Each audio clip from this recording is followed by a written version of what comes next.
It's time for Arkansas Travelers Baseball on the ticket, Total Sports 1380. Arkansas Travelers Baseball is brought to you by Miller Lite, ITT Technical Institute, Coca-Cola, Sonic Drive-In, BC Powder, and by Allstate Insurance. And now for the ITT Technical Institute pregame show. Let's go to the ballpark. Live from Wichita, Kansas, the Arkansas Travelers are on the air. Hello again, everybody, and a very pleasant Memorial Day evening to you. Thanks for joining us on the ticket, Total Sports 1380, as well as the Travs website, www.travs.com. Tonight, Minor League Baseball and the Texas League present your Arkansas Travelers and the Wichita Wranglers in Game 2 of a 4-game series. Welcome to the broadcast. Phil Elson here with you. The word 4 sticking in my craw because that's the amount of games the Travs have lost in a row. Yesterday, the losing streak reached 4 games, dropping to the Wranglers by the final of 5-4. Travs found themselves down 2-0 after 2 innings, but in the 4th inning, they walloped 3 home runs. Tommy Murphy knocked his 5th of the season off Ryan Bearlocker, Dallas McPherson, and Jeff Mathis going back-to-back. McPherson team-leading 10th of the season, Mathis with his 7th. Dallas later added an RBI single in the 6th to give the Travs a 4-2 lead, but that lead could not stand. The Travs bullpen blowing their 9th save in 17 chances. This time it was Mark O'Sullivan giving up a 2-run homer in the 6th to D. Brown tying the ball game.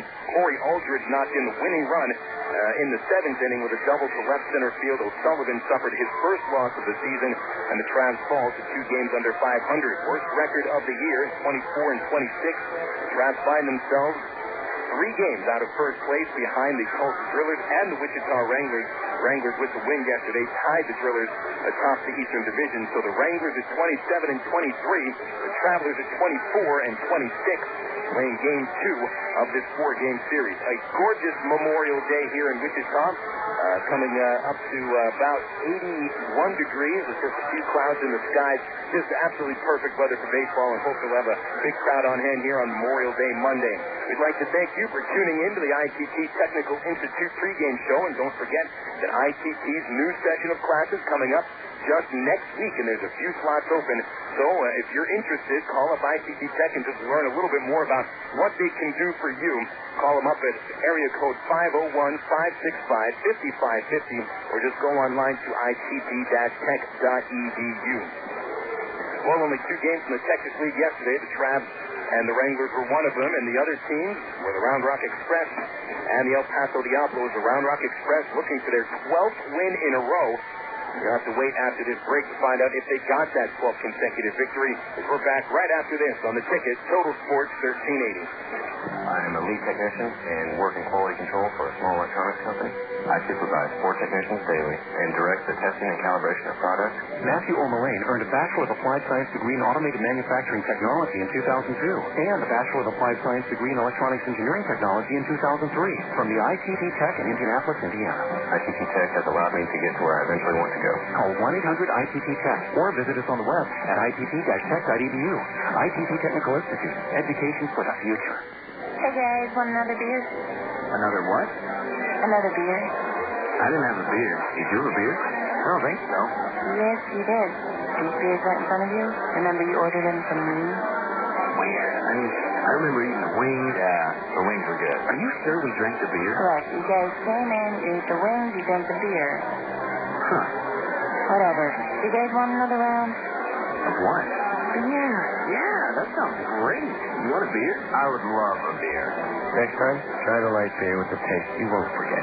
Great tasting, less filling, Miller Lite. Miller. Good call. Miller Brewing Company, Milwaukee, Wisconsin. Ed and I sell soft drinks at ball games, and you first told me about BC Powder. We carry big trays of drinks up and down, stadium staff. Man, it's killer. And with the backache, that tray feels heavier and heavier. And the stairs are tough on your knees. One night I was dragging, and the game wasn't half over. I told Brian he needs the BC to stop the pain fast, because it goes to work quick. BC stopped the pain, got me right back to work. BC goes down easy with a soft drink, but don't tell the boss. BC, pain relief at the speed of powder. Use as directed. Welcome back to Wichita's Lawrence Dumont Stadium along the banks of the Arkansas River.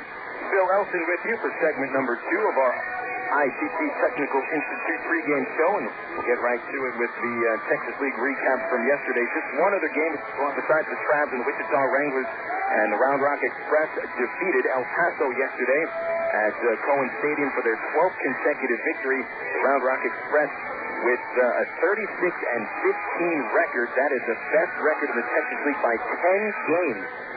10 more wins than the Tulsa Drillers, who are tied with Wichita atop the East Division. Just an incredible run that the Express are on. Yesterday, Round Rock is 7-5 winner against the Diablos. They built up a 6-0 lead thanks to 2 RBIs apiece from Junior Zamora, who finished 2 for 4 with a double, and Jax Norris also with a couple of runs batted in. Winning pitcher DJ Holton held the Diablos scoreless for the first 4 innings, ended up giving 5 runs up in 6 2/3. This strike out 10 batters, picked up his 4th win of the season. El Paso unable to score against the Round Rock bullpen combination of Denny McDaniel and Santiago Ramirez. They combined to strike out 5 batters over 2 1/3 innings with only 1 hit allowed. Ramirez pitched the final inning and a third with 3 strikeouts, saved his league-leading 17th of the year. Shane Reynolds on a rehab start for El Paso took the loss. Former Houston Astro pitcher actually also made a rehab assignment to start a couple of years ago for Round Rock, so pitching against a former team of his of sorts. He only lasted 2 2/3, allowing 2 runs. Matt Henry came in after that and gave up 6 hits on 4 runs and failed to pick up what would have been his league-leading 7th win of the season. So with the win again, Round Rock has won 12 consecutive ball games. They're 10.5 games ahead of second place Midland, and pretty much the Round Rock Express have cinched the West Division. There's 19 games left. They're 10.5 games up. They haven't clinched the division yet, but they might as well have said that they've clinched it. Neither Midland nor San Antonio is making much of a move these days. In fact, San Antonio has lost 8 games in a row heading into tonight's series opener against the Rockhounds. Frisco and Tulsa start off the series at Driller Stadium. They'll play 5 games out there with a doubleheader tomorrow. El Paso and Round Rock are battling at Cohen Stadium tonight. It's Wandy Rodriguez, who is 5-1 for the Express. He'll take on the Diablo pitcher Chris Cervantes to make his first appearance of the season. We'll be updating you on those Texas League games, as well as all the scores from around the National and American Leagues on the Southwest Airlines out-of-town scoreboard throughout our broadcast today. Right now, we'll take another break. Before we take that break, just a quick announcement that the Travs have had another player win the Player of the Week award for the Texas League. Came out of the league today. We put it up on the website. Dallas McPherson was named the Texas League Player of the Week for the week ending May 30th.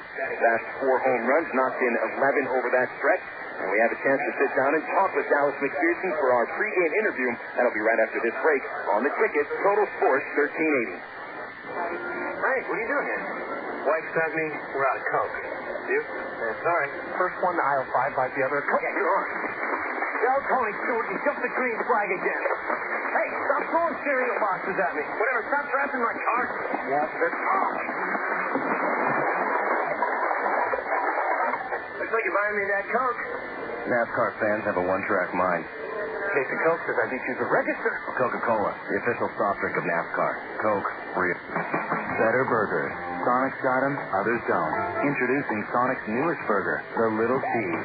2 junior beef patties with 2 slices of smoky cheddar cheese. Add on lettuce and tomato, crispy bacon, and Sonic's own honey pepper sauce. And you've got a taste big enough to deserve the name, the Little Cheese. Try one today at participating Sonics. The new Little Cheese. It's not just good, it's Sonic good. And if you're counting carbs, try Sonic's new carb-friendly bun. It's got all the taste without all the carbs. It's baseball season again. Listen to the sounds of Arkansas Travelers baseball. Top on the ground of the shortstop. Beck gets it. He goes to second for 1 out. Duncan to first. Back him up. A double play. Drive. Right field. Way back. You gotta get out of here. And that, folks, is a game-winning homer for Travelers. Win the game. Sound like fun? Arkansas Travelers baseball. Call 664-1555 or log on to Travs.com. Welcome back to the ITT Technical Institute pregame show here at Wichita's Lawrence Dumont Stadium. Bill Elson will get a chance to talk with Travs third baseman Dallas McPherson.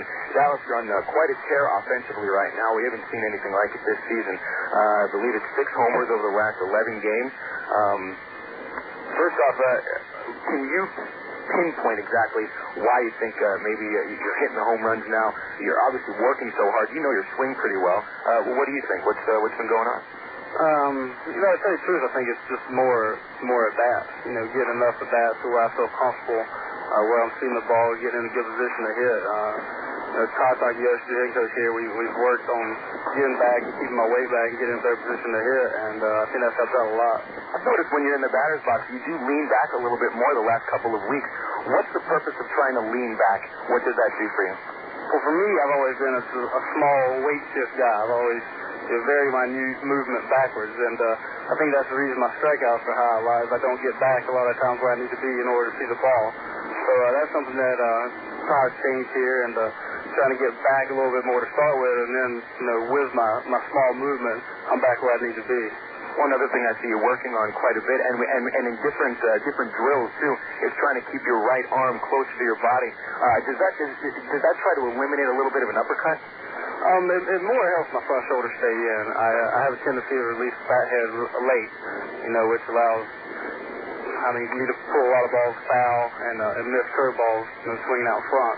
So that allows me to be able to let the ball travel a little bit more and release the head a little bit later.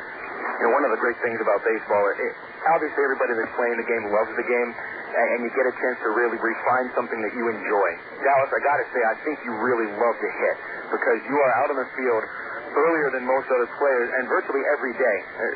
You really like working on hitting? I love it. It's a challenge. To me, there's not more than a challenge of a hitter versus a pitcher. Trying to outswing the catcher, the coaches, the pitcher, and the battle at every at bat. Every at bat's different. They're all different, and they all are like a little battle, and it's something I take a lot of pride in. That's something I enjoy very much. Well, tell me how you sort of rate yourself at that. Do you keep a notebook on pitchers, how they're pitching you, just basically as thoughts of what's working and what isn't? Yeah, I take a notebook on every pitcher and every organization. A lot of organizations pitch the same, no matter what pitcher it is. A lot of guys like to come in, a lot of guys like to go away. So that's something I like to know going into a game. Well, if you could tell me, how do you think these Wranglers pitch to you? Obviously, Kansas City Royals, organizationally, how do you think they're pitching you? For the most part this year, they've come in. They've tried to beat me in. They gave them a lot of success early, the first time we played them, but I think I made a good adjustment. I had some success last 2 games against them, but for the most part, they try to come hard in and then throw a changeup. Which organization would you say you've had the toughest time with that pitches you the best? Colorado. That'd be Tulsa. Yeah, they definitely have pitched me best all the way, up to this point. I faced them 3 out of the 4 years I've played, and haven't did well against them at all. They don't really pattern pitch. They'll go in, they'll go away. They'll throw off speed as well, fastball. So it's pretty tough to get a grasp on. And it's difficult to just look in one specific spot. Right. It's definitely difficult to just try to pick out a pitch. It seems like every time I play them, I'm 0-2 and trying to foul balls off. Talking with Dallas McPherson, he'll be starting at third base today for the Arkansas Travelers. And Dallas very advanced as a hitter and as a third baseman coming along. I've been talking about it in the broadcast in Dallas, and I spoke about it before the interview started. Really do have the makings of a very good third baseman, but it takes a lot of work. I tried to use the analogy of Wade Boggs, who when he came up here to the minor leagues was a very bad third baseman. Was still learning to play it, but he took a ton of ground balls and really worked hard. You're working pretty hard at third base too. Where do you think that you need to improve most? I definitely on throws, get in better position. I let my body get out of control a lot of times and rush my throws to try to beat the runner. And then, a lot of throws get away from me and fell up in the stands. We've seen quite a few this year. But, I think I'm getting better. I'm working hard over there. And if defense is underrated, I never thought too much about it. I always worked on hitting, and now I'm starting to realize how important it is. So, I definitely got some big strides to make over there. Dallas again will be cleaning up for the Travs today. Yesterday, a 3-home run inning to take the lead in the fourth against Ryan Bearlocker. You and Mathis, I think, went back-to-back for the second and third time this year. When you're swinging like that, are you getting back into the dugout sort of, what's the mood in the dugout after a 3-home run inning? You don't see that too often. Oh, it's exciting. I think it gives the rest of the hitters a lot of confidence, too. And, we couldn't capitalize on the mistakes that he made later on in later innings, but innings like that are confidence builders. It's interesting you say capitalize on the mistakes that Bearlocker has made. Talking with Ty Boykin and Todd Takeyoshi, they seem to think that that a good pitcher will give you one good pitch to hit each at-bat, and you really have to be ready for that pitch. What do you think about it? Definitely. I've noticed that coming up, and A-ball, each pitcher will give you three. High, they'll give you two, and here they'll give you one, and sometimes they'll give you two. But if you miss that one or two, it's going to be a long day. During your time playing at spring training with the big league club, what did you notice about some of the major league pitchers? They're good. They're not going to give in. They got a lot of movement. They have 3 or 4 good pitchers that they trust to throw in any count, and that's the biggest difference I've seen so far. Well, Dallas, thanks a lot for your time. Good luck today trying to help the Travs out of this 4-game losing streak. Appreciate it, Phil. We'll be right back after this and run down the starting lineup on the ticket. Total Sports 1380. Ameripride Services is the linen and apparel company to get your team into a professional uniform program. Ameripride features a wide range of high-quality custom programs for the manufacturing industry, hospitality and food service, medical or dental uniforms, and professional and executive wear. Call 664-5575 to schedule a presentation with an Ameripride consultant. Also specializing in the finest quality table linens, rental mat, and restroom services. Call 664-5575 for Ameripride, the official garment supplier of the Arkansas Travelers. He joined the Air Force in 1964 and served in Vietnam. He commanded forces in the far corners of the globe. Rising through the ranks, he served as a 3-star general at the Pentagon. You'd think 30 years of distinguished service would be plenty. But if you're Norman G. Leeson, Lieutenant General, retired United States Air Force, that's just the beginning. Today, he's pursuing a new career as Walmart's Vice President of National Government Relations. Norm's journey took him near and far, through Asia, Scandinavia, Europe, the Middle East, and Webster University, where he earned a master's degree that served him well in his career. I'm Bob Costas, member of the board of Webster University. All Webster campuses around the world share the same belief. Education is more than just a degree. It's real knowledge, for real-world success. For more information about graduate degrees from Webster University in Little Rock, visit them on the web at webster.edu or call them 800-828-2598. You're listening to Arkansas Travelers Baseball on the ticket. Total Sports 1380. KDXE, North Little Rock. Welcome back to Lawrence Dumont Stadium. Phil Elson with you on the ITT Tech pregame show. Let's get to the starting lineup. We'll begin with the Wranglers. Come in with a record of 27-23. Manager Frank White has this lineup today. Center fielder will be Norris Hopper. He'll lead off with Andre Blanco batting second at shortstop. Hitting third, the second baseman Ruben Gotay. And cleaning up the spot is D. Brown. He's the DH. Batting fifth for the Wranglers, the catcher, Scott Walter. Chad Santos hitting in the sixth spot. Santos at first base. Batting seventh is Justin Gumal. He'll be at third. Jaime Jones bats eighth to play right field. And Corey Aldridge, who knocked in the winning run yesterday for the Wranglers, will bat ninth. He'll be in left field. For the Arkansas Travelers, Ty Boykin has a record of 24-26. Skipper puts this down on the lineup card today. Alberto Caiaco leads off at shortstop tonight. Batting second, the center fielder Tommy Murphy, who hit his fifth home run of the season yesterday. In the 3-hole, in left field, Nick Gorno, our pregame guest, and the reigning Texas League Player of the Week, Dallas McPherson, cleaning up at third base. Dallas leading the Travs in virtually every offensive category with the exception of stolen bases and runs scored. Hitting fifth, the catcher, Jeff Mathis. Rudy Gomez gets the start at second base. Gomez hitting sixth. Jason Espedo bats seventh, so plays right field with Mike Elward in the eighth spot. Elward at first base, batting ninth. The designated hitter tonight, Carlos Duncan. Starting pitchers for today, couple of right-handers one left-hander, one right-hander. For the Travs, it's lefty Tim Bittner. He's 5-1 with a 332 earned run average, coming off a 9-1 victory against the Frisco Rough Riders in the series opener to start this road trip. And in fact, that's the last game that the Travs have won. You feel pretty confident with Bittner on the mound. He's pitching very well right now. His last couple of starts allowed just 6 hits and 1 run in 14 innings. Bittner was a candidate for the League Pitcher of the Week award, but that award went to Tulsa's left-hander Jeff Francis, who threw one of the only 9-inning complete game shutouts of the season last week for the Drillers. On the mound today for the Wichita Wranglers, Kyle Middleton. Travs haven't faced him since April the 20th. Middleton, a 6'6" right-hander with a good fastball, comes in with his Record is 3-4, 386 earned run average, coming off a 7-5 win against Tulsa. However, Middleton did pick up a no decision. He hasn't had a winning decision since May the 11th, and this month of May, ERA is 3.75. But the big problem for Middleton is an inability to keep the ball inside the park. Gave up 4 home runs in 6 innings last time out against Tulsa.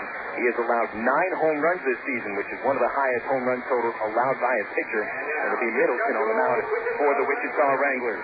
Wranglers are taking the field. And there they go, out towards their position. So we'll take our final break. We will return with the first pitch, the Arkansas Travelers and the Wichita Wranglers Memorial Day Baseball here at Lawrence Dumont Stadium. And the ticket, Total Sports, $13.80.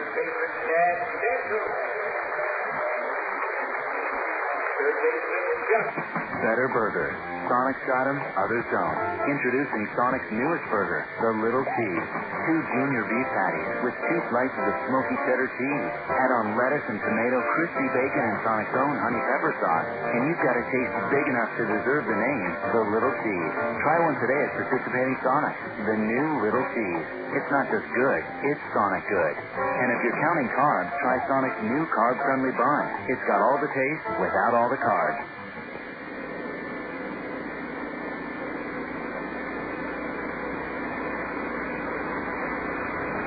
Get out today and hit the links. Stone Links. Stone Links Golf Course is rated as one of the best public courses in the state. Sporting beautiful bent grass greens, plus lush fairways and tees. Stone Links has matured over the past 3 years into a true test of golf. Stone Links features reasonable green speed and 18 lake-style holes located 1 mile off I-440 on Faulkner Lake Road. Call 945-0945 for Stone Links or visit online at stonelinks.net. Ameripride Services is the linen and apparel company to get your team into a professional uniform program. Ameripride features a wide range of high-quality custom programs for the manufacturing industry, hospitality and food service, medical or dental uniforms, and professional and executive wear. Call 664-5575 to schedule a presentation with an Ameripride consultant, also specializing in the finest quality table linens, rental mats, and restroom services. Call 664-5575 for Ameripride. Ameripride, the official garment supplier of the Arkansas Travelers.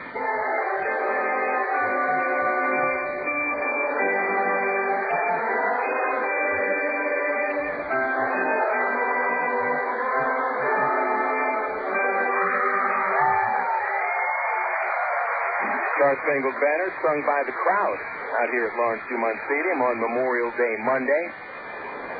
Before we get going, I'd like to just wish from the entire Travs roster, and thank you very much.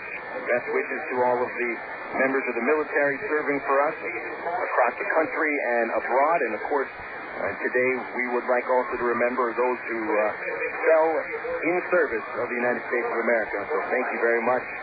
Today, of course, is your day. And baseball out here at Lawrence Dumont Stadium. It's a beautiful night along the banks of the Arkansas River. Sunny skies, mostly sunny, I should say. Just a couple of clouds off in the distance. Tornadoes swept through the area 2 nights ago, but it has been picture perfect ever since the Travs rolled into town. And Arkansas today, hopefully able to pick up a victory and end this annoying 4-game losing streak. It's been an annoying streak because the Travs have had a chance to win every one of these games that they have lost over the last 4. And the main problem, as we well know, is the Arkansas Traveler bullpen, which has just had some real problems getting batters out, making clutch pitches. And late in games is when the difference has been made. So be cautious. If the Travs build up a little bit of a lead as the game goes on, don't forget that we play 9 innings, and minor league starting pitchers rarely go 9. So the Travs are going to have to get out from the bullpen today. Hopefully they'll be able to get those out. This is Phil Elson with you. Thanks for tuning in. Game number 6 of this road trip. Travs have dropped the last 4 of the road trip after a 9-1 victory in the opener against Frisco last week. Here in Wichita, the Travs have played fairly well at Lawrence Dumont Stadium. 4 wins and 3 losses here in Wichita. The only East Division city the Travs hold a winning record on. Travs also have a winning record against the Wranglers. Against Wichita, the Travs are 8-7. Again, the only team the Travs have had a winning record against in the East Division. And so they've played some of their best baseball against the Wranglers. However, Wichita has won 4 out of last 6 games between these teams. Stepping into the batter's box on the left side, Alberto Cayaspo will lead today's game off against Kyle Middleton. Tall right-hander will deliver the first pitch from the windup, and it's a called strike. We are underway today at 7:06 in the evening. Game time temperature is 85 degrees on the artificial turf infield at Lawrence Dumont. The 0-1 to Alberto is down and in, busting him away from the plate. 1 ball, 1 strike. Following Cayaspo will be Tommy Murphy, then Nick Gorno, McPherson, Mathis, and Gomez, the middle third of the order, as Speedo, Elward, and Duncan rounded out. To wind up the pitch, outside, ball 2. Calling balls and strikes tonight is Chris Tiller. Third base umpire is Toshi Uchikawa, and Jason Kaiser, the crew chief, called the outs at first. Third baseman Gamal even with the bag as the windup from Middleton, and his pitch is chopped towards second. Ruben Gotay leaps on the bounce and throws to first to get Alberto. 1 away. Very bouncy infield surface, natural, well, I'm going to call it natural AstroTurf. That's an oxymoron if I've ever heard one. It's the old kind of artificial turf that isn't made anymore. AstroTurf is now extinct. Company that was making AstroTurf went out of business during the off-season, so even if you have to make repairs to your AstroTurf, you're going to have to do it in-house. Company doesn't exist. Tommy Murphy stepping in, launched his 5th home run of the season yesterday. He'll bat left-handed and swing and miss on top of a curveball from Middleton. Middleton does have fairly good stuff. Fastball tops out at 91. It is a straight fastball, however, not that much movement. Curveball is good, an average changeup. He works ahead with the fastball. Here's the 0-1, and the slider missing outside. 1 ball, 1 strike. Middleton stands 6'6", 230 pounds. He's out of Pensacola, Florida. 24 years old. Royals selected him in the 49th round of the 99 draft. And a pitch to Murphy down and in, ball 2. Middleton, a classic case of a draft and follow, and you're selected that late in the draft. In fact, I'm not even sure if there's 49 rounds in the draft anymore. Drafted in 99, waited till next year, just about a week before the draft to sign. Out of Jefferson Davis College, Murphy sends a gap shot towards right center, and it'll be extra bases. Hits off the fence. Center fielder Hopper plays it at the warning track and fires to the infield, but Murphy already standing at second with his ninth double of the year. Tommy hitting the ball pretty well right now. 2 for 4 yesterday with a home run, and now a double on the 4th pitch he sees today. So a runner in scoring position for Nick Gorno, the Trav's second-best run producer. Nick was leading the team with runs batted in over the first month and a half, but now he's fallen into a second-place tie with Jeff Mathis. 28 RBIs, Gorno hitting .313, 6 long balls. Still leads the team with 40 runs scored, but no longer atop the Texas League leaderboard in runs. Middleton, right-hander, into the stretch. Gorno, righty as well. And Murphy taking off to third. A slider outside throw to third base is not in time, and Murphy steals third base. Good throw by the catcher, Scott Walter. The third baseman, Gamal, put a good tag down, but Murphy had a great jump, and he caught Middleton and the catcher, Walter, by surprise. Murphy steals his 9th base of the season, now leads the team in that department, 1 ahead of Alberto Cayaspo. And the infield will come all the way in for the Wranglers. Gorno working on a 1-ball, no strike count to the stretch Middleton. And here's the pitch. Nick swings and tips into the catcher's mitt. Strike 1. Well, the Wranglers playing for the out already here. Not one of the Travs to get ahead early, especially with Tim Bittner on the mound. Bittner's been pitching so well. Middleton with an ERA at .383, batting average against .271. From the stretch, a 1-1 count to pitch. Swing and a miss. Strike 2. Nick actually did get a piece of that ball, but tipped it right into the catcher Walter's mitt. And now he's behind at the count 1-2. On deck, Dallas McPherson. You have to feel pretty confident with his ability to drive a run home. We'd like to see Gorno do it here. The stretch and the count 1-2.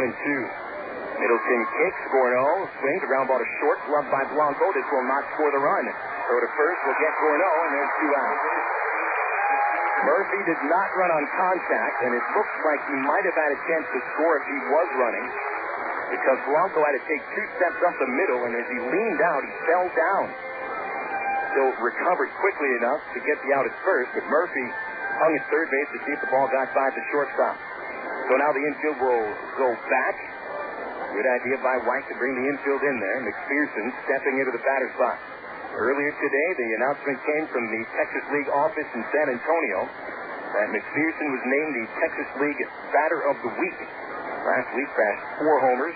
He now leads the team with 10, and he hit his 10th yesterday. Big left-handed hitter, and the first pitch from Middleton is downstairs for a ball. McPherson now the team leader in all 3 Triple Crown categories. 319 batting average, the aforementioned 10 dingers, 39 RBIs, ranked second in home runs in the league, second in RBIs, tied. 319 average, ranked 7th. Infield deep at the right side, and the pitch to Dallas is popped up. Big change-up, had him out in front for shortstop. Andres Blanco, blocking the sun with his glove, will make the catch, and the Travs go scoreless in the first inning.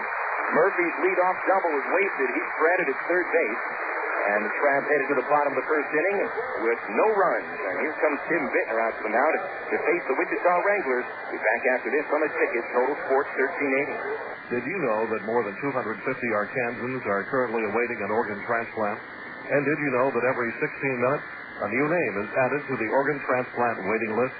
You can help to reduce these numbers by registering to become an organ donor. Call the Arkansas Regional Organ Recovery Agency at 866-660-5433 or visit the Aurora website at www.arora.org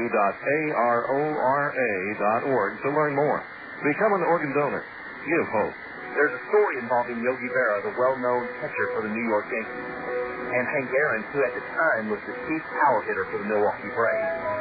The teams were playing in the World Series, and as usual, Yogi was keeping up his ceaseless chatter, intending to pep up his teammates on the one hand and distract the Milwaukee batters on the other. As Aaron came to the plate, Yogi tried to distract him by saying, "Henry, you're holding the bat wrong. You're supposed to hold it so you can read the trademark." Aaron didn't say anything, but when the next pitch came up, he hit it into the left field bleachers. After rounding the bases and touching home plate, Aaron looked at Yogi Berra and said, "I didn't come up here to read. I'm Mark Evans, pastor of the Church of Rock Creek. To be successful in life, you know you've got to know why you're standing in the place."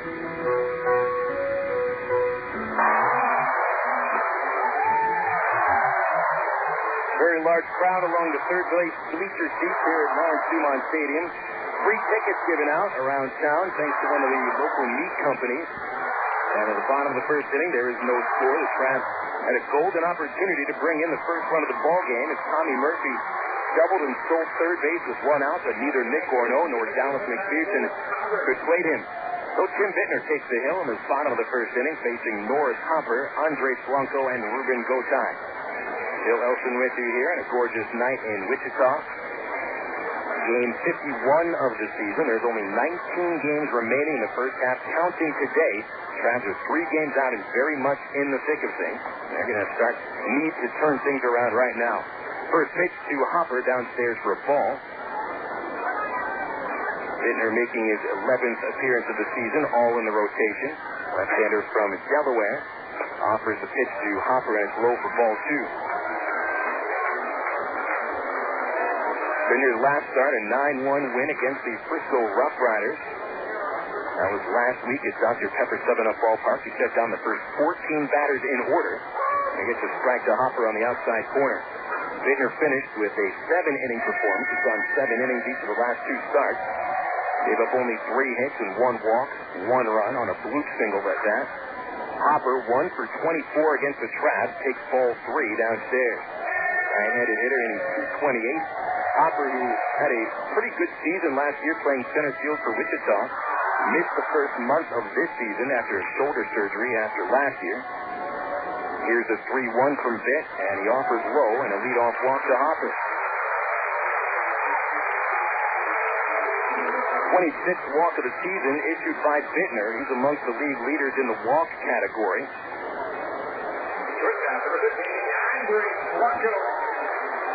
Tied for 3rd in the league, along with Juan Zone and Justin Nippert with 26 walks. 2 more walks, and Bittner will be atop the league. He's amongst the league leaders in innings pitched, just under 60, 47 strikeouts. Ties in with teammate Jake Woods and Round Rock's Jared Guthrow. Ball bunted here by Andres Blanco. Foul, where Mathis pounces on it for a strike. Blanco a little upset at himself for not bunting that ball fair. And he smacks his helmet down on the ground.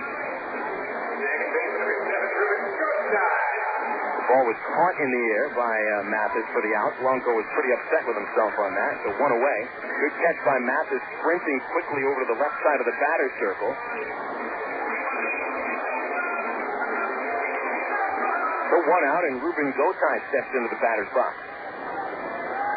Gotay was 0 for 2 yesterday, though he did reach base twice on walks and score a couple of runs. Switch hitter, will bat right-handed. Bittner throws to first base to check on Hopper. 9 steal attempts. Hopper's been caught only twice. Gotay, switch hitter, bats right-handed. 277 average, 4 homers, 18 RBIs. Bittner, stretch, and the pitch. Fastball, a strike right down the middle, 0-1. Gotay had a hitting streak end yesterday at 8 games. But he still had to be pretty happy with his patience at the plate. With 2 walks from Collazo, including a 2-out walk in the first inning, and scored a run on a D. Brown base hit. Brown on deck, 1 out, bottom of the first, and Bittner throws back to the first baseman Elworth. Not a very quick pickoff move, just trying to lull Hopper to sleep.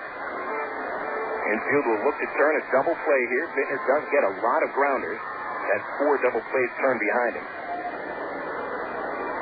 6'2" lefty out of Wilmington, Delaware. Sets, and the pitch is high and outside. 1-1. Bittner 5-1. 332 earned run average. 190 batting average against. Very low batting average. Giving up 3 homers, 26 walks, 47 strikeouts, and 40 base hits. The stretch by Bittner, check it first. Lift the leg and throw over to first again. Another one of those slow moves. Bittner has picked the runner off this season, but he has not shown Hopper his best move yet. Shadow's already starting to get long. Bittner's shadow on the mound is almost halfway to first base. The kick and the pitch is hit into center field. Murphy chasing. He's there, and he gets into it for the out. 2 gone. Murphy had a long way to run, positioned about 10 feet towards right center field. And he had to hustle all the way to shallow left center. Good range by Murphy. He's getting better by the day. 2 outs in the first, and here's D. Brown. Big game for Brown yesterday. 3 RBIs, including the game-tying 2-run homer. Hit that home run off of Mark O'Sullivan in the 6th inning. Big lefty just put it inside the fair pole in right field. 3:30 down the line. Bittner sets and throws to first. It is a hitter's ballpark, but nowhere near the hitter's park it used to be before the Wrangler front office pushed the outfield fences back to placate the wishes of the Kansas City Royals. Now the outfield dimensions are exactly the same as they are in Kansas City at Kauffman Stadium. The stretch and the pitch to Brown is a curveball. It's in for a strike. 330 down both lines, 400 to center field, and 385 to the gap. A little bit of a nook and cranny down into the gap. Fence curves slightly more from the line towards the gap. The 0-1, it's over to first base again. No score, bottom of the first inning at Wichita. D. Brown, the batter, with 2 outs. It's 295 this year. His ninth homer yesterday tied Santos for the team lead. 39 RBIs is tied with McPherson for second most in the Texas League. The pitch is hit in the under center, and Murphy waits for it. Dead center field. Now drifts a few steps to the gap and makes the catch. Bittner pitches around a leadoff walk to Fred Hopper at first base. And we have a scoreless first inning. Back for the second inning after this break on the ticket. Total Sports 1380.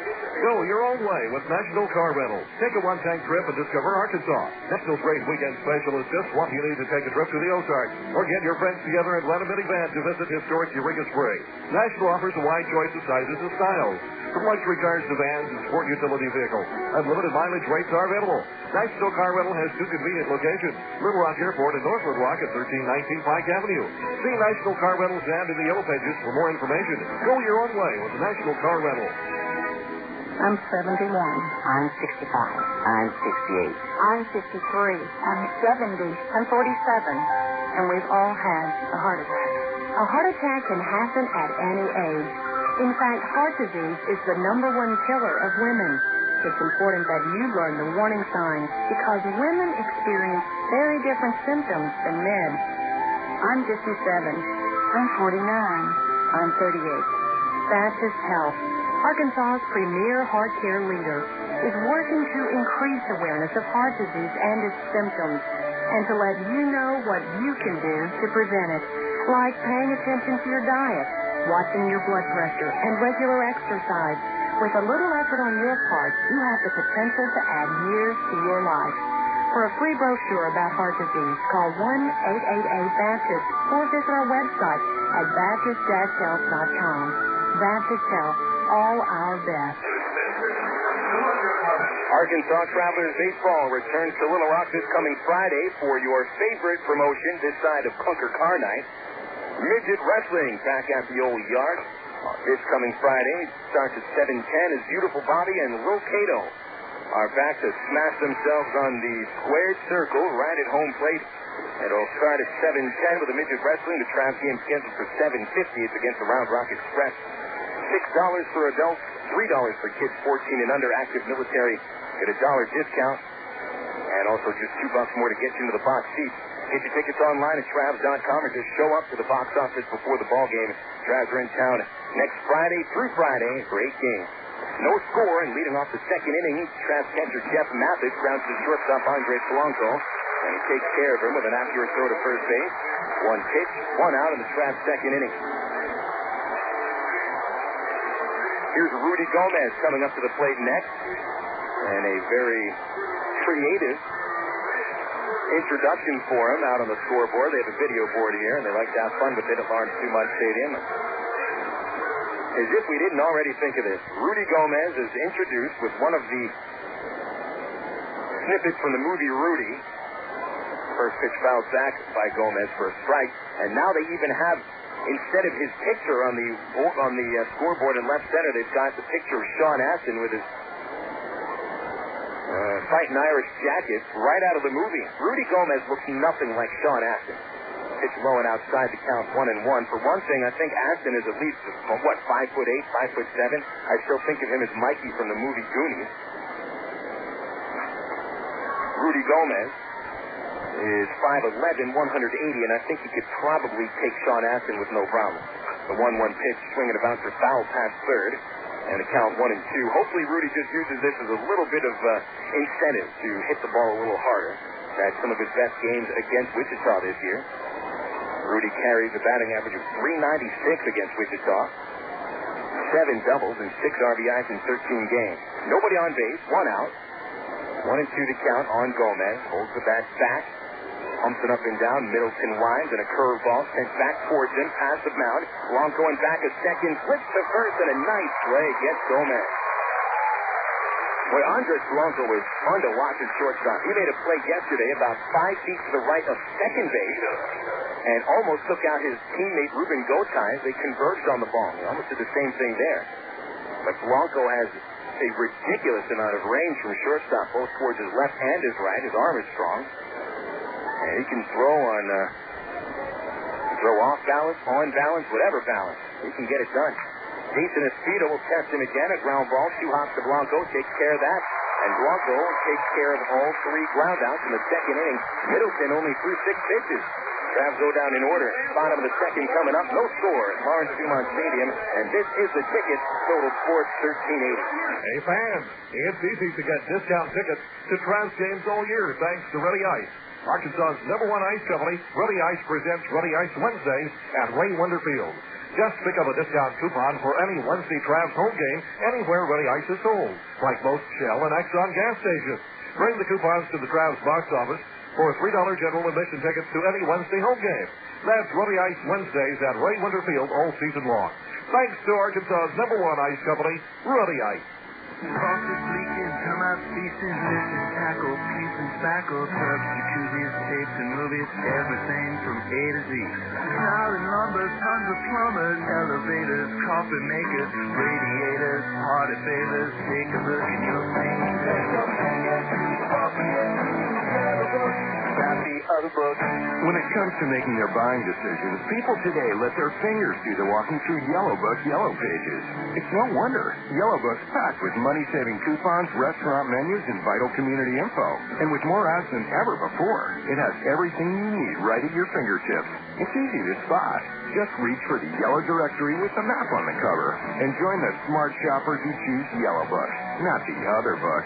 Put your business in Yellow Book. Call 1-800-YB-YELLOW. Not the other book.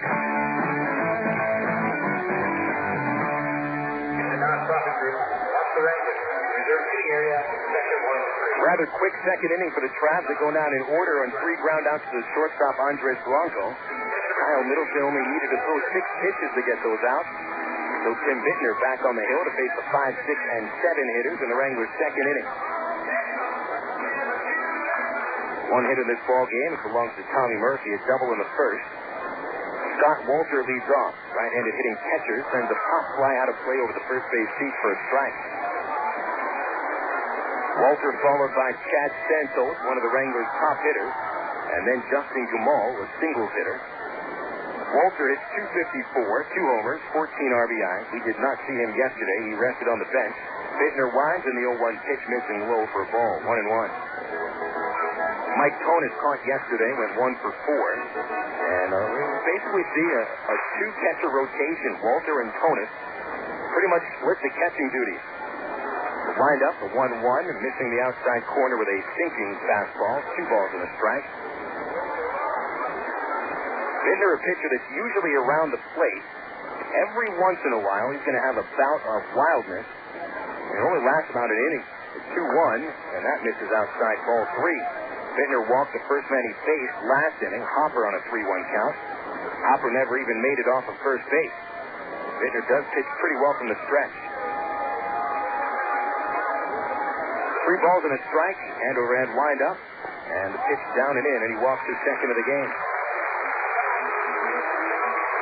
Walter's usually a pretty impatient hitter, just a ninth walk he's taken this year, so that's a little bit of a warning sign for Bittner. And it brings up Santos. Santos having his second season at Double-A and enjoying much more success the second time around. He had a very poor first half of the season last year. Recovered well enough to have decent numbers. Swing of the first pitch, bounce to the first. Elward has it in front of the back. Throw to second, 1 out. Relay to first. Bittner covers, and they get the out. Rack him up for 2. 3-6-1. Boy, good play all the way around. Elward, who had a long way to field that ball at first base. A nice throw to second. It was inside the bag, allowing Kai Oslo to throw to first base with Bittner covering. Tim Bittner does cover his position very well. The second time he's had to cover at first for a 3-6-1 double play this year. And make no mistake, it is pretty difficult for a pitcher to hustle over there, get his foot on the bag, and catch the ball all at the same time. And this is a bang-bang play. Justin Gumal takes a strike and the count 0-1. Now 2 outs and the base is empty in the second with no score. Gumal bats right-handed. He was 1 for 3 with a double and a run scored yesterday. And a chopper up the middle. Kayako chasing, but it's past him. And Gumal with a 2-out single.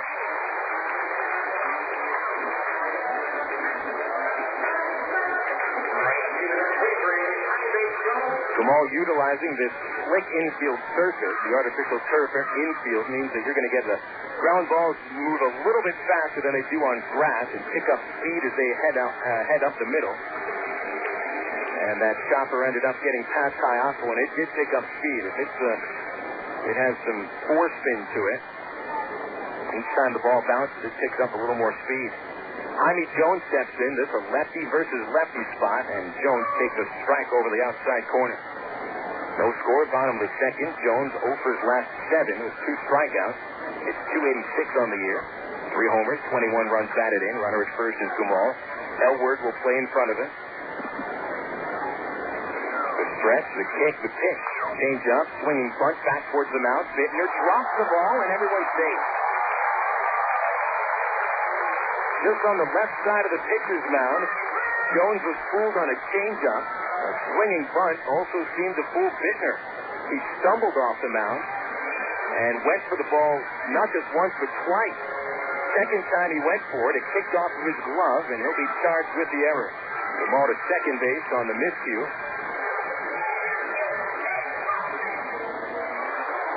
Bittner committing his second error of the season. So that opens the door for the Wranglers. They get their first man into scoring position. First error of the game for either team. Corey Aldridge steps up, left-handed batter who's 1 for 6 with Wichita. Plays his third game as a Royals outfielder, and he'll take a slider for a strike. Aldridge, formerly a prospect of the Atlanta Braves, was released by the Braves out of Greenville, South Carolina, and was quickly snatched up by the Royals, sent to Double-A, where he's played for the last 3 seasons. 0-1, the pitch is a breaking ball, and Aldridge takes strike 2. He was fooled on that one, bending back, and the ball just ripped right across the plate. 0-2 count. Aldridge did knock in the winning run yesterday for Wichita with a 7th-inning line drive that got underneath Nick Bornosgrove to the gap. The 0-2 swing and a miss, strike 3, and Bittner takes care of him on 3 pitches. Finishes him off on a slider and spreads 2 men on the bases. No runs, 1 hit, 1 error. We'll head into the 3rd inning at Lawrence Dumont Stadium. Still no score on the ticket. Total Sports 1380. Stop whatever you're thinking about right now and think about this. Have you been putting off getting life insurance because you think it might cost too much? Think again. With Garden State Life, policies are surprisingly inexpensive, and you choose the amount of insurance you can best afford. Think you need an agent to get quality coverage? Think about the time-saving convenience of dealing direct. Think it's hard to apply? There are no medical exams and no long forms. Here's something else you should think about. If you have loved ones who depend on you, it's up to you to make sure they'll be provided for if you're not there to provide for them. Whether you're older and need as little as $5,000 for final expenses, or need to increase your family's protection by as much as $150,000 or more in pure term protection, it's easy to do. Think you're ready to call Garden State Life now? Smart thinking. Call 1-800-494-1881 now. That's 1-800-494-1881. Not all products are available in all states. Not all amounts are available at all ages. Policies have limitations and terms under which they may be continued or discontinued. Have you ever wanted to develop your artistic ability? If so, you may already have the interest and desire needed to become a serious art student. To find out, simply call toll-free at 1-800-691-1144, and Art Instruction School will send you an enjoyable art test. Since 1914, we've helped thousands of aspiring artists become more skilled, more confident, and more creative in their art. Call today for your free art test. We'll help you become a better artist. Call 1-800-691-1144.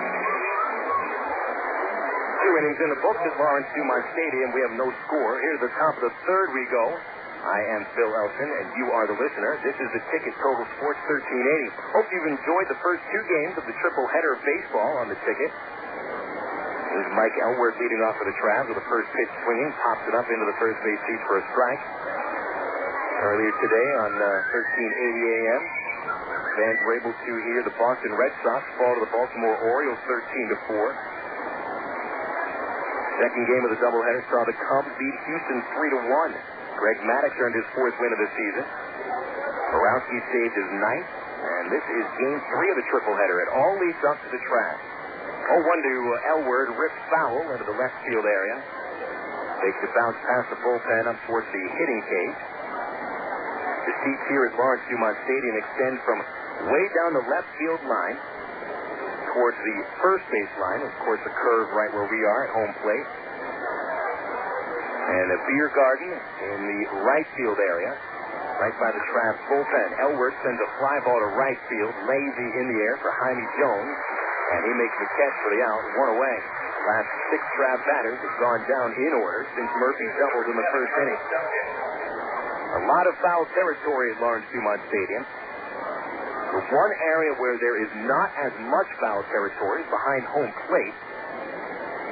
Only about 40 feet between the plate and the backstop, but there is a ton of room between the base lines and the first and third base foul areas down towards the dugouts and the seats. Here's Carlos Duncan, and he'll swing and miss at a fastball. I'd say there's at least 100 feet from the foul line to the fences along the third base and first base line, so that's the pitcher's best friend. The 0-1 curveball, and Duncan hits it off the end of the bat, foul behind him, strike 2. Carlos hit .297, 1 homer, 8 runs batted in. Did not start either of the last 3 games, although he did get in yesterday when Rudy Gomez walked in the 9th, and Duncan went into pinch run form. Here's the 0-2. Carlos takes a curve down and away from Middleton, ball 1. No score, top of the 3rd inning at Lawrence Dumont Stadium. Sun hiding behind one of the clouds right now. No sunlight on the field. It is a gorgeous, gorgeous night. Virtually no chance of rain. 1 ball, 2 strikes. Duncan steps back in, right-handed. He stands tall in the box. Elbows bent, almost touching each other, and he swings and misses at a curve, strike 3. That's the 2nd out of the inning. Unfortunately, the catcher, Scott Walter, thought that was the 3rd out and almost headed back into the dugout. If you missed yesterday's ball game, you missed probably the funniest moment of the season. When, when was that? Willie Collazo in the 4th inning got a ground out for the 2nd out of the inning, and virtually the entire Travs infield and outfield walked off the field. They were confident in the knowledge that that was the 3rd out. Problem was it was the 2nd out. A little embarrassing for the guy. Kai Osbo steps in, first pitch. He sends it over 3rd, and it's fair down the left field line. He'll stretch it into a double. A 2-out, 2-bagger for Kai Osbo. His 9th of the year, and that's the 2nd base hit of the game for Arkansas. Both of them 2-baggers. Good piece of hitting by Alberto as Middleton starts him with a fastball on the outside corner, and Alberto, who does that all the time, just goes with the pitch right down the left field line. And it'll set up Tommy Murphy for an RBI opportunity. Murphy doubled in the 1st, stole 3rd, and was stranded. He's knocked in 24 runs this year. He'll step in from the left side. Slightly open stance. Murphy holds the bat back, not pumping it back and forth as much as he usually does. The set position by Middleton, a long pause. The pitch, a curve. Swing and a miss. Strike 1.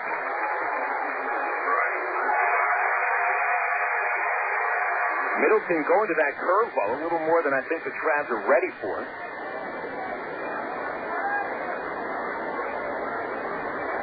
Travs haven't seen Middleton since back in mid-April. They saw him 2 times over the first 2 weeks of the year. The 0-1 pitch, curveball, that's outside, ball 1. Sun is back on the field now. It's hiding behind a cloud for a couple of minutes. No score, top of the 3rd. Murphy with a 1-ball, 1-strike count. Kai Osbo leading away from second base, about 7 feet off the base. Blanco, the shortstop, right behind him. The pitch for Middleton, fastball, high and away, ball 2. Large gap through shortstop for Murphy, but he is a pull hitter when he bats left-handed. Right fielder Jones playing fairly shallow for someone with Murphy's power to right. There's a very slight breeze blowing out towards right field. The wind's not a factor today. The stretch by Middleton, the right-hander, deals a fastball outside, ball 3. So Murphy laying off a couple of close pitches to work the count in his favor. Waiting on deck is Nick Corneau.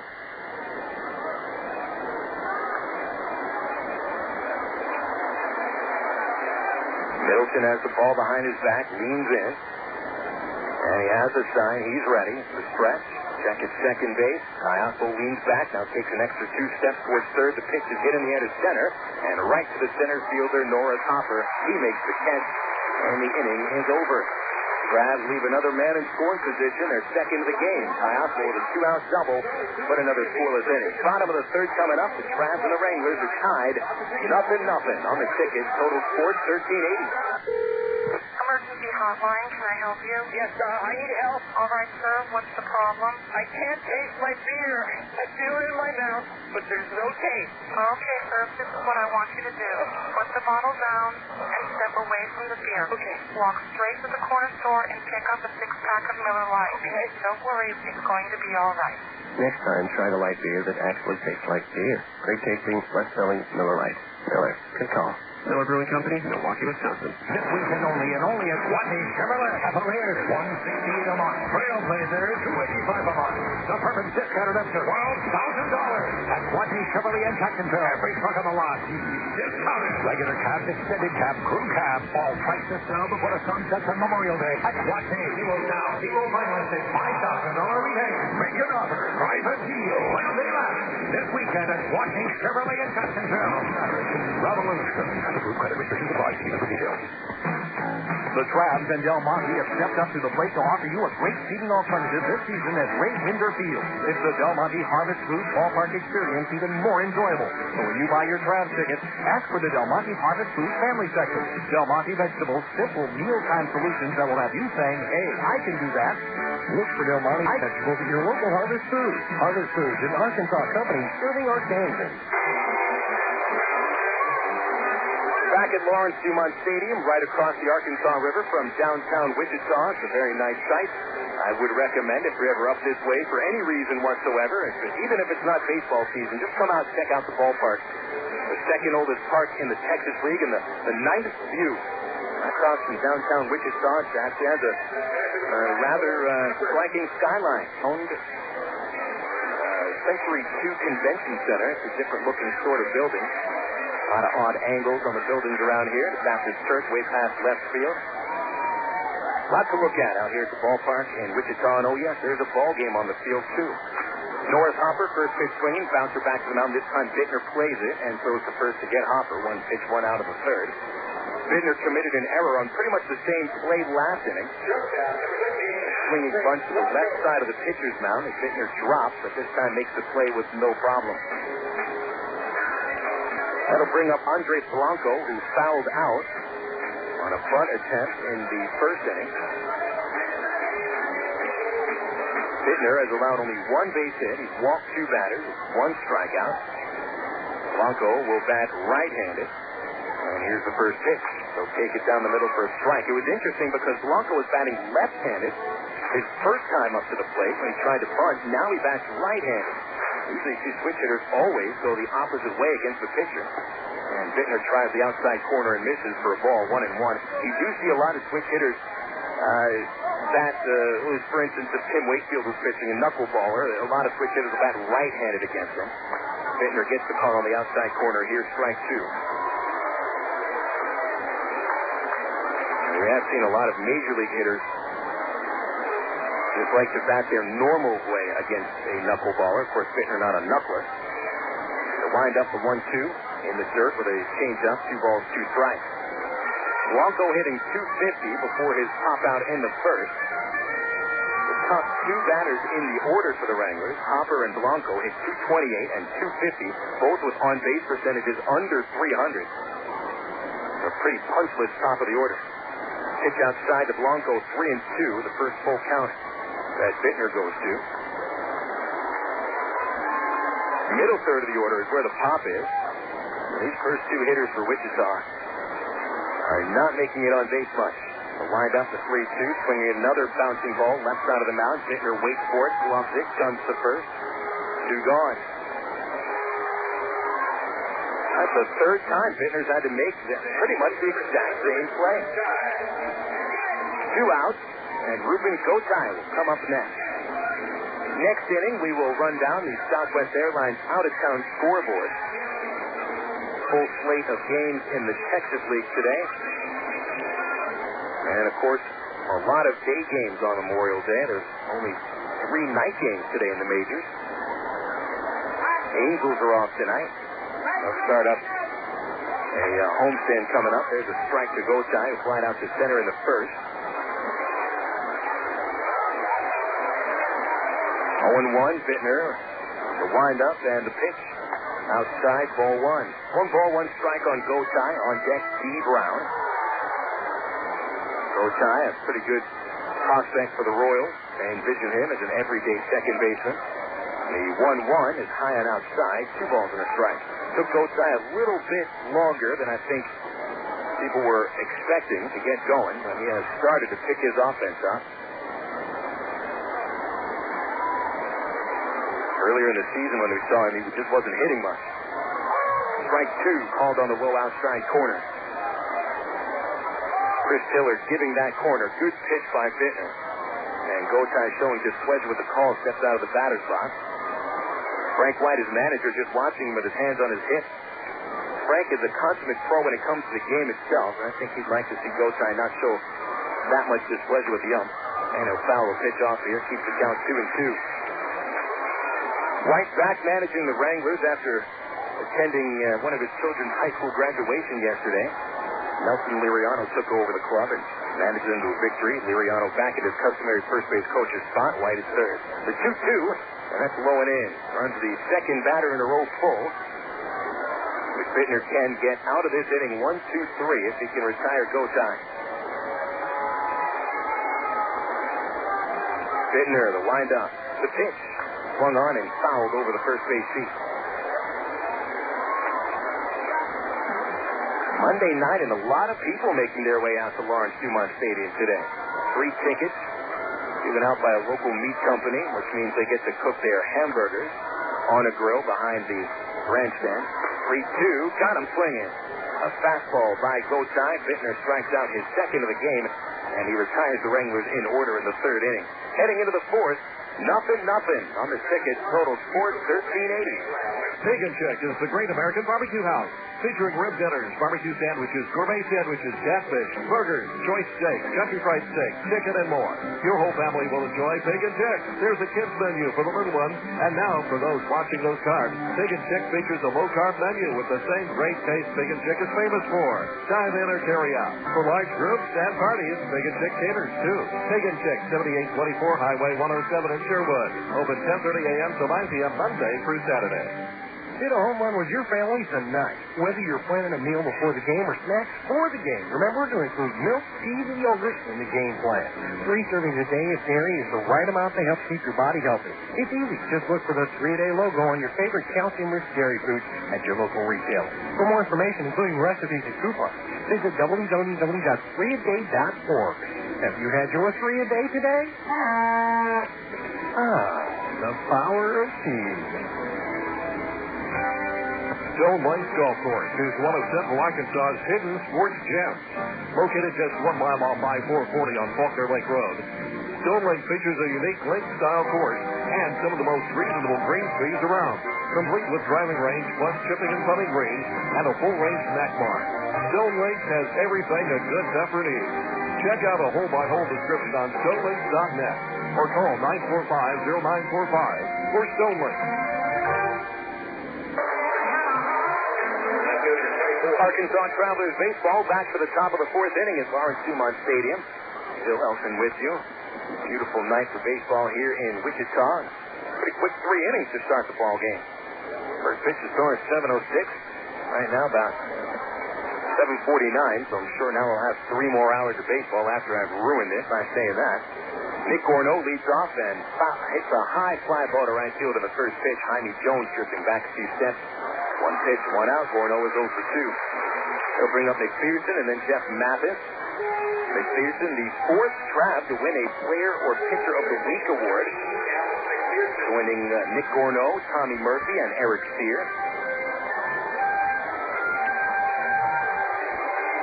The only thing is that while McPherson was doing his hitting, the Travs weren't winning ball games. And Murphy and Gorneau and Sear were named their weekly awards. Travs were winning. Even with McPherson hitting the way he is, the Travs just cannot get the outs late in games. Dallas will take a pitch outside for a ball. Over his last 11 games, McPherson is just creaming the ball. 6 homers, 16 RBIs, a double, a triple, and he'll take a strike down the middle. Count is 1-1. Dallas hitting .444 over that stretch. He leads the league in extra base hits. Pitch fouls back. The count moves to 1-2. Dallas popped out in the first, leaving Murphy at third base. McPherson with 60 base hits, ranking 7th in the league. His 5 triples ranks 3rd. 606 slugging at the top of the league.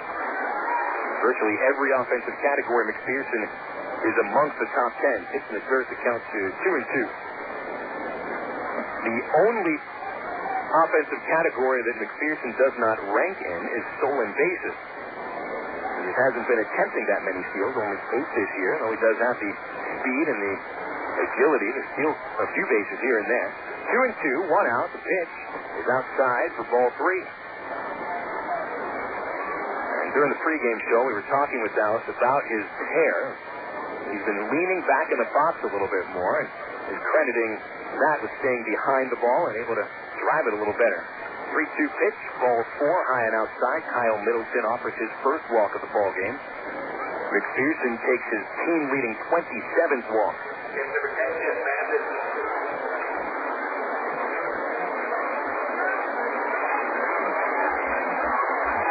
19th walk of the season for Middleton. He has not walked more than 3 batters in any one game this year. Stepping in, Jeff Mathis, who grounded out to shortstop on 1 pitch in the second inning. He's hitting 300 before that ground out. First pitch a curve for a called strike. Nice-looking hook. Mathis follows McPherson's 10th home run of the season yesterday with his 7th. And Jeff on a bit of a power streak of his own. This month of May, he's hit 5 of his 7 home runs. Also on to first base, McPherson dives in ahead of the throw. The infield will look to turn 2. Middleton is a ground ball pitcher. About 2 times the amount of grounders than he has fly balls hit. McPherson takes the lead with the sun right in his eye. Right in the first baseman's eyes as well. The set by Middleton, long pause. The kick, the pitch to Mathis in the dirt for a ball, 1-1. No score here in the top of the 4th. Let's get to a Southwest Airlines out-of-town scoreboard. Look around the Texas League first, then go to both major leagues. One game hasn't started yet. Round Rock and El Paso. The Express look for their 13th consecutive win. The stretch, the pitch, McPherson running, Mathis swinging, and a fly ball foul out of play off over first base.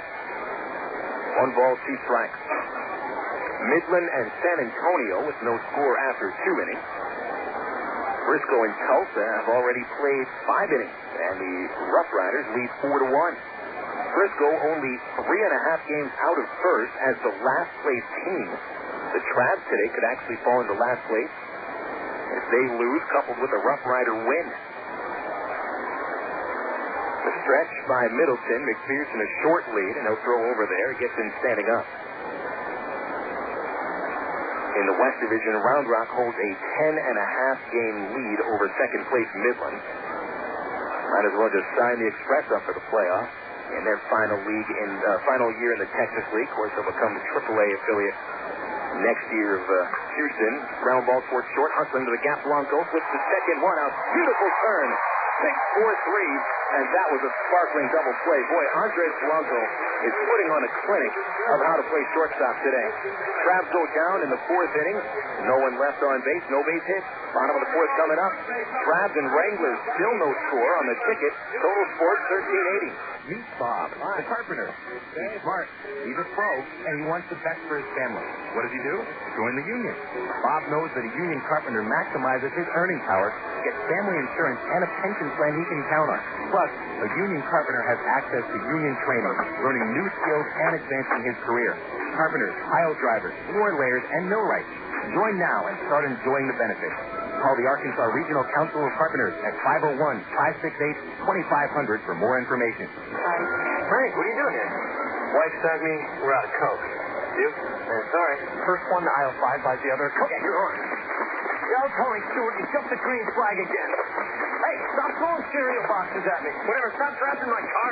Yeah, sir.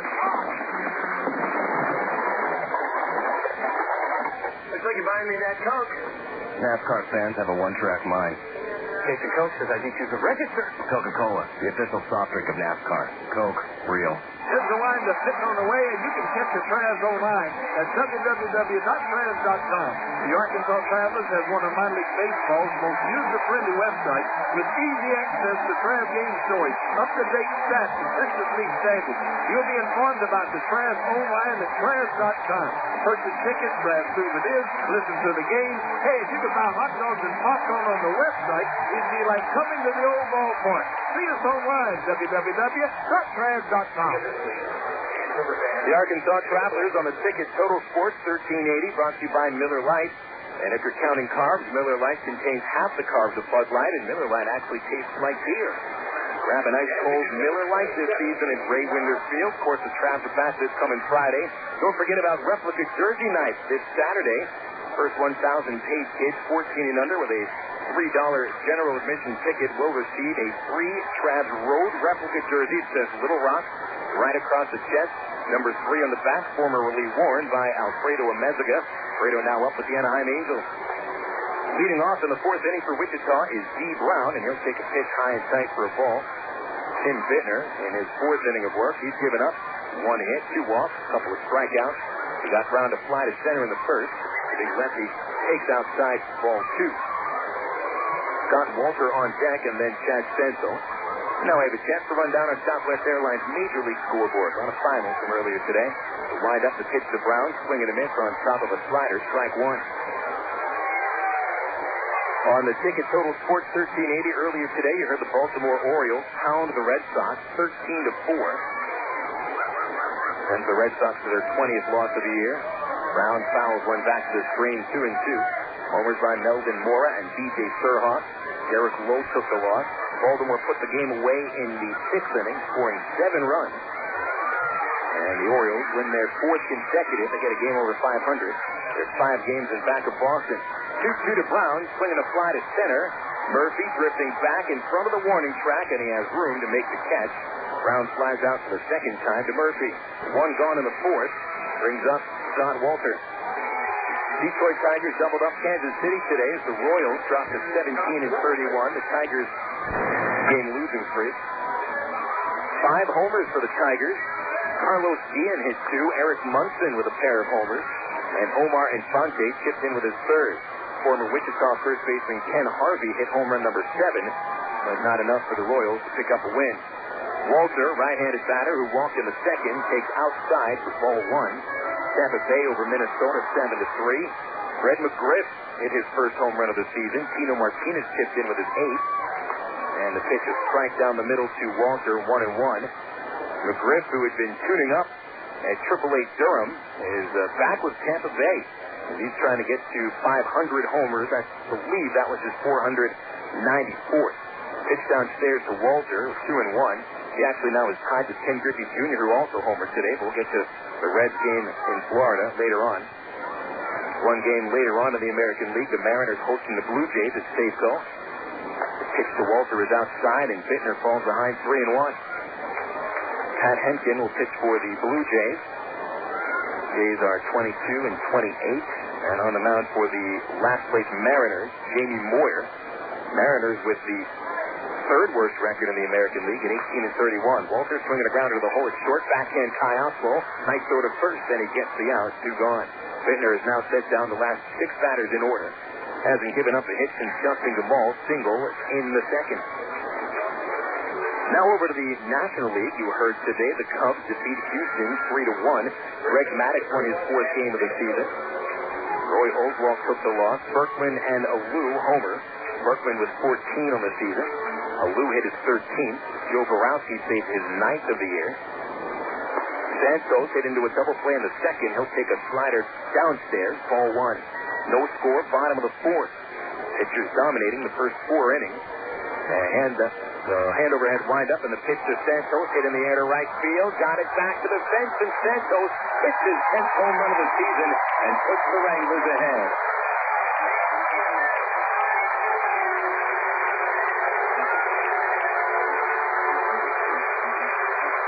A rare home run for Santos against left-handed pitchers. That's the main knock against Santos, is an inability to hit against southpaws. But he was looking fastball on 1-0. Bittner tried to come inside, and very quick hands by Santos. He now ties Dallas McPherson and John Lindsay for the 2nd most home runs in the league. The Wranglers get on top 1-0. Justin Gamal steps up to the plate. He had the last hit before Santos' home run. He takes a ball high and inside, 1-0. The home run off Bittner, his 4th of the season, and first since May the 6th. The 1-0 to Gamal downstairs. Gamal singled up the middle in the 2nd. He's 2 for 4 in the series. 1-0 Wichita. 2 hits for each team. Travs with a couple of doubles. Wranglers with a single by Gamal and a homer by Santos. And overhead windup. Bittner's pitch is chopped towards the hole. It's short off the glove of McPherson, and the runner safe at first. Tough play for McPherson charging off the line, but he is going to be charged with an error. Second error of the game for the Arkansas Travelers.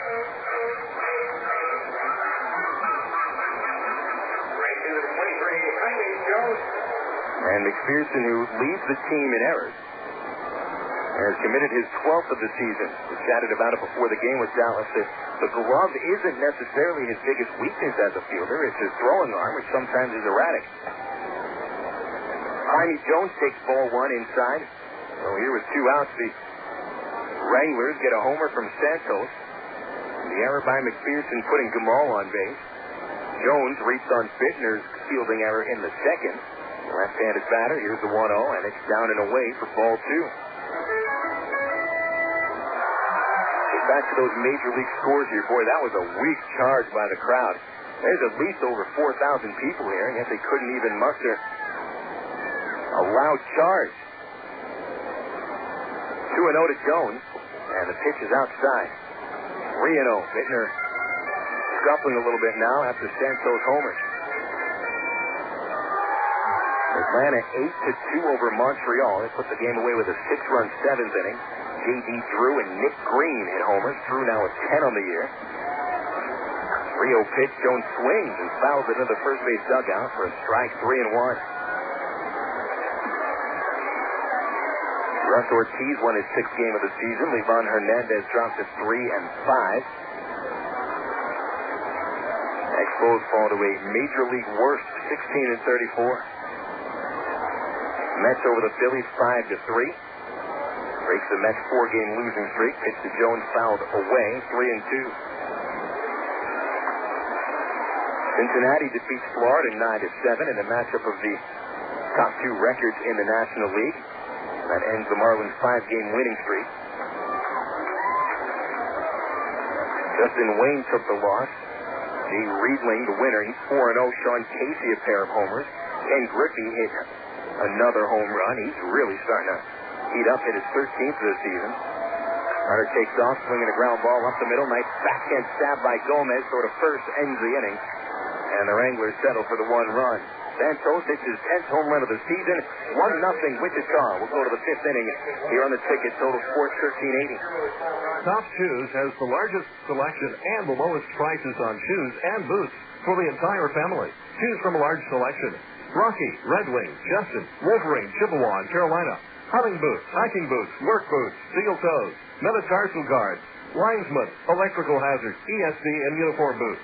Boots with Thinsulate, Gore-Tex, and Cross-Tech blood and chemical-resistant boots. At Top Shoes, we have your boots. Join our Top Shoes Tip-Top Shoppers Club and receive free shoes. Dr. Pepper, the taste of originality, Dr. Pepper. Salute individuality, Dr. Pepper. Do what you do, your moment has come. You're not like anyone. Nothing better, Dr. Pepper. AgPro knows your patience.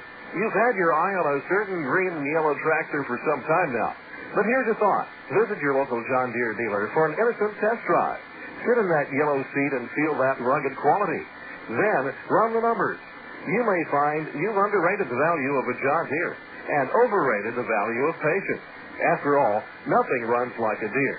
Test drive the John Deere of your choice today at AgPro Central Arkansas, 10504 Maumelle Boulevard, North Little Rock. You're listening to Arkansas Travelers Baseball on the ticket. Total Sports 1380. KDXE, North Little Rock. Back here on the ticket, Total Sports 1380. The Wichita Wranglers lead the Travs by the score 1-0. Top of the 5th now. Travs no runs, 2 hits, 1 error. And the Wranglers 1 run on 3 base hits, no errors. Rudy Gomez leading off for the Travs in the 5th against Kyle Middleton. Gomez hit a sharp grounder up the middle in the second that Andres Polanco fielded in back of the bag and got him out. Gomez, Espedo, and Elward here in the 5th inning. Middleton Lines up, and the right-hander's first pitch showing bunt. Gomez takes high and tight, ball one. Back to that Major League scoreboard. I mentioned the Reds beat the Marlins 9-7. Reds hit 5 home runs in the victory, overcoming 3 errors. The Marlins after that hit them 14-10. The pitch by Middleton fouled away 1-1. Sean Casey, a couple of homers. He now has 9 on the year and is the Major League leading hitter, 394. Knocked in 4 runs. Griffey at his 13th. Griffey's batting average raised to 243. Barry Larkin and Willie Mo Pena also went deep. Gomez slings a foul ball down the third base line, and he's in the hole at 1-2. Elsewhere in the National League, a 10-inning affair at Dodger Stadium. Dodgers win 3-2 after trailing to 2-0 in the bottom of the 9th inning. Dave Burba gave it up. Eric Gagne pitched for his second win of the year. Jeff Jenkins hit homer number 5 for the Brewers. Gomez, a line shot, left center. It's down for a base hit. Aldridge was playing in the gap. He cuts it off. Gomez, a large turn at first, but he gets back into first base with a single.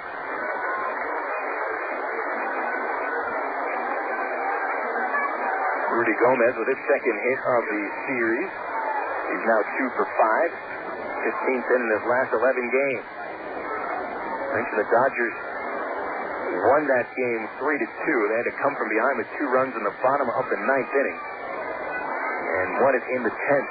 Grabowski, Encarnacion, and Cesar Izturis with the RBIs. Here's Jason Esposito. First pitch takes low for a ball. Jason is 0 for 1. 1-0 Wranglers, top of the third. Infield now firmly encased in the shadows. Mostly outfield with the little bit of sunlight left, and it's glaring at right fielder Timmy Jones's eyes. Gomez, a short lead at first. The infield looks to turn 2. They've already turned 1 today. And a high bouncing ball towards the mound. Middleton plays it. Throws to first and gets Esposito. Pretty much a sack bunt if you look at it that way. Gomez gets to second. With 1 away, Mike Elworth is up next. Last final score comes from Pittsburgh, Pennsylvania, where the Cardinals beat the Bucs 8-3. Scott Rowland and Tony Womack hit home runs. Craig Wilson hit his 12th for the Pirates and finished with 4 hits. Jason Marquis had quite a day. He had 3 hits. Also picked up his 4th win of the season.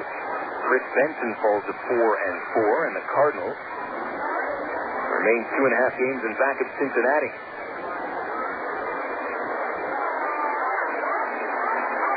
Houston falls into a third place, I believe. The pitch down and away to Mike Elworth for a ball. Houston lost today. They're 2.5 games out.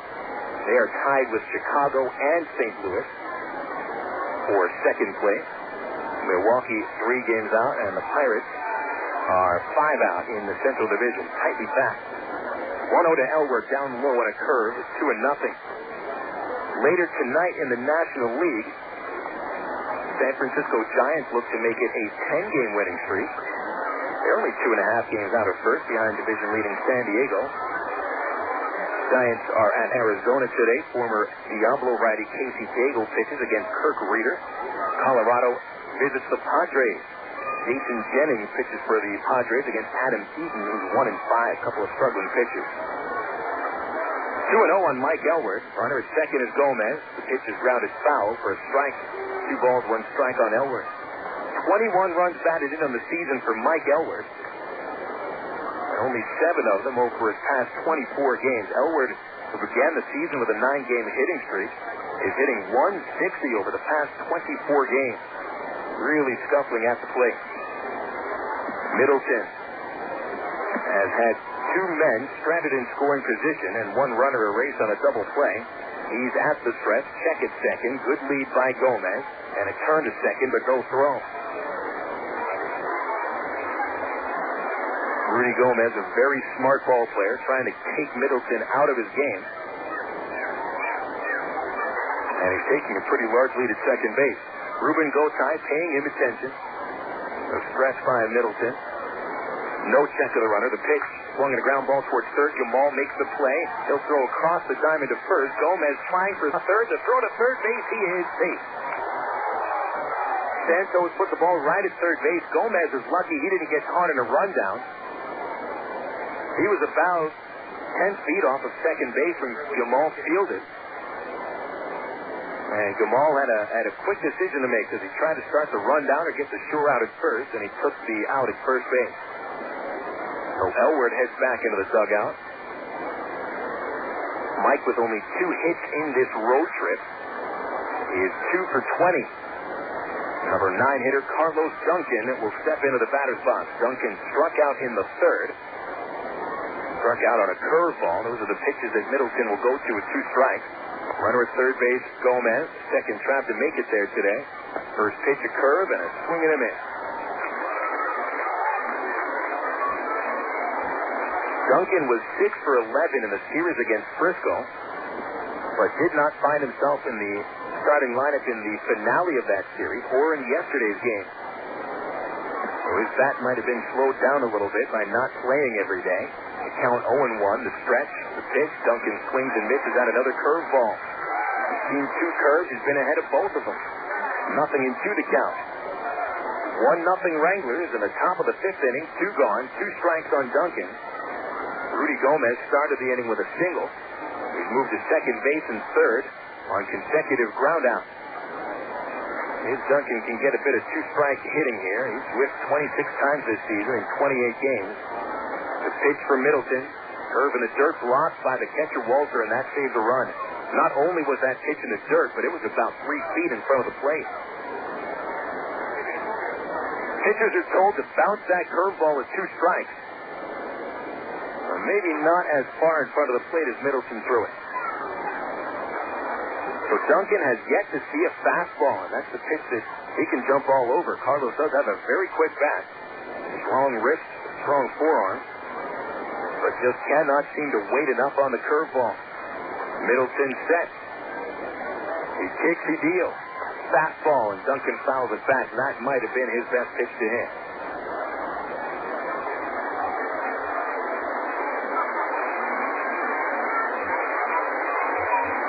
Four-game losing streak for the Traps, and it has not been from a lack of offense.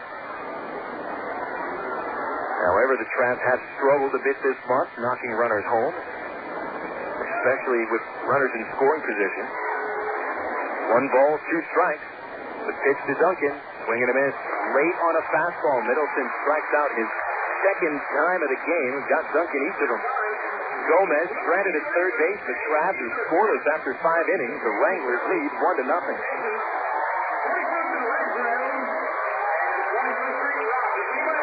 Faucets leaking, termites feasting, missing tackle, piece and spackle, tubs, jacuzzis, tapes and movies, everything from A to Z. Tile and lumber, tons of plumbers, elevators, coffee makers, radiators, party favors. Take a look and you'll see. Other books. When it comes to making their buying decisions, people today let their fingers do the walking through Yellow Book Yellow Pages. It's no wonder. Yellow Book's packed with money-saving coupons, restaurant menus, and vital community info. And with more ads than ever before, it has everything you need right at your fingertips. It's easy to spot. Just reach for the Yellow Directory with the map on the cover and join the smart shoppers who choose Yellow Book, not the other book. Put your business in Yellow Book. Call 1-800-YB-YELLOW. Not the other book.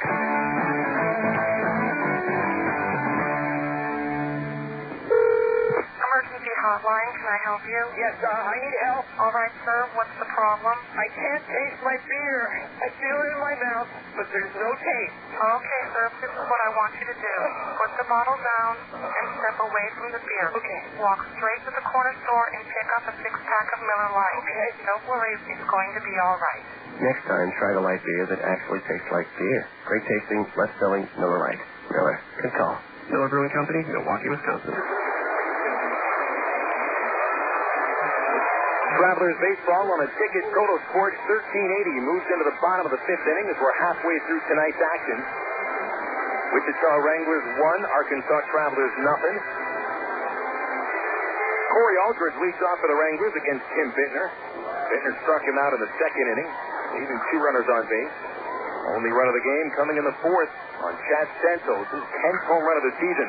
Aldridge a hot shot to second on the first pitch. Gomez waiting for it.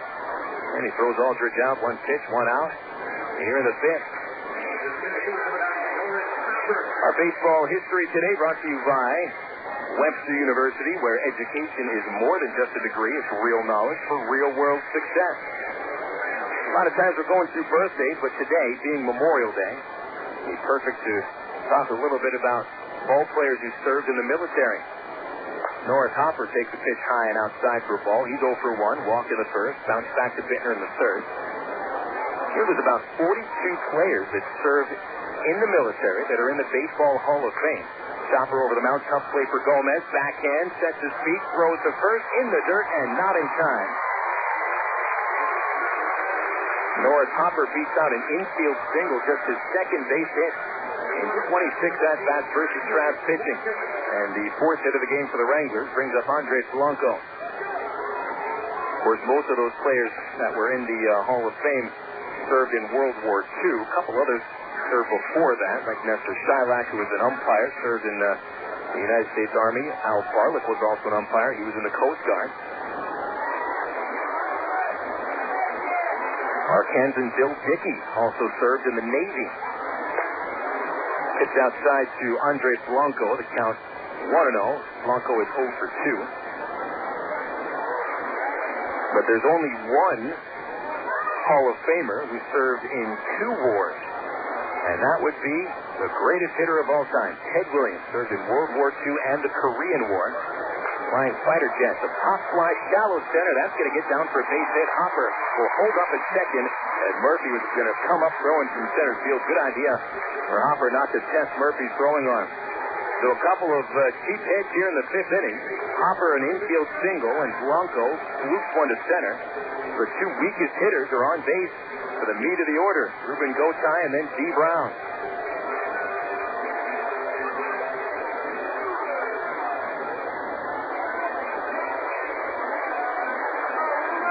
There's Williams, who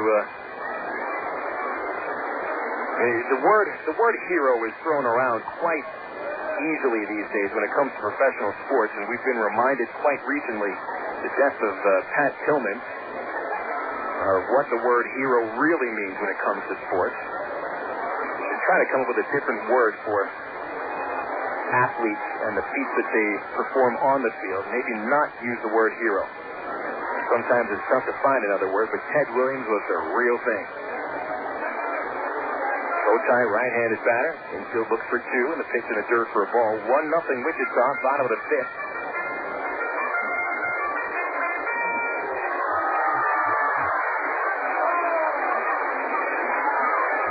Another major leaguer that served in the military, former Trav's manager, Willard Hudlin, was in the Army Air Force as a flight instructor. Gotay sends a fly ball right center field. Murphy chasing, and it's past him. It'll hit the fence. Here comes Hopper and Blanco around third base together, and they will score standing up, and the Wranglers lead 3-0 on a 2-run double by Gotay.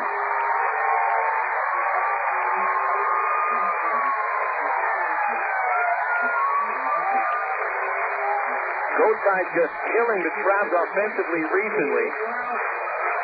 Knocked in 5 runs in the series last week, 3 homers, and knocked in 2 more with double number 10.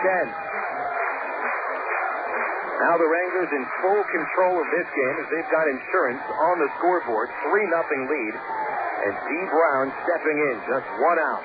Brown has flied to center field twice, and Bittner goes to the stretch. His first pitch is fouled away for a strike.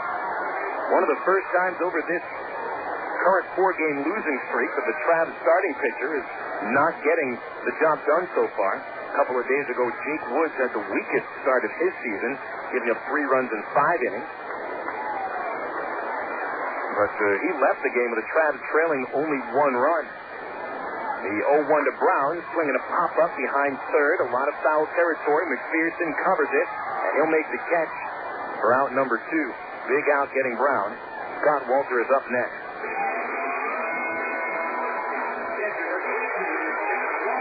You know, another hero, when he talked about Major League Hall of Famers who enlisted in the military, Hank Greenberg enlisted in 1941 right after the Japanese bombed Pearl Harbor, and he was 28 years old. He did not need to serve. He would not have been drafted. Greenberg could have gotten fat during the war years, hitting home runs against substandard pitching. I think it was estimated that 4,000 professional ball players served in the military during World War II, and that's just an estimate. A strike to Scott Walter over the outside corner. Walter is 0 for 1. He grounded out in the fourth. 3-0 Wranglers in the bottom of the fifth. A runner at second is Gotai after his 2-run double. A stretch by Bittner. The kick, the pitch, the change up outside. 1-1.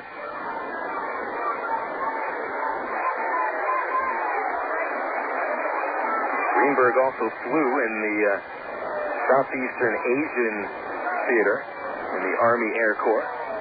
Bob Feller served in the American Navy. Pitch fouled off by Walter to the right side. Count 1-2. I just think all those careers that were, I wouldn't say cut short, but guys like Warren Spahn, Bob Feller, Hank Greenberg, Ted Williams. Think of the numbers they would have been able to put up without having to serve in the military, but of course they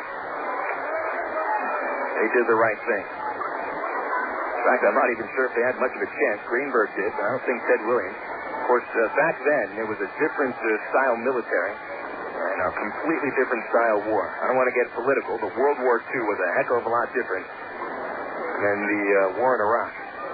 Pitch downstairs, the count to 2-2 on Walter.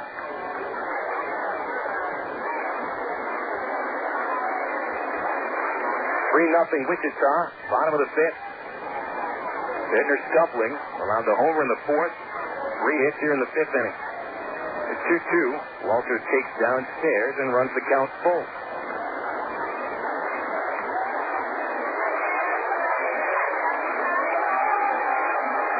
Sun starts to reflect off the Hyatt Hotel across the right field area, across the river. Pretty strong glare right in my eyes, but that's not going to affect the game right now. Here's the payoff from Bittner, swinging a foul ball out of play over the right side. Still 3-2.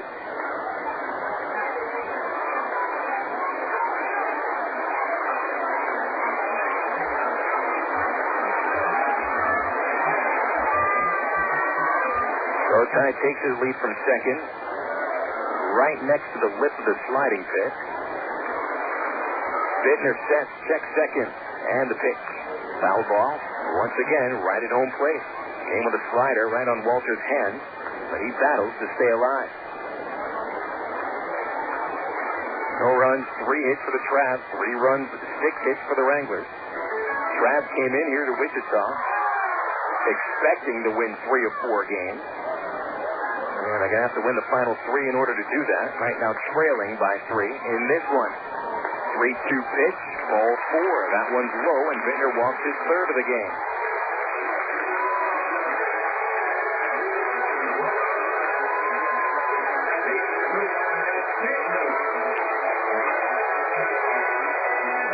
Pitching coach Kernan Ronan makes his first appearance of the game, walking slowly to the pitcher's mound. Nobody warming up in the Travs bullpen right now. While we have the chance, a reminder, folks, the Travs are back in town this coming Friday. Midget wrestling at the ballpark. Little Cato and Beautiful Bobby are back for the World's Midget Wrestling Championship.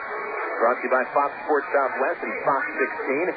Also, a lucky fan will win 2 round-trip tickets anywhere Southwest Airlines flies, and that'll be this Friday at Ray Winder Field. Replica Jersey night on Saturday. We have an Academy Sports Day game coming up on Sunday with discount tickets at Academy Sports and Outdoors in West Little Rock. Also, AARP members get a free general admission ticket Sunday with the valid membership card, and it's also going to be the second Jim Elder Good Sport Fun Kids Clinic. Get your kids to the ballpark. The gates open at 12. Kids Clinic begins at 12:45. That's Sunday, June the 6th. The Travs battle around Rock Express. Ball 1 down and into Santos. And Santos knocked in himself on a homer to right field in the fourth, his 10th of the year. 1 more homer, and he'll match last year's total. Left-handed hitter, and the 1-0 from Bittner is over the outside corner. Santos bounced into a 3-6-1 double play in the second inning. And the homer in the fourth, his only hit of the game and his first hit in 9 at-bats. Bittner sets the pitch. Is over the outside corner again. Strike 2.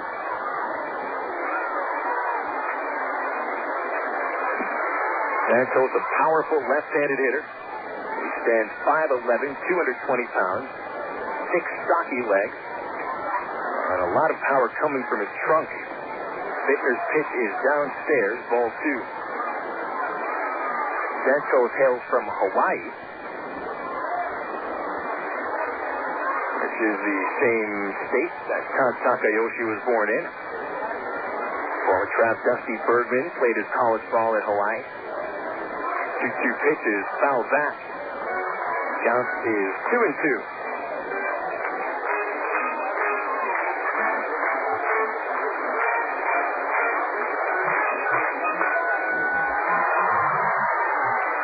Santos did not play college ball. He was drafted in the 22nd round in 1999 out of high school in Honolulu. 2-2, 2 outs. The pitch to Santos is inside. Bittner runs another full count. He's gone full 4 times today. Santos is the 7th hitter of the inning. 2 runs have scored. Hopper and Blanco reached on base hit. Gotay knocked him in with a double. The runners go. The pitch is swung on and missed.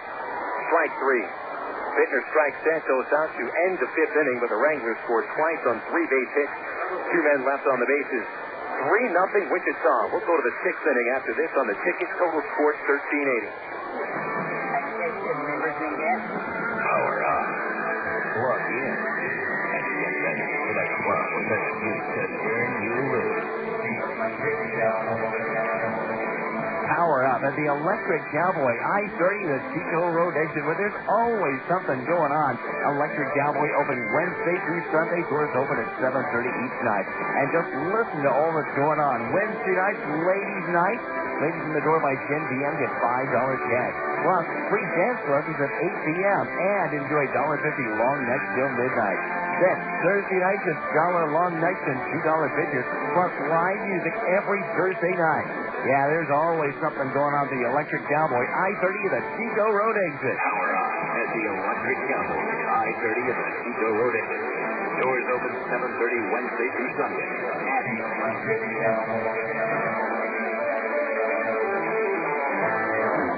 An accident involving a large truck can cause a lot of damage. If you're injured, you need a law firm that knows what they're doing. And while facts differ and results vary, we've got a verdict as large as $12.5 million in a single tractor-trailer case.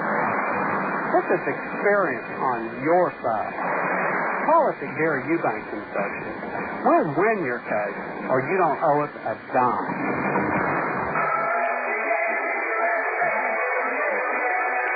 Traveler Baseball here on the Ticket Total Sports 1380, brought to you as always by Pig and Tick, the Great American Barbecue House. Pig and Tick is located in Sherwood on Highway 107, and Pig and Tick features all your favorite barbecue plates plus the fixings and a great family atmosphere. Check out the good folks at Pig and Tick. Call them up at 834-6150 or look them up online at pigandtick.com. That's PIGNCHIK.com. And Pig and Tick Barbecue is available in the Travs Southwest Airlines picnic terrace only for picnic groups. If you're interested in signing up your group for a picnic at the ballpark, dial 664-1555 and ask for John Boy. Here's Alberto Cayasco leading off the 6th inning for the Travs. They're down 3-0 to Wichita.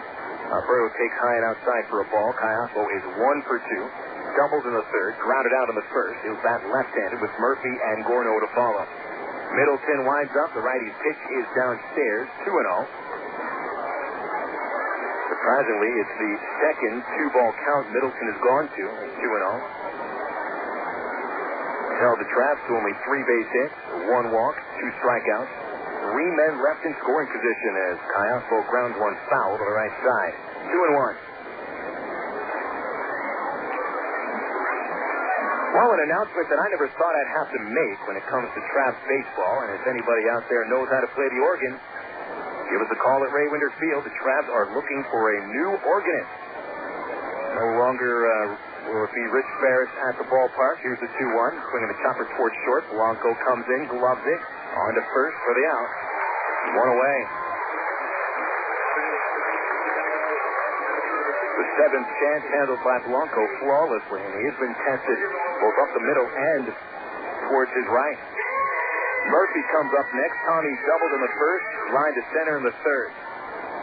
What the Travs are looking for from the organist is somebody that, obviously, is able to make all the home games. Also someone that you don't need to have your own organ. The Travs have an organ. It's being installed as Murphy swings and misses on a curve for a strike. But what we need is a tape of something showing that you can play the organ. Also, let us know, show us a little bit of diversity. We don't like to hear the same 6 songs over and over again.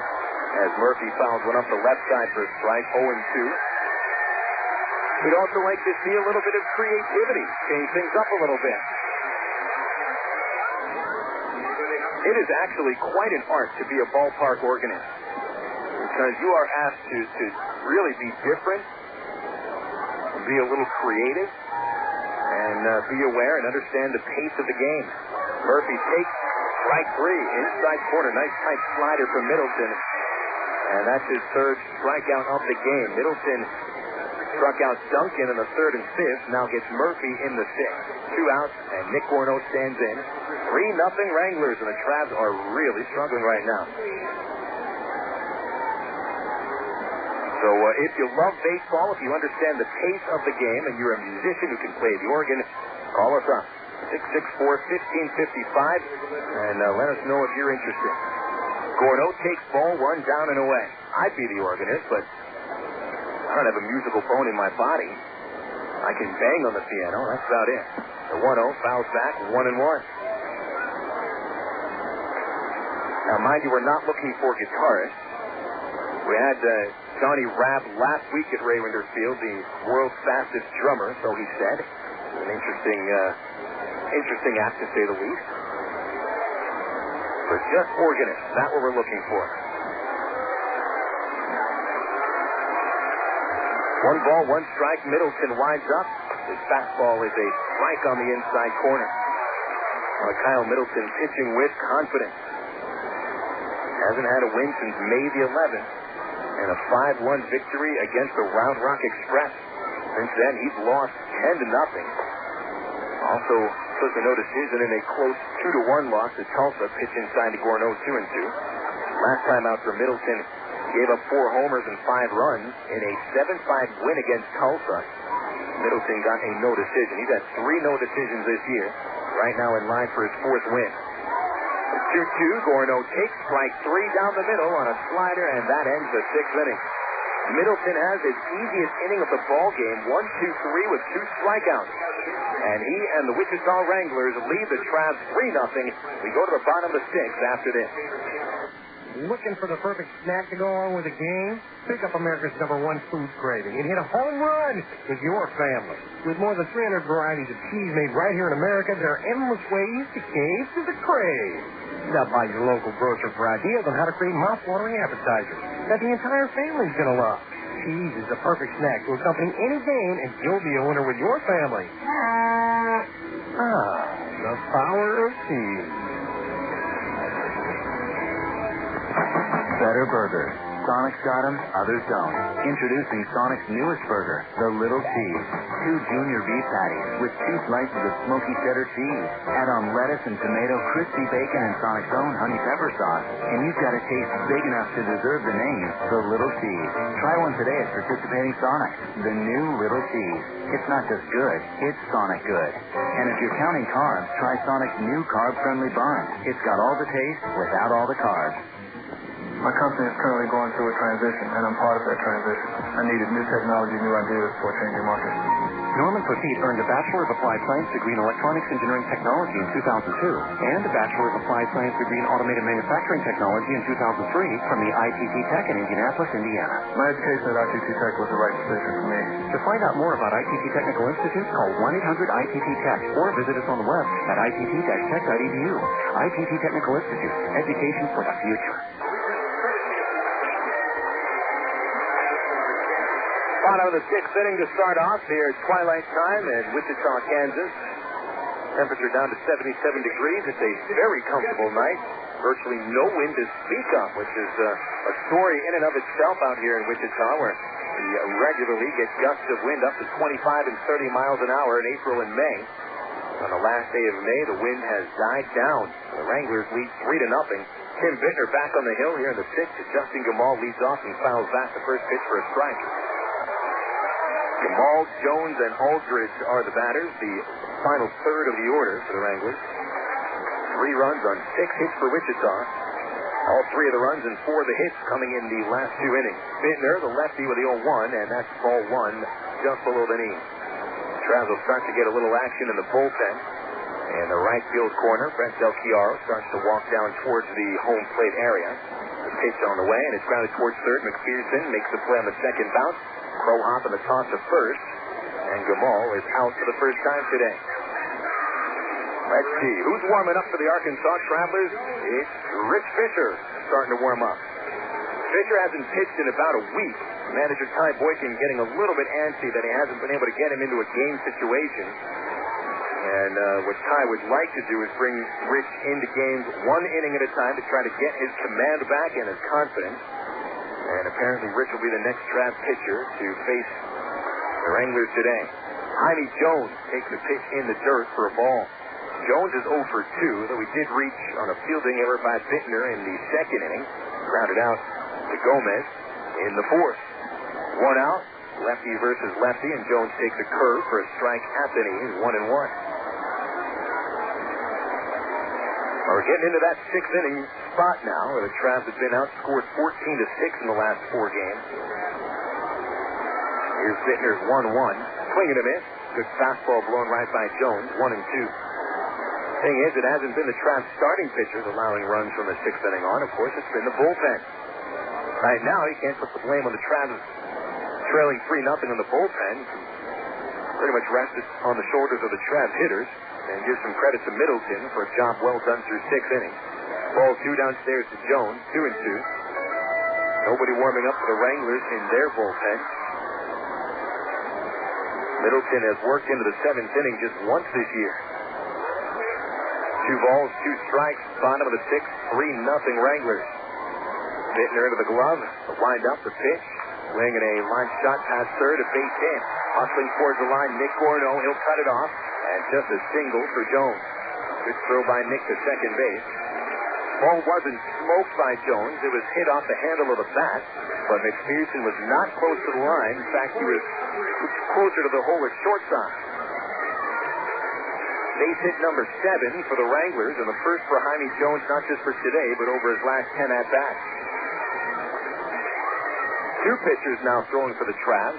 Steve Andrade is warming up. He's wearing number 9 instead of number 33 that he had worn a couple days ago, and he was brought down from Salt Lake City, and Fisher starts to throw next to him as well. A pitch in the dirt to Corey Aldridge, ball 1.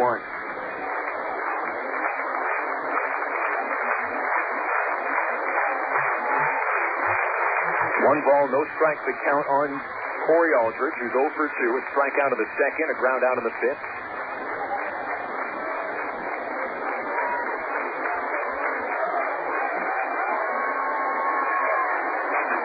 1 ball, no strikes. The pitch is grounded through the right side of the infield for a base hit.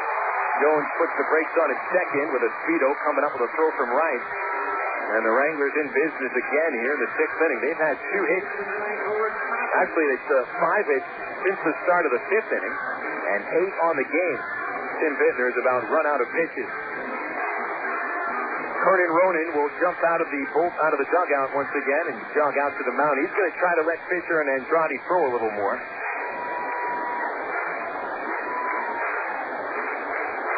Bittner has pitched very well until 2 outs in the 4th inning when he gave up a homer to Chad Santos.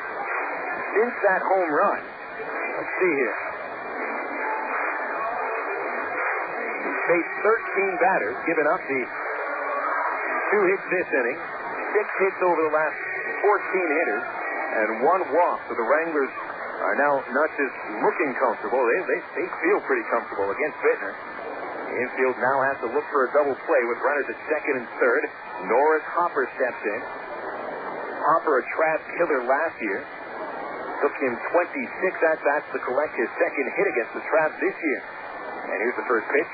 They'll take it outside. Mathis throws to first, checking on Aldridge, but he got back in there. Wranglers 3, Travelers nothing in the last of the sixth inning at Lawrence Dumont Stadium. Usually the way things have gone recently for the Travs, they've either led in the sixth or tied at the sixth inning. And then the bullpen gives up a couple of runs in the seventh, eighth, or ninth. Right now the Wranglers looking to possibly put this game away. Bittner fires on the outside corner. 1 ball, 1 strike.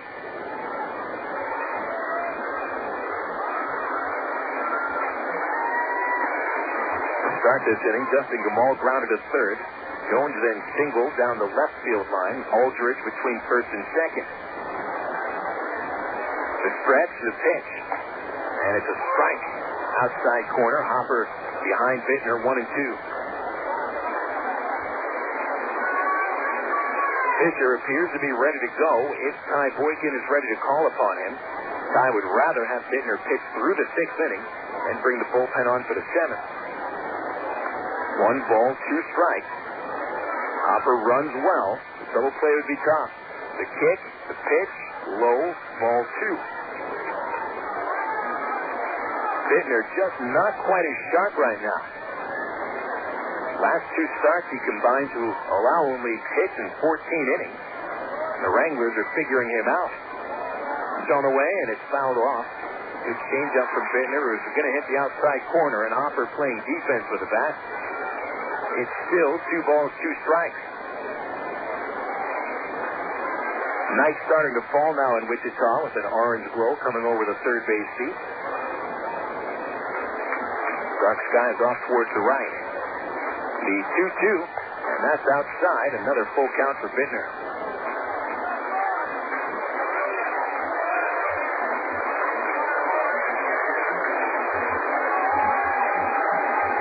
Just look towards Hank White, who flashes signs halfway between home plate and third. Let's see if he sends the runners on 3 and 2. 1 out. Hopper windmills the bat around. Bittner a long look for the sign. He's ready. Look at second, the runners go. The pitch is fouled down the first base area. And along the right field fence, there's a bunch of kids and their fathers leaning over the fence with various colored baseball gloves, trying to pick that ball up, and Cam Esslinger gives it to one of the kids. Ballpark's packed more than we've seen it this year here in Wichita, and on a free night. It's the second time we've seen a free ticket night in Wichita, and they bring in a lot of fans each time. Bittner steps off the rubber. 3-0 Wranglers. They'll look to add to the lead here.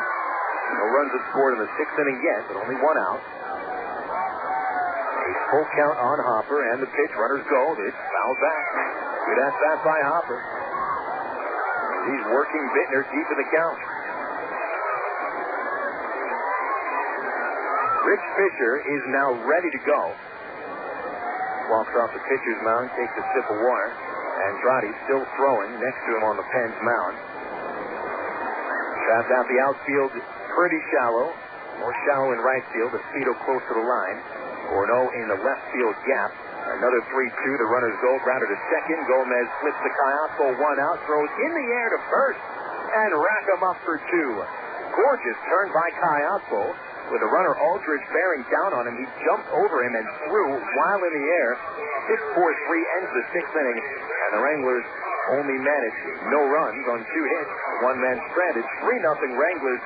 We go to the seventh here on the ticket. Total Sports 1380. Listen up, guys. Here's a little dirty talk for you. As an average American, you have somewhere between 5 to 25 pounds of compacted waste and toxins built up in your body. Much of it due to poor diet and lack of exercise. What does this mean for you? It means you could be at a significantly increased risk of developing a chronic disease or worse. If this concerns you, there's help. It's called Purinol. Purinol is a 2-step system that takes only seconds a day and could significantly increase your chance of avoiding any number of illnesses. In just 5 days, Purinol will cleanse your body of excess waste, toxins, and bacteria that have built up in your system as a result of poor diet and lack of exercise. Even better, with the Purinol system, you'll see easier weight loss, increased energy, and a more vital life. Purinol will also help boost your immune system, further guarding from sickness for years to come. Call now, 1-800-480-0567, and try Purinol absolutely risk-free for 30 days. 1-800-480-0567. 1-800-480-0567. This week in the sporting news. Read about the hot shot and the hot rod. Kevin Harvick's consistency and strong race team are giving him the best chance for a Cup championship. Plus, even though the Red Sox tried to get rid of him last season, Manny Ramirez has been pleasant off the field and tremendous at the plate. And enjoy a bit of the wit and wisdom of Charles Barkley. It's all in the sporting news. On newsstands now. Or to subscribe, call 866-TSN-FAN. That's 866-876-3267. Or visit sportingnews.com. The Sporting News, the expert choice. 6 innings are in the books at Lawrence Dumont Stadium. And here are the totals. The Arkansas Travelers, no runs, 3 hits, 1 error. The Wichita Wranglers, 3 runs, 8 hits, no errors. There has been a scoring change. An error which was charged to Dallas McPherson back in the 4th inning has been changed to a hit for Justin Gamal. Gamal is 2 for 3. And McPherson not charged with his 12th error. And here's Dallas to lead off the 7th inning. McPherson is 0 for 1, popped out in the 1st. He took a walk in the 4th. Kyle Middleton pitching a beauty so far with a strike over the outside corner. 6 shutout innings for Middleton.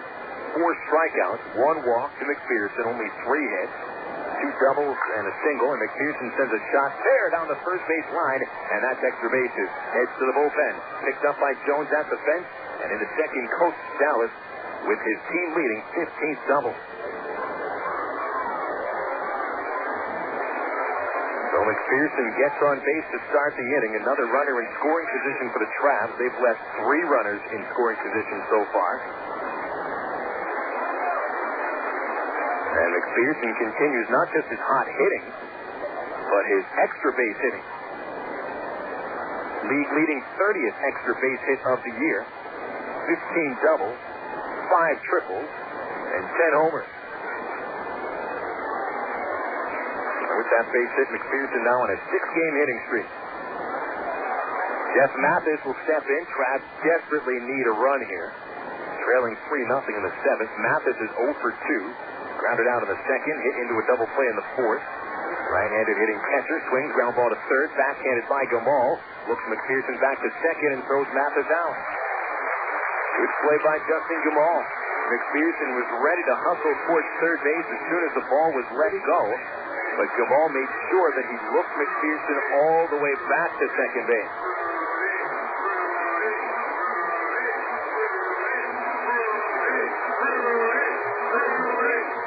You ever hear the saying that once is funny, twice is 3 times deserves a spanking? That's what my father told me.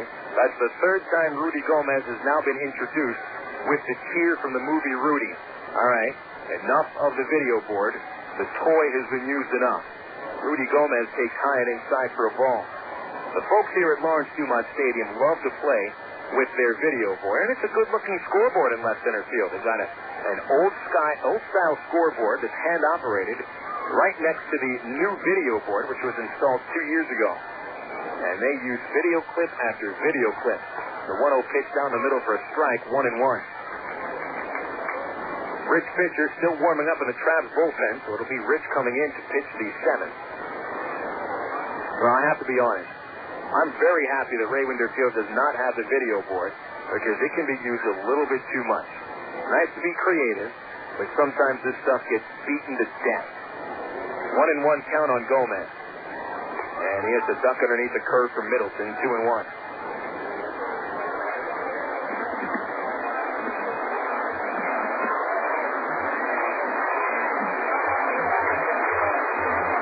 Nothing Wranglers in the top of the 7th.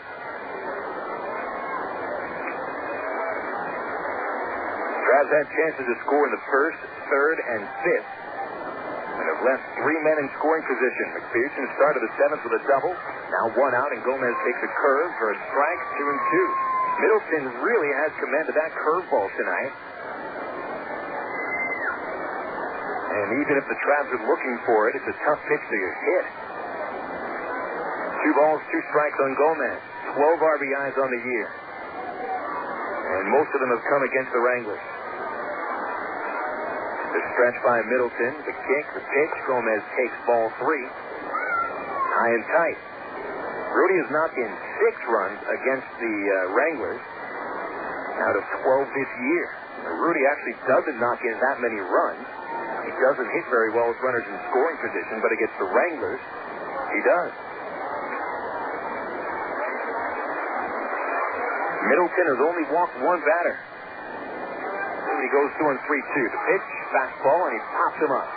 Gomez sends it high to shallow right, going out Gotay. He gives way to Jaime Jones, and the right fielder Jones makes the catch for out number 2.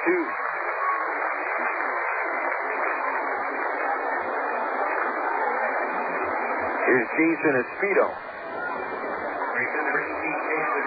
No QC introduction for Jason. Oh, why not? They could have put a clip of Friday the 13th out there. Scott Walter, the catcher, meets with Middleton on the mound. Why they keep showing movie clips? I guess since it's a family atmosphere, they don't want to show any piece of a slasher movie. Well, Freddie Bynum will be coming in from Midland next week. Maybe they'll show a clip of Nightmare on Elm Street.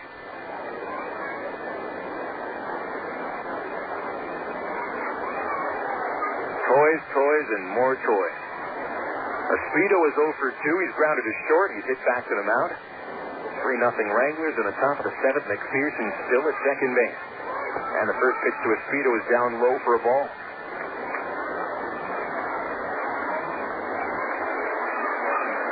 Only 2 RBIs over his last 13 games for Espedo. 22 on the year. A .288 batter. Trav needs this run desperately. 1-0. The pitch. Outside, ball 2. Very impressive start for Kyle Middleton. When the Trav saw him in April, they hit him pretty well. Middleton allowed a batting average of .273 against the Trav. 12 hits until this game. 2 balls, no strikes. Espedo swings a check swing and foul ball out of play. 2 balls, 1 strike on the Trav's right fielder.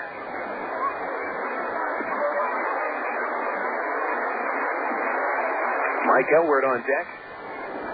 Elward not hitting well either. Bottom third of the order, really struggling. Not just today, but over the last week. Middleton sets as he looks to send the game into the 7th inning stretch. The 2-1 is inside, right at Espedo's hands. 3-1.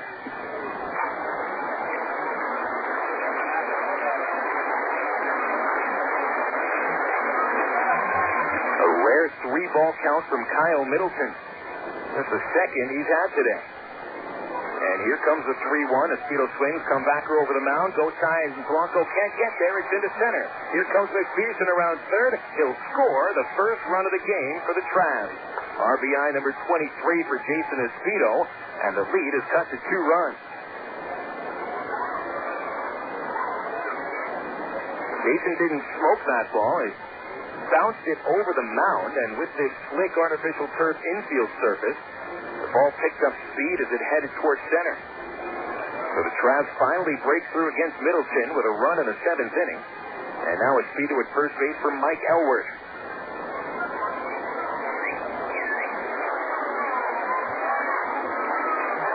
Elward is fly to right, grounded to third base. He's 0 for 2. Middleton throws to first base to check on Espedo. He's back in.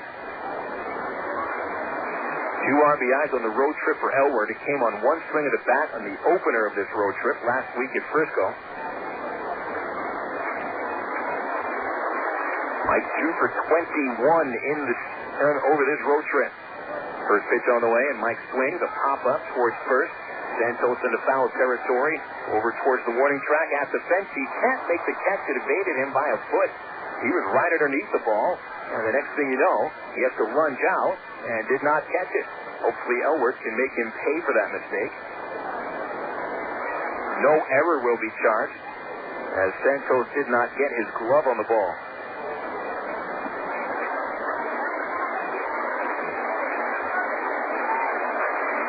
So much foul territory here at Lawrence Dumont Stadium, and sometimes it can be a difficult task for an infielder to run a lot further than they're used to for foul balls. I mean, they run more between the baseline and the foul fence than they do from home to first. 0-1 the count, the stretch, the pitch. Elward fouls it into the screen behind home plate. Certainly the most foul room in the Texas League, and that's one of the reasons that I don't believe this ballpark is as much of a hitter's park as people think it is. Read in the baseball publications. Baseball America continues to call this ballpark, Lawrence Dumont Stadium, a quote-unquote hitter's haven. I don't believe it's as much of a hitter's haven as it used to be. Outfield distance is much further back, and all this foul territory is really the pitcher's best friend. The 1-2 pitch is outside. So that was an 0-2 pitch outside, so now the count 1-2. Texas League is not as much of a hitter's park as of a hitter's league as people used to think it was. There's a new park in Midland, which is now a pitcher's park. Frisco is a pitcher's park. This isn't as much of a hitter's league. This is not your father's Texas League. Change up to Elward. He takes, called strike 3, and the inning is over. Travs managed 1 run on 2 base hits. Espedo stranded his first after his RBI single. Wichita 3, Arkansas 1. Time for the 7th inning stretch at the old ball yard in Wichita. We're back after this. Now that the baseball season is here, moms everywhere begin scouting for a cool, delicious recipe that won't take extra innings to make, like Del Monte's Spring Pasta Salad. Simply combine 8 ounces of cooked Bible pasta, 1 can of Del Monte's seasoned green beans, 1 can of Del Monte's peas and carrots, plus a cup of cherry tomato halves sauced with Caesar dressing, and you've got a quick score. Del Monte steps up to the plate with simple mealtime solutions that will have you saying, hey, I can do that. Look for Del Monte vegetables at your local Harvest Foods. Harvest Foods, an Arkansas company serving Arkansas. He joined the Air Force in 1964 and served in Vietnam. He commanded forces in the far corners of the globe. Rising through the ranks, he served as a 3-star general at the Pentagon. You'd think 30 years of distinguished service would be plenty. But if you're Norman G. Leasy, Lieutenant General, retired United States Air Force, that's just the beginning. Today, he's pursuing a new career as Walmart's Vice President of National Government Relations. Norm's journey took him near and far, through Asia, Scandinavia, Europe, the Middle East, and Webster University, where he earned a master's degree that served him well in his career. I'm Bob Costas, member of the board of Webster University. All Webster campuses around the world share the same belief. Education is more than just a degree. It's real knowledge for real-world success. For more information about graduate degrees from Webster University in Little Rock, visit them on the web at webster.edu or call them 800-828-2598. You're listening to Arkansas Travelers Baseball on the ticket. Total Sports 1380. KDXE, North Little Rock. Rich Fisher takes them out for the Arkansas Travelers here in the bottom of the 7th inning. 3-1 score, the Wranglers in front. Fisher is on to pitch 1 inning, and hopefully it's a scoreless inning. His ERA is 10.90. The scoreless innings have been very tough to come by. Last time Fisher faced the Wranglers, he allowed 8 runs and 2 homers in a 4-inning start a couple Sundays ago in a doubleheader sweep loss. And his first pitch of the inning is outside to Andres Blanco. Fisher faces the 2, 3, and 4 batters. The right-hander winds. His pitch to Blanco is a strike at the knees, 1-1. Blanco is 1 for 3. Fought off a single into center in the 5th inning and came around to score on Ruben Gotai's double. Gotai on deck and Brown. Showing bunt, Blanco pushes it foul into the screen in front of us. Strike 2. So Tim Bittner on the hook for the loss. It would be his second of the year. Second to the Wranglers as well. His only loss this year came against Wichita. 3-2 on April the 20th. Fisher on in relief. 2 wins, 6 losses, 10.90 ERA. Blanco sends a fly to left field. Here's Gorno coming in to make the catch. And there's one away in the 7th.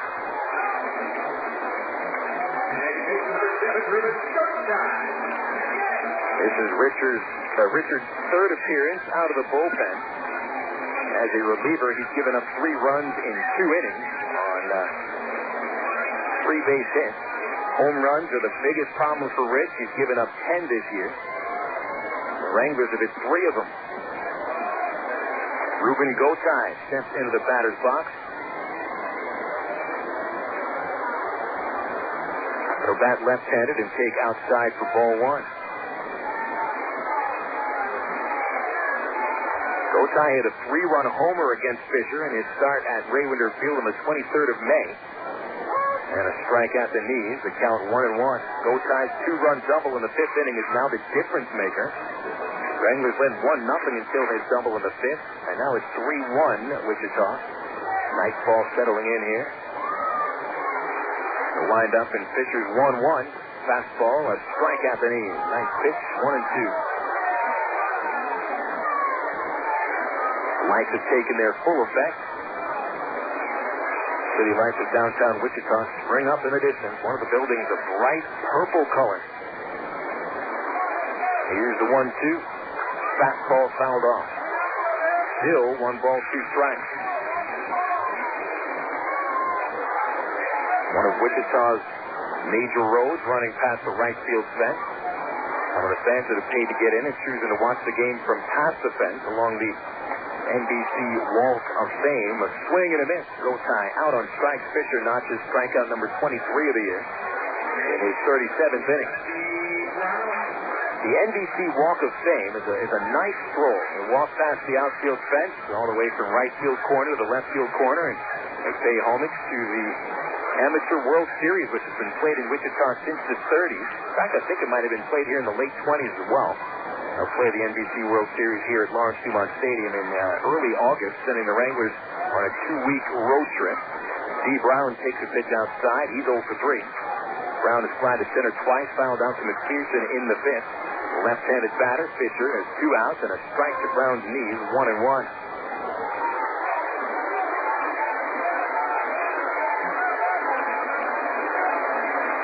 Fisher looking for a scoreless 7th inning. Overhand windup. The kick. The pitch is high. Ball 2. Fisher started the season with a victory here in Wichita. Second game of the year with 5 shutout innings. And he beat Wichita on April the 19th. He has had success against the Wranglers. And the ball hit foul into the beer garden in right field. Pardon me, let me say it correctly. Ye Old Beer Garden. It's not just a beer garden. There's a ye and an old in Old English before the beer garden part. 3-level beer drinking area. Because they have dollar Rolling Rocks on sale today.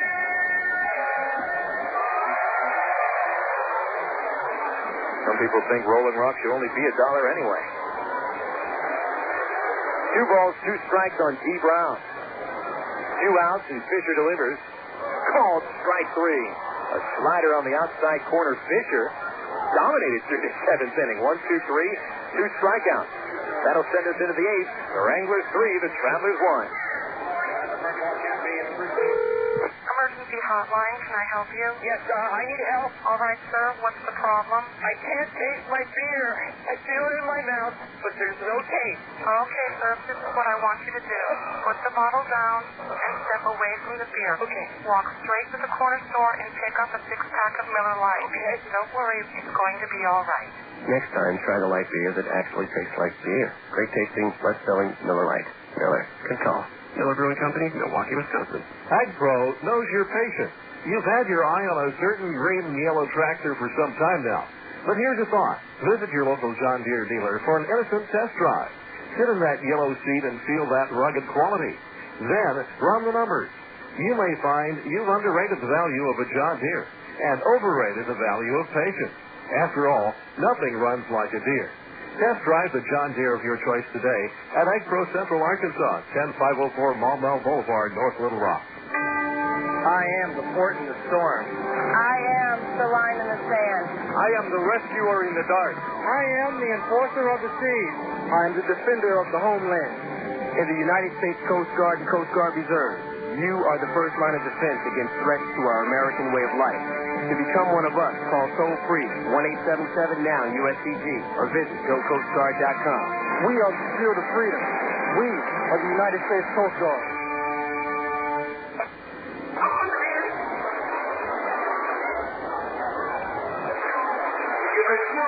Travs baseball heading into the 8th inning at Lawrence Dumont Stadium. The Travs with 1 run on 5 hits and 1 error. And the Wranglers 3 runs on 8 hits and no errors. Kyle Middleton looking to go the furthest he's gone this year. He's pitching into the 8th inning.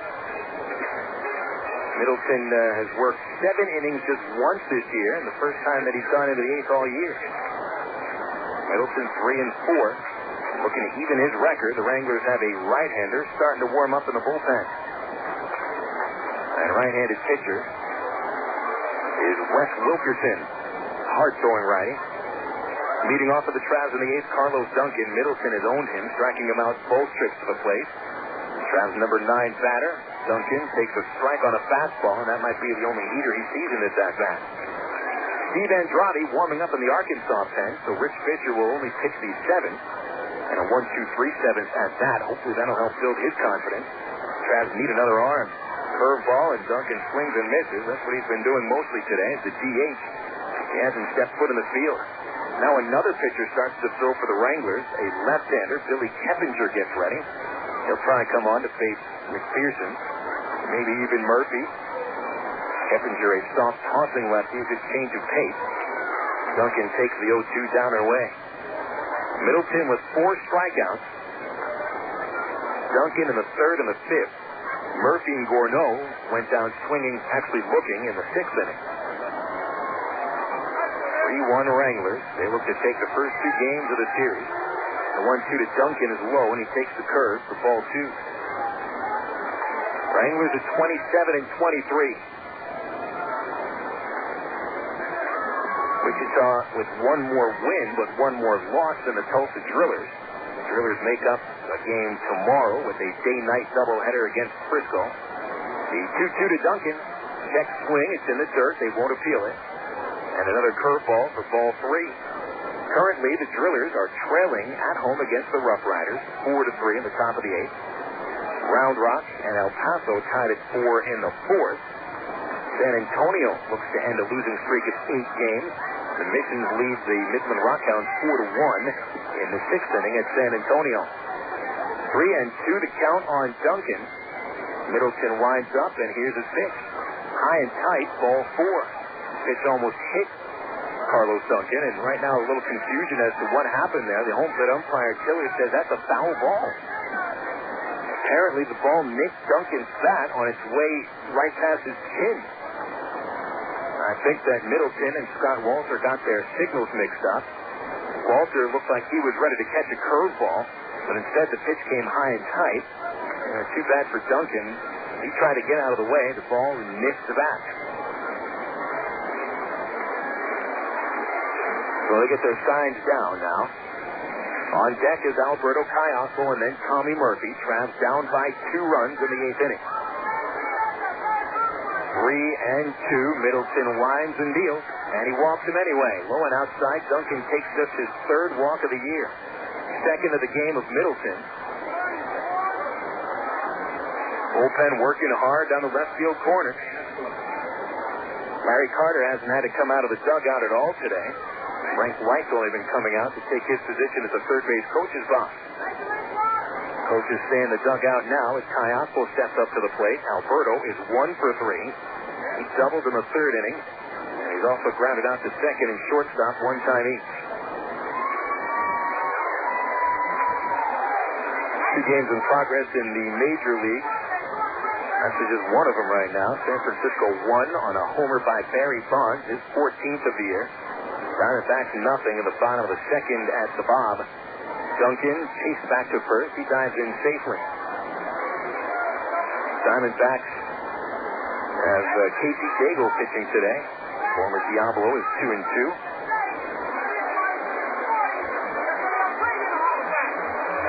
Colorado and San Diego just underway at Petco Park. Toss to first again, and a dive in safely is Duncan.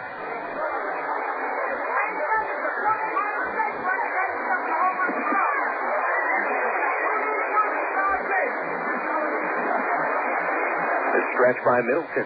The kick, the pitch. Alberto takes ball 1 high and outside. Middleton is starting to tire. We saw the effects of his tiring in the 7th inning. He only had one 3-ball count for the first 6 innings, went to 3 balls twice in the 7th, and gave up 2 hits for the first time in the game. Now a leadoff walk to Duncan, nobody out. The pitch to Alberto. There's a strike on the low outside corner. That'll even the count, 1 ball, 1 strike.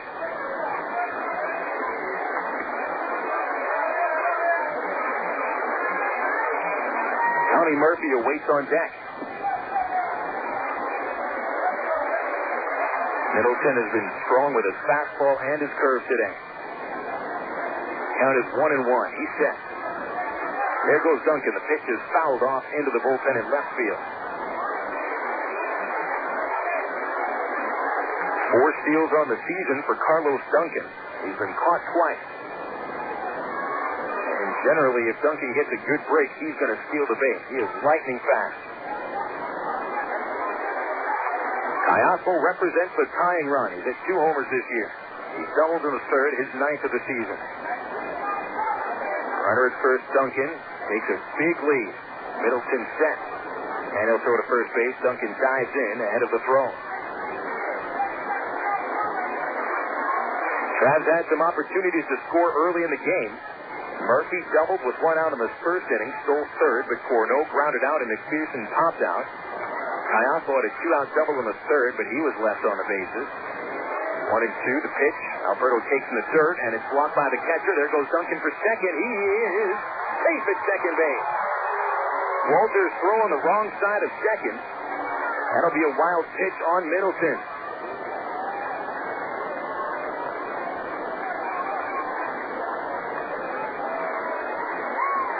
Duncan had such a large lead that his secondary lead carried him a 1/3 of the way to second base.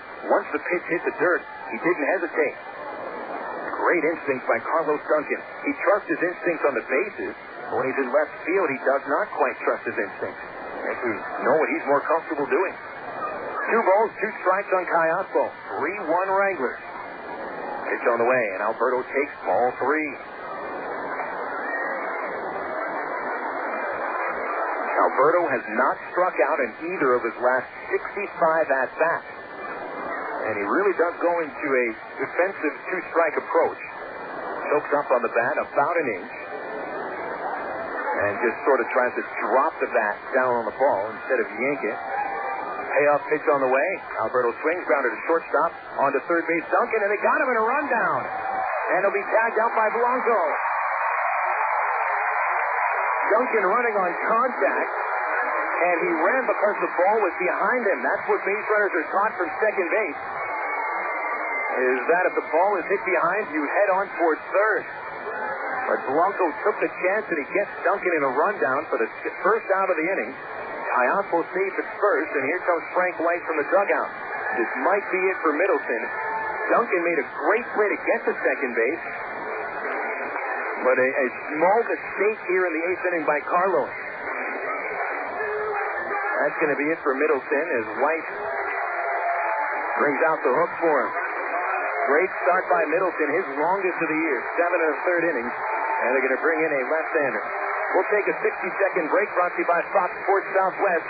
And for the best in Major League Baseball action, tune in every night to Fox Sports Net on Comcast. Not only does Fox Sports Southwest bring you the best big league matchups, there's also the latest highlights and home team coverage every night on the Southwest Regional Sports Report at 10 o'clock. Comcast and Fox Sports Net, the #1 place for college baseball and Major League coverage. Check your local listings for Fox Sports Southwest. The new pitcher is Billy Keppinger. The score is Wichita 3, Arkansas 1. We're back after this. Remember the good old days before Fox Sports Net when you'd watch a sports report for like an hour before they even mentioned your hometown teams? And then if you blinked, you missed it? Sure, you remember. The good old days really sucked. Nightly at 10, it's the Southwest Sports Report on Fox Sports Net. 34 minutes every night dedicated to the scores, highlights, and interviews from your hometown team. Your team, your town, your show. The Southwest Sports Report at 10. Only on Fox Sports Net. There's a wind-up sitting on the way, and you can catch the Traz online at www.traz.com. The Arkansas Travelers have one of minor league baseball's most user-friendly websites with easy access to Traz game stories, up-to-date stats, and Texas League standings. You'll be informed about the Traz online at traz.com. Purchase tickets, Traz souvenirs, listen to the game. Hey, if you could buy hot dogs and popcorn on the website, it'd be like coming to the old ballpark. See us online, www.traz.com. Frank White decides to go to the left-hander, Billy Keppinger, in the 8th inning. He enters the game with one runner on base. It's his first, one out. Duncan thrown out at third on Caiafo's fielder's choice. The play goes 6-5-6. Tying run will still come to the plate in the form of Tommy Murphy and Nick Gorneau on deck.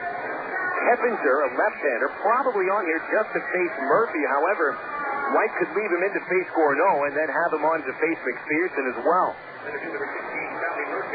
The Wranglers only have one lefty in the bullpen, and it is Keppinger. He's 6 feet tall, 180 pounds, carries an earned run average of 675 and a batting average against of 322.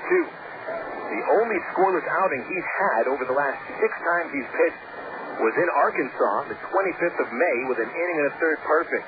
He's a good change of pace, a lefty that barely breaks 82 miles an hour. Tommy Murphy steps in right-handed, 1 for 3 today, showing bunt. He takes the pitch way outside. Keppinger, a converted position player who has been a relief pitcher ever since the 2002 season. He used to play outfield and a little bit of first as a 17th round draft pick out of Cumberland, Kentucky. The left-hander sets with a 1-0 count on Murphy. Looks at the runner at first. That's Caiafo. The pitch. Murphy takes outside, ball 2. Keppinger enters his 19th game of the season. That leads all Wichita pitchers. 39 hits, 4 of them homers, 5 walks, 19 strikeouts. A very rough month of May. Hitters batting .409 against him and a 1286 earned run average this month. The 2-0 swinging a pop fly out of play. When the Travs last saw Keppinger on the 25th of May, it was in a 7-0 Wichita win where Keppinger followed Ryan Fairlocker with an inning and a third perfect. Wes Wilkerson still warming up down the left field line in the Wrangler pen as Keppinger goes to the belt. Caiafo, half in, half out of the sliding pit at first, is chased back on a throw from Keppinger.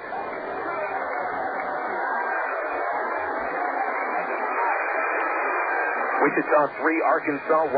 Wranglers led 3-0 on a solo homer by Chad Santos and a 2-run double from Ruben Gotay. Trapp scored the run in the 7th. Murphy takes a pitch low, ball 3. Dallas McPherson had doubled in the 7th inning and scored on a 2-out single from Jason Espedo. The Travs have a couple of runs in them here in the 8th inning. This season, the Travs have been outscored in the 8th, 43-26.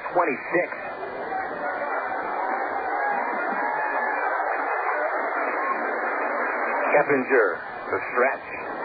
Jake the pitch, swinging a ground ball to third, bobbled by Gamal. He recovers, barehand throws to first, and Murphy beats the throw. Gamal turned what was a perfect double play grounder into an error, and the Travs catch a break. Now the tying run is aboard, and the go-ahead run comes to the plate in the form of Nick Gorneau. Boy, that is a real break for the Travs. That should have been a 5-4-3 double play, which would have ended the inning. But instead, Gamal kicked it. Looked like he looked at second base before he fielded the ball. It's his 7th error of the season and the first of the game for Wichita. So now Gorneau gets a chance. Nick hitless over the series, 0 for 7 with 3 strikeouts. Infield will look to turn 2 again. At first base, Murphy. At second, Caiafo. Nick, a right-handed batter, facing the lefty Keppinger. First pitch. A strike at the outside corner, 0-1. Keppinger throws a lot of sliders, a lot of changeups. The change is his best pitch.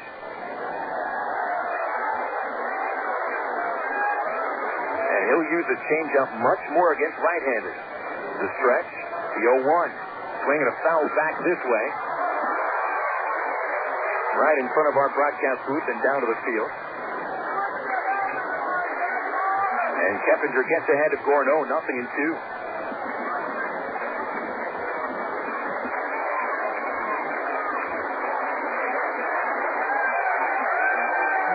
Keppinger has pitched with success against the Travs, with 1 run and 5 hits in 8 innings, plus 1 win in his only save. Here's the 0-2. Gorneau takes in the dirt on a curve. McPherson waiting on deck, so even if Gorneau doesn't make it on base, if he doesn't hit into a double play, the Travs will have their best hitter coming up with a chance to tie the game. We'd love to see McPherson have a chance to do some damage here in the 8th inning rather than leading off the ninth. 1 ball, 2 strikes on the Travs left fielder Gorneau. 28 RBIs on the year. Keppinger kicks and the pitch is outside, very close. Went with that changeup and missed the outside corner. The count is 2-2.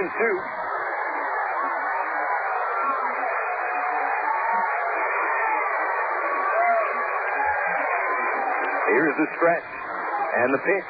Swing and a line drive to right field. Jones on his horse, and it's down for a base hit. It'll roll to the fence. Here comes Cayasco to score. Murphy around third, and he'll score. On to third, Gorneau with a triple, and the Travs tie the game.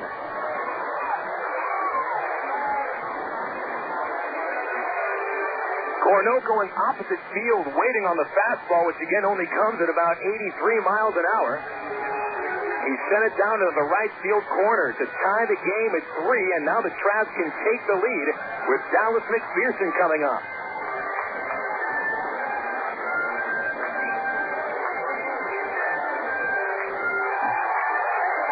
Little do the Wranglers front office know that this song was used every game that the Travs played at Frisco. The Dallas theme song played again for Dallas McPherson. The infield will come in. The Wranglers would do themselves a great service by walking McPherson, but it looks like they're going to pitch to him. McPherson is 1 for 2 today. Infield up, first pitch. Swing and a miss on a pitch in the dirt, strike 1. Dallas looking for the changeup, and he got the curve. So the Travs fight back here, and instead of the Travs blowing a save, it's the Wranglers blowing it. We're tied at 3 in the 8th inning. A fly ball should score Gorneau with the go-ahead run. McPherson sitting on 39 RBIs, and the pitch from Keppinger outside, ball 1. The triple for Gorneau, his second of the season. RBIs 29 and 30. Takes a cautious lead down the third base line. Keppinger, a lefty, doesn't get a good look at him. Infield up and positioned on the right side. 1-1. Swing and a fly ball to shallow right. Second baseman Gotay is going to camp underneath it, and he will make the catch. And that holds Gorneau at third base. Boy, McPherson pops out in a spot where the Travs were looking for a fly ball. That's going to be it for Keppinger. And you can also close the book on Middleton. 2 runs, both earned in 7 1/3. Here comes Frank White from the bullpen, and he's going to take Keppinger out of the game.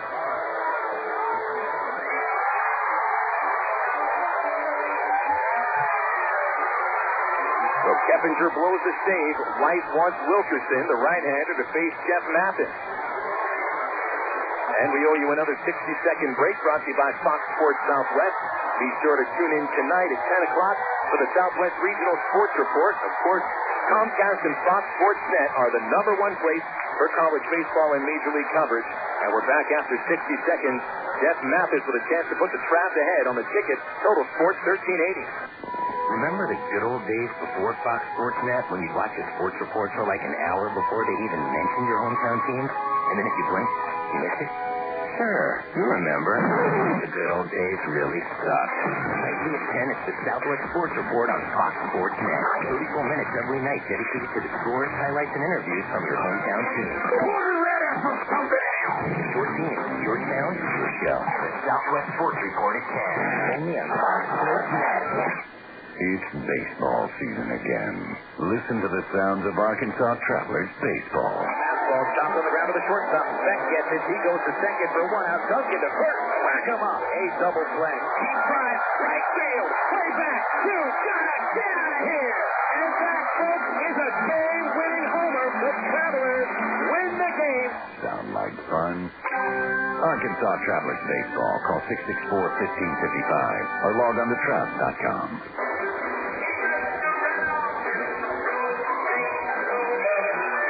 Travs turning the tables a little bit on the Wichita Wranglers here in the 8th inning. A 2-run rally, both runs coming across on a triple by Nick Gorneau. Dallas McPherson then popped out to bring up Jeff Mathis. And Wrangler manager Frank White goes back into the bullpen and brings out Wes Wilkerson. Wilkerson replaces Keppinger, who pitched just a third of an inning. The big play of this inning, besides Gorneau's triple, is the fielding error on Justin Gamal. Tommy Murphy hit a short double play ball to the third baseman. Gamal tried to throw to second before he fielded the ball, and that opened up the door. Boy, the Travs probably should have gone scoreless this inning. So Wilkerson comes on in relief. Wes Wilkerson, a tall, hard-throwing right-hander, is making his 19th appearance of the season. No wins or losses. His ERA is 2.77. Fastball reaches 93. It's his best pitch. Mathis is 0 for 3, and he takes a slider high and outside for ball.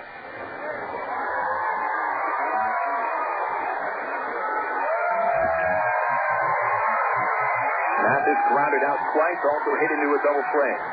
Gorneau represents the go-ahead run down the third base line. Wilkerson deals. Mathis takes. Fastball, a strike outside corner.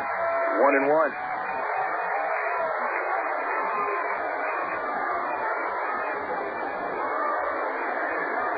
Wilkerson allows a batting average against of 283, 30 hits in 26 innings.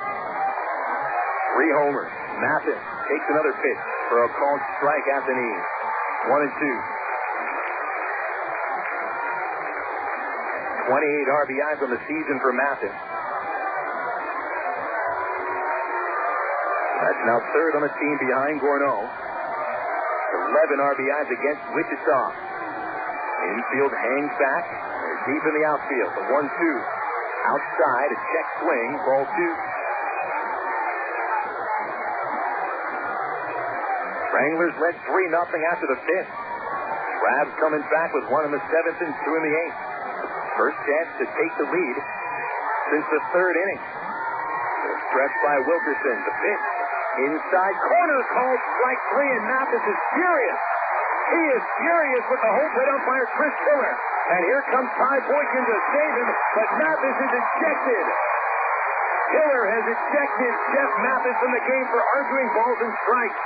Jeff threw his bat down at home plate, and he is still going at Tiller. Chris Tiller called that strike. It was high and inside, folks. There is no way that was a strike, but Jeff Mathis should not explode like that. He'll get booed by the crowd as this inning is over. And the Travs are going to have to put Brent Del Chiaro up there to catch. Mathis losing his composure in front of the packed house at Lawrence Dumont Stadium. But we are tied at 3. We go to the bottom of the 8th on the ticket. Total Sports 1380.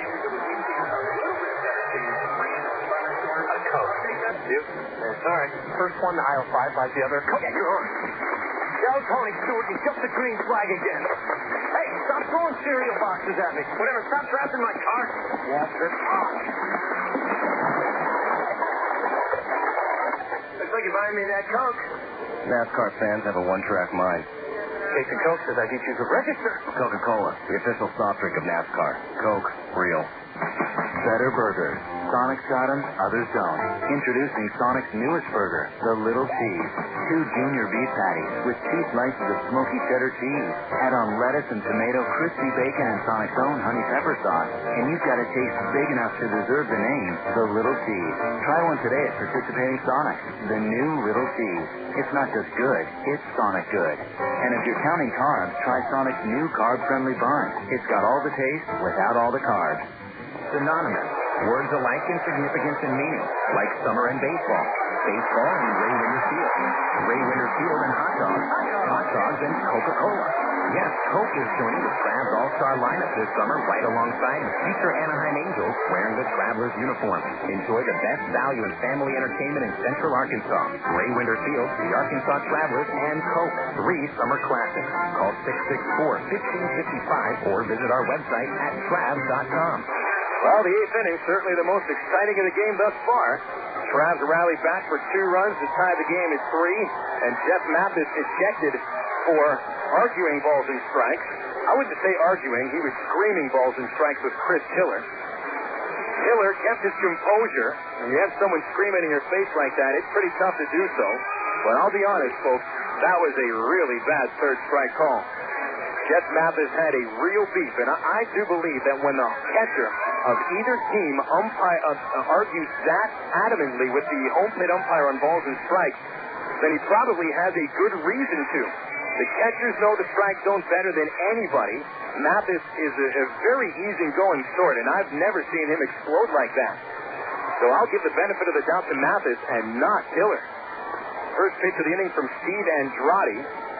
And that is Scott Walter showing bunt, taking low and away. Andrade comes in to replace Fisher. And Brent Del Chiaro will replace Mathis at the plate. Del Chiaro will take over in the number 5 spot in the order. And the Travs have just one reserve player left. That's Justin Turner. Andrade from the stretch and a pitch fouled off for a strike. Walter is 0 for 1. He's reached twice on walks. Andrade makes his second appearance of the season with the Travs. Was in the bullpen for the Salt Lake Stingers to start the year. Pitched fairly well, but missed 3 weeks with a shoulder injury. And now back with the Travs, where he spent most of last year. A curveball, a strike to Walter, and it's 1-2. Well, let's see here. I know Dallas McPherson has been ejected once this season. Mathis has also been ejected. I believe those are the only 2 Travs that have been sent to the showers early by the umpires. And the pitch to Walter is fisted foul over the first base seat. Andrade gave up a home run to the first batter he faced just 2 nights ago at Frisco. Jason Fox took him deep. On the second pitch he threw. Andrade leans in. That right arm dangles down, glove in the crook of his arm. Walter followed by Santos and Gamal in the last of the 8th. Andrade's pitch, swing and a miss, strike 3. The slider takes care of Walter. And coupling with Fisher's 2 strikeouts in the 7th, 3 consecutive Wrangler hitters have gone down on strike.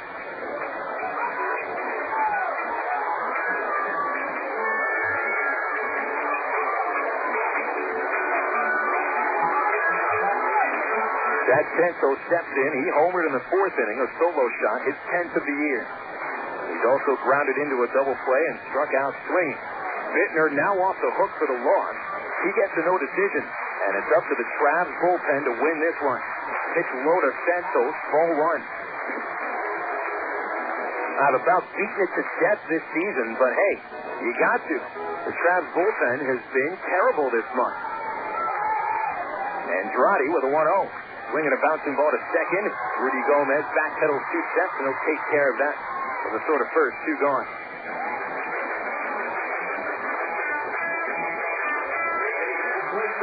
Those 2 outs quickly. The Wranglers have had their last 6 hitters go down in order against Bittner, who ended his game allowing 3 runs on 8 hits in 6 innings, 3 walks, 3 strikeouts. Fisher set him down in order in the 7th, and now Andrade sets down 2 batters in the 8th. Justin Gamal, the hitter, he's 2 for 3, and McPherson shifts closer to third base to guard the line, about 10 feet behind the bag. Gamal takes a curve inside. Gamal's error in the top half of this 8th inning opened up the door for the Travs to score 2 runs in the 8th. Otherwise, if he would have made that play, it would have been a double play, and the Travs would have gone scoreless and still trailed 3-1. Instead, it's a tie game. The stretch and the pitch. And a curve ball in for a strike. It's 1-1. The breaking pitch is Steve Andrade's specialty. Not just a curveball, but also a slider. Throws them at varying speeds from varying arm angles. But one thing about Andrade is sometimes his fastball doesn't have the best command. Count 1-1, the pitch. And there's the fastball. It's lined into left field for a single. Third hit of the game for Justin Gamal.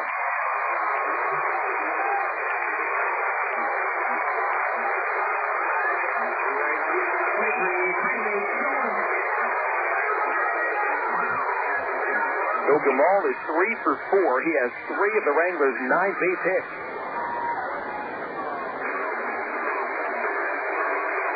3-3 tie, bottom 8 at Lawrence Dumont Stadium. Beautiful night for baseball and a great game. Jaime Jones is 1 for 3. And driving the right-hander from Woodland, California against the lefty Jones.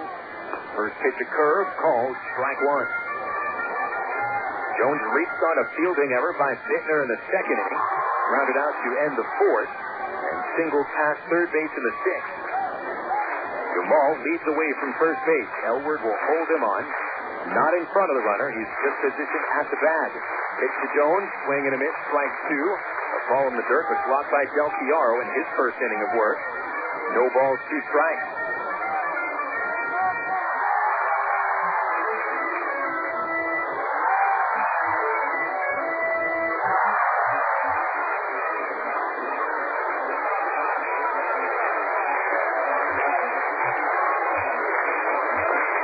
The count on Jones 0-2 with 2 outs. Pressed by Andrade, and the pitch in the dirt and blocked again by Del Chiaro. That was a ridiculous block. Andrade had one get away from him about 3 feet in front of home plate, but Brett was all over it. That saved Gamal from getting to second base.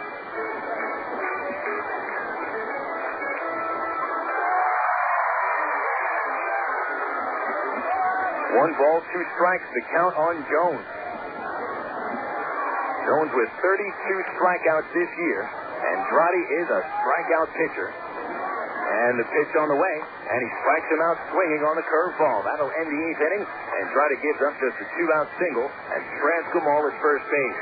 We're going to go into the 9th inning with the Travs and the Wranglers tied at 3 on the ticket. Total Sports 1380. Faucets leaking, come out feasting, missing tackle, piece and spackle, tubs, jacuzzis, tapes and movies, everything from A to Z. Now in lumber, tons of plumbers, elevators, coffee makers, radiators, party favors. Take a look and you'll see. Not the other book. When it comes to making their buying decisions, people today let their fingers do the walking through Yellow Book Yellow Pages. It's no wonder. Yellow Book's packed with money-saving coupons, restaurant menus, and vital community info. And with more ads than ever before, it has everything you need right at your fingertips. It's easy to spot. Just reach for the yellow directory with the map on the cover. And join the smart shoppers who choose Yellow Book, not the other book. Put your business in Yellow Book. Call 1-800-YB-YELLOW. Not the other book.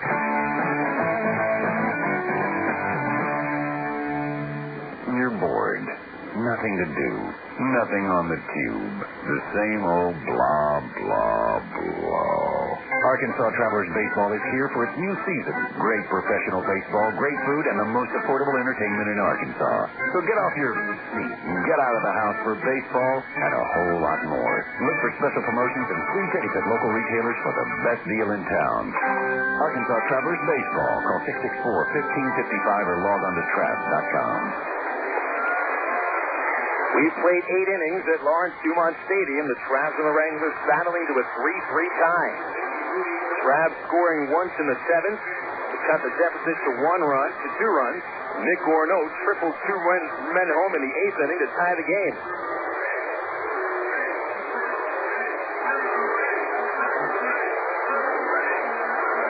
Well, I guess you know who's coming to the plate. Do the Wranglers front office realize that they now have their own fans chanting one of the visitors' names? Makes no sense to me.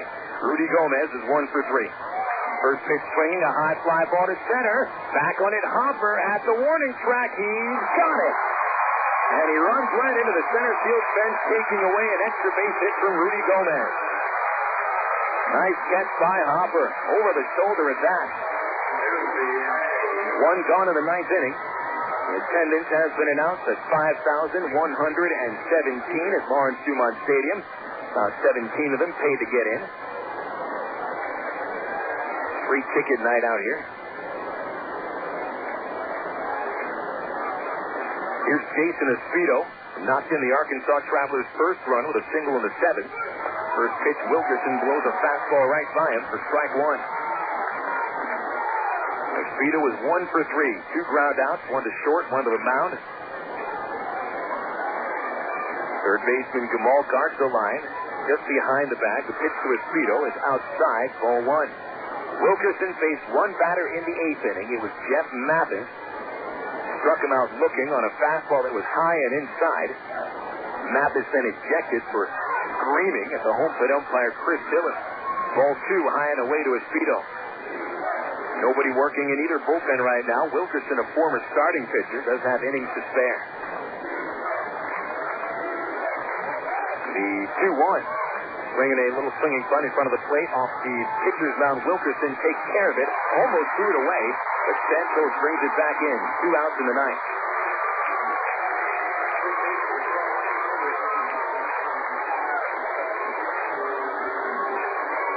Mike Elward stepping up to the plate now.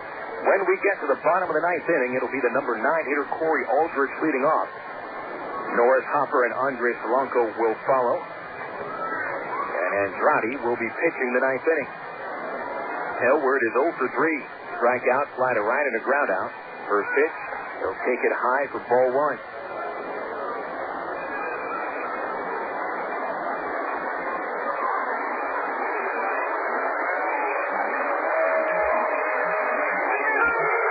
Here's the next pitch. It's fouled off the right side. 1 ball, 1 strike.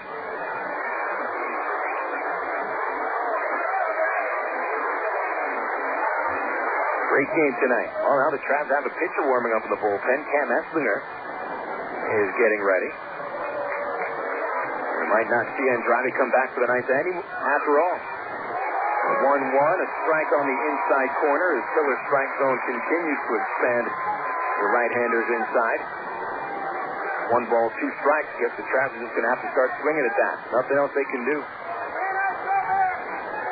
Big gap through the left side of the infield. As Wilkerson sets and delivers, a fastball is fouled off the catcher's mitt and dropped by the catcher, Walter.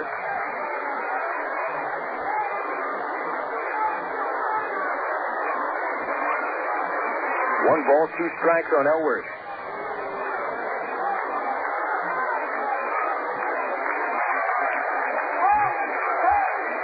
Wilkerson, a hard-throwing right-hander. Catcher Walter sets up outside. The pitch is high. Ball 2. 3-3 tie, top 9. He's looking to set down his 4th in a row. The 2-2, low and away, and it gets behind the catcher. Tried to spin a slider, and he spun it too much.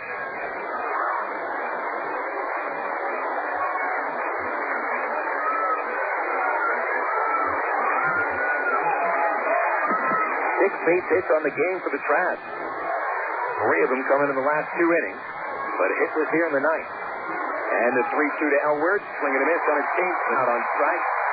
For the second time today, 3 up, 3 down to the sitting, and the Wranglers and the Travs tied at 3. We're back after this.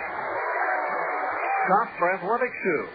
Choose from Nike, Reebok, New Balance, Adidas, Puma, and K-Swift shoes for running, walking, tennis, basketball, baseball, golf, football, or just plain goofing off. Join our Top Shoes Tip Top Shoppers Club and receive free shoes. Come into Tops for your Doc Martin sandals. Choose from a large selection of men's and women's styles, only $49. Remember, Top Shoes for all your footwear needs. Better burgers. Sonic's got them, others don't. Introducing Sonic's newest burger, the Little Cheese.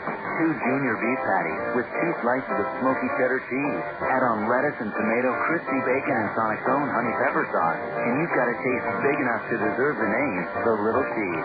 Try one today at participating Sonic. The new Little Cheese. It's not just good, it's Sonic good. And if you're counting carbs, try Sonic's new carb-friendly bun. It's got all the taste without all the carbs. Frank, what are you doing here? Wife sent me. We're out of Coke. You? Sorry. First one to aisle 5 by the other. Coke. Yeah, you're on. Tell Tony Stewart he's just a green flag again. Hey, stop throwing cereal boxes at me. Whatever, stop trapping my cart. Walk this off.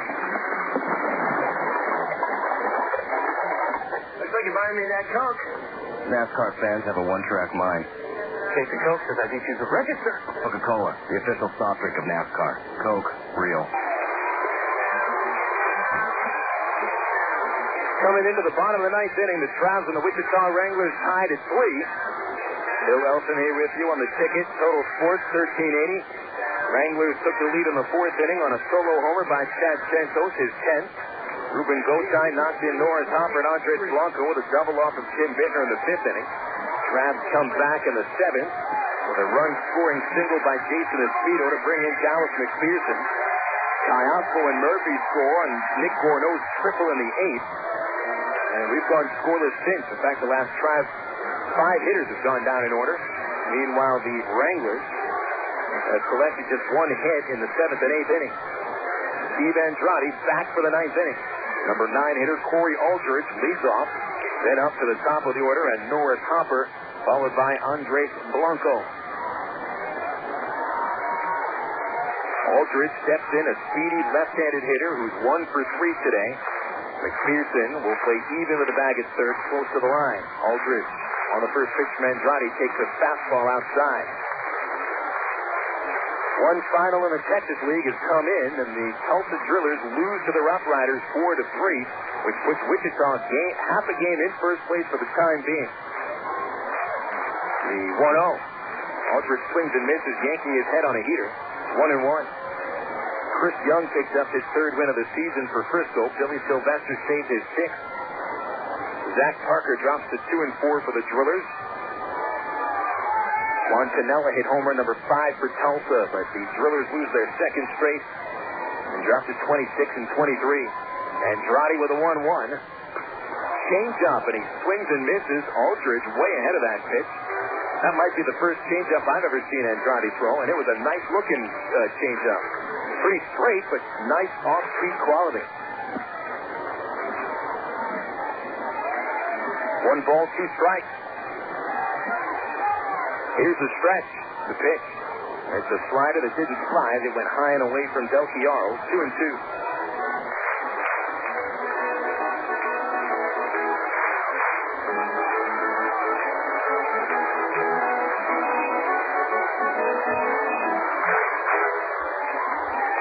Travs have outscored opponents 19-14 in the 9th inning this year, but the Travs already had their chance. And a curveball strikes out Aldridge swinging. Strikeout number 3 for Andrade. Boy, Steve is some kind of strikeout pitcher. Norris Hopper steps into the plate. Last year, Andrade struck out 74 hitters in 51 innings. He was the top relief pitcher for strikeouts per inning in the Texas League last year, and he was the best Midwest League reliever for strikeouts per 9 innings in 2002. Hopper sends the first pitch high to shallow right field. Gorneau and Espedo. It's Espedo coming in to make the catch.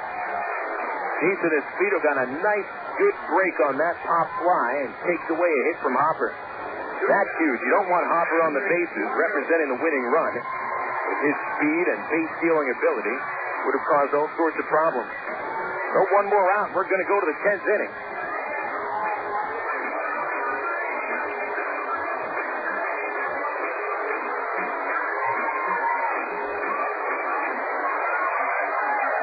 Here's Blanco. Andres is 1 for 4. A single, loop to center in the 5th, and he scores. He'll bat left-handed against the righty Andrade, and he kicks with the first pitch. It's hit in the air to shallow right field. In the gap goes Espedo. He's under it. He puts it away, and that'll send the Travs and the Wranglers into the 10th inning. A tie game at 3, and we're back for extra innings on the ticket. Total Sports 1380. Did you know that more than 250 Arkansans are currently awaiting an organ transplant? And did you know that every 16 minutes, a new name is added to the organ transplant waiting list? You can help to reduce these numbers by registering to become an organ donor.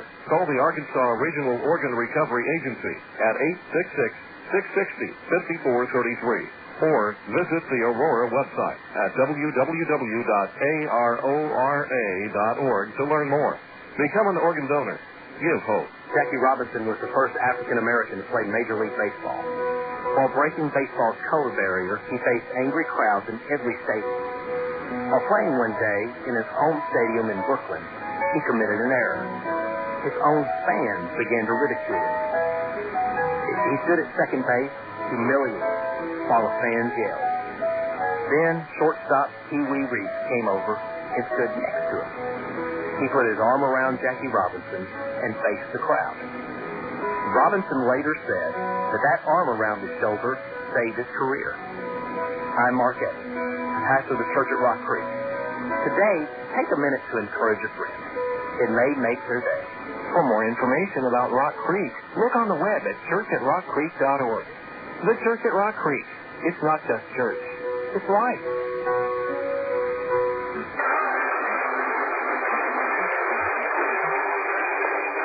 9 innings in the books. We get to extra innings here at Lawrence Dumont Stadium. It's the 5th extra inning game for the Travs. The Wranglers have played 2 previous extra inning games.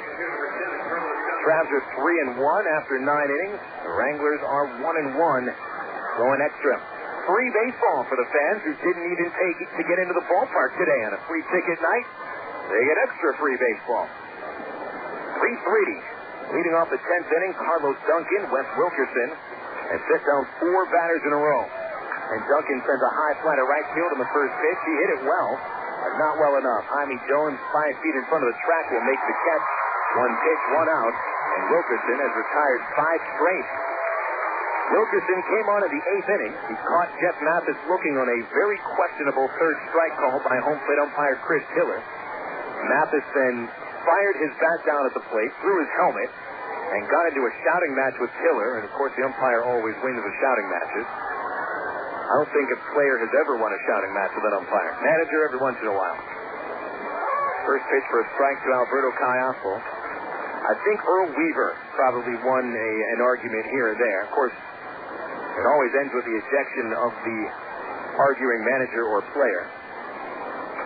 Callasco sends a fly ball down the left field line, twisting away from Aldridge, and it bounces in fair territory. It goes to the fence and rolls away from him, all the way into the right field gap. And here comes Callasco to third. He'll stop at third base with a triple. Boy, we thought for a second Callasco might be sent around third base as the ball creeped along the left field home run fence and got away from Eldridge. The second triple of the season for Alberto Callasco. Second triple of the game for the Travs, and the first hit off of Wilkerson. Boy, Callasco kicked up a little chalk down the left field line. Aldridge couldn't get there as the ball sliced away from him. And he ended up getting to the ball in normal area right field up against the fence. As the ball originally hit the fence at the corner, rolled all the way around. Well, I shouldn't say all the way around, maybe about 15 feet along the fence. The infield will draw in. Tommy Murphy is the batter, and he's going to be intentionally walked. It'll be the first time Murphy is intentionally walked this year. As the first pitch goes outside, they're setting up Nick Gorneau for a double play. Now, this is a dangerous spot. Gorneau tripled in 2 runs in the 8th inning. He has 30 RBIs on the year. There's the second one outside to Murphy. Murphy is 1 for 4. He doubled in the first, lined to center in the third, was called out on strikes in the 6th inning, and reached on Gamal's huge error in the 8th, which opened the door for Gorneau's triple. No one warming up in the left field pen. Cam Esslinger still getting ready in the Travs pen as the 4th pitch to Murphy is outside and takes the intentional walk. Now Travs at the corners. And only 1 out. Murphy, a good base stealer, stole third earlier today. He has stolen 9 bases on the year, and this might be a good opportunity for him to try to steal another base. Wilkerson is pretty slow to the plate.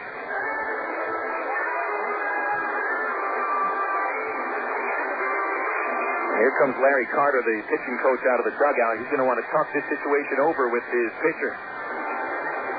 Travs had a golden opportunity here in the 10th inning, but they had pretty much the same chance in the first inning.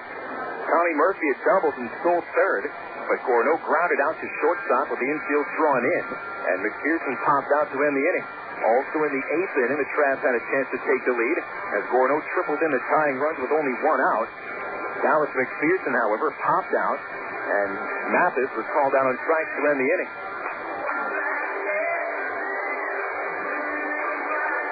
So the meeting on the mound breaks up. Carter walks back towards the dugout. The infield, which is all drawn on top of the pitcher's mound, they go back to their position. Let's see how they position them here.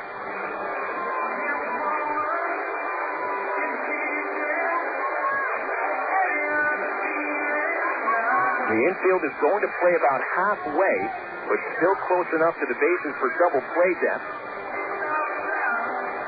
Santos will hold Murphy to first. The batter, Gorno, is 1 for 4. Murphy, half in, half out of the sliding pit, and they are going to pay him a lot of attention. Don't be surprised if there's at least 2 or 3 throws to first base by the pitcher. Gorno waits for the catcher, Walter, to squat back behind the dish, and he does. Nick digs in. McPherson on deck. 3-3. We are tied in the 10th. 1 out.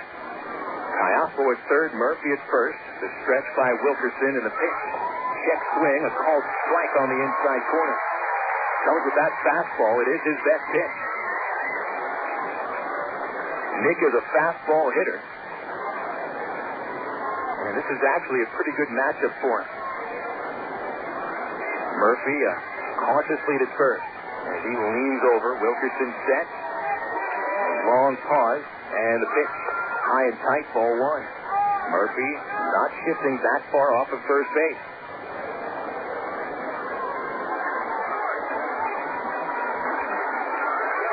Ty Boykin with a couple of words for Caiapo at third base. He had given some signs to Murphy, who takes the same lead at first. His foot about a couple inches outside of the pit. And the pitch to Gorno. Ball 2, down and in. In with a fastball and just missed. 3 runs, 7 hits, 1 error for the Travs and the Wranglers at 3-9-1. Arkansas looks to end a 4-game losing streak. They were trailing 3-0 in the 7th and have tied it up. The count is 2-1. Wilkerson sets the pitch. High and tight, ball 3.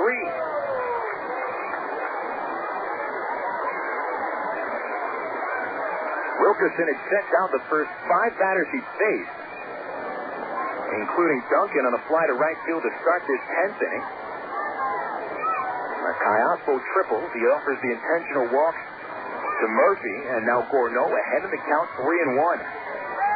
The stretch, the pitch, swing, and a foul ball at home plate. Nick got a good pitch to handle there. A fastball that Wilkerson was trying to aim inside. It had a little too much of the plate, but Nick hit it off the handle with a bat, and now the count is full.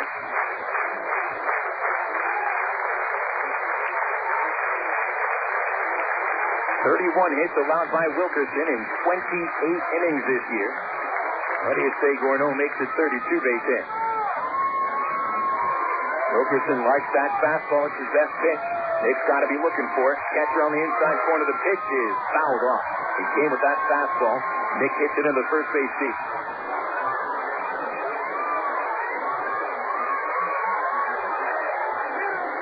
Other pitches Wilkerson could throw with a slider and a changeup. If he has confidence in his changeup, now might be a time to go for it. However, a lot of pitching coaches tell you don't get beat with your secondary pitches. Who Wilkerson goes to. He's ready. The pitch to Gorno. Murphy runs. High and tight ball 4, and the ball gets behind the catcher, Walter. Here comes from third base. Caiapo is safe. He beats the throw to home. On to third base is Murphy as the Travs have taken the lead on a wild pitch by Wes Wilkerson. Wilkerson hustled to the plate. Walter gave him a good throw to home, but Caiapo dove in head first and scored. The Travs now lead 4-3.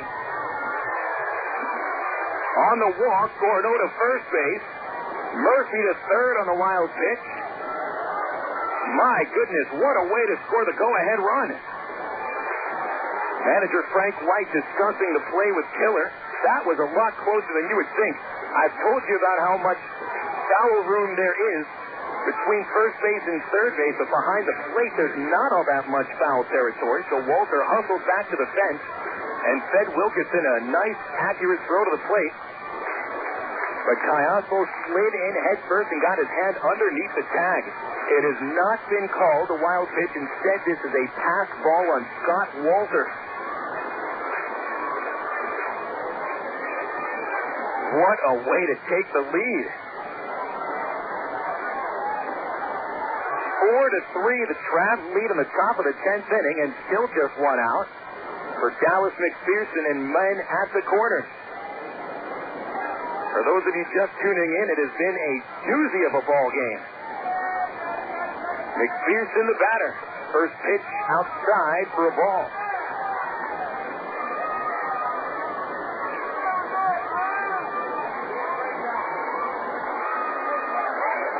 Dallas is 1 for 3 with a double in the 7th. The infield looking for 2, and he takes another pitch high and outside, 2-0.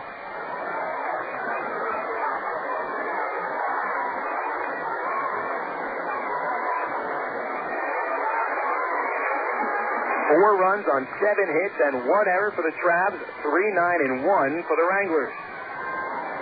Wilkerson, the pitch, swing and a miss for a strike, and it's 2-1. Alberto Cayaspo tripled with 1 out of the 10th inning. Murphy walked intentionally. Nick Gordeau walked, and on the 4th ball of that at-bat, Cayaspo scores on a pass ball. The count 2-1. Wilkerson kicks, he deals, and it's outside for ball 3.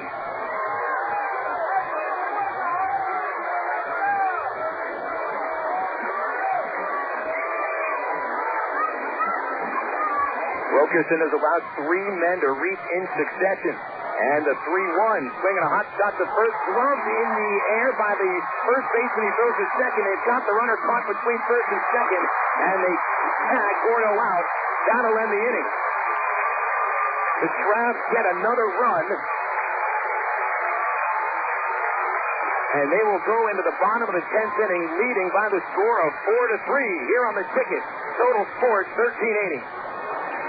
You're listening to Arkansas Travelers Baseball on the ticket. Total Sports 1380. KDXE, North Little Rock. Go your own way with National Car Rental. Take a one-tank trip and discover Arkansas. National's great weekend special is just what you need to take a trip to the Ozarks. Or get your friends together and rent a minivan to visit historic Eureka Springs. National offers a wide choice of sizes and styles. From luxury cars to vans and sport utility vehicles. Unlimited mileage rates are available. National Car Rental has 2 convenient locations. Little Rock Airport and North Little Rock at 1319 Pike Avenue. See National Car Rental's ad in the yellow pages for more information. Go your own way with the National Car Rental. I'm 71. I'm 65. I'm 68. I'm 53. I'm 70. I'm 47. And we've all had a heart attack. A heart attack can happen at any age.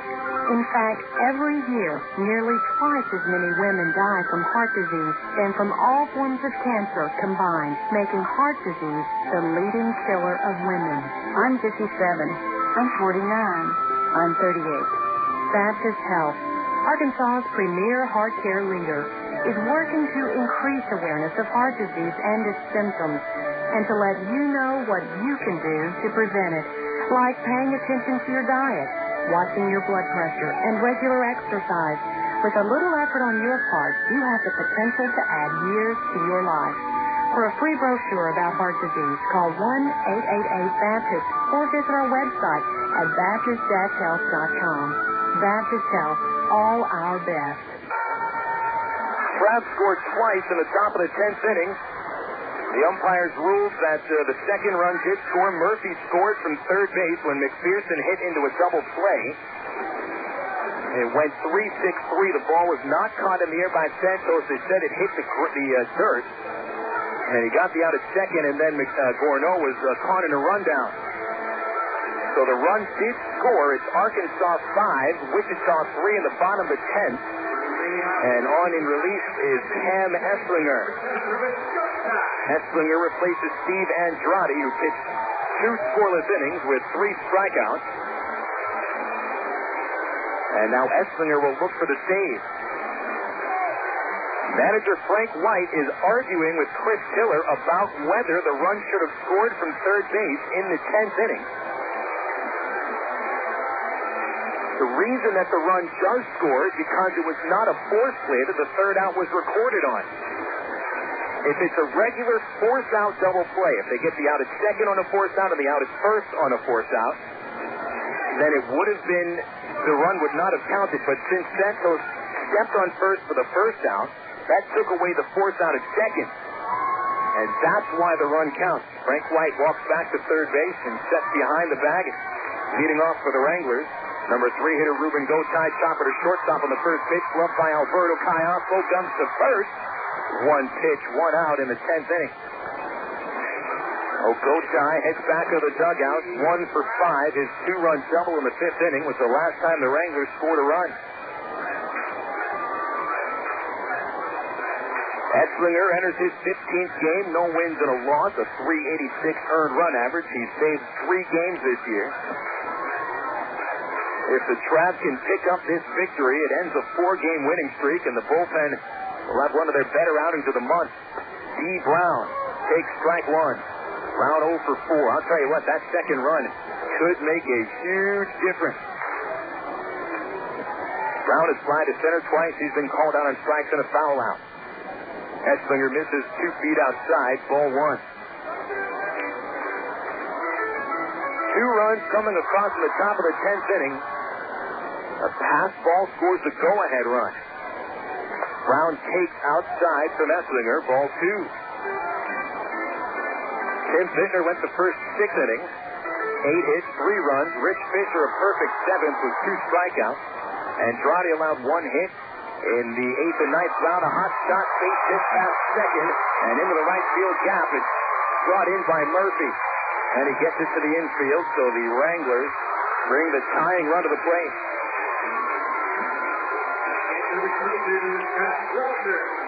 Scott Walter, the batter. He's 0 for 2 with a couple of walks. Etzlinger gives up Brown's first hit of the ball game and 3rd of the series.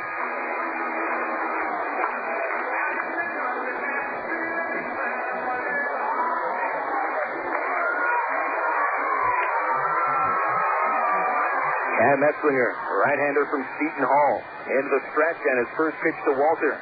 Inside for a ball, 1-0. Etzlinger has struck out 9 this year, walked 7 in 14 and a third innings. Brown's base hit is the 10th Cam has given up. He nods in agreement with Del Chiaro, and here's the 1-0. Swinging a grounder foul past third base. Strike 1. Wranglers led 3-0 after the 5th inning. Travs come back with a run on the 7th. Nick Gourneau's 2-run triple in the 8th ties the game. Callasco triples in the 10th and scores on a pass ball.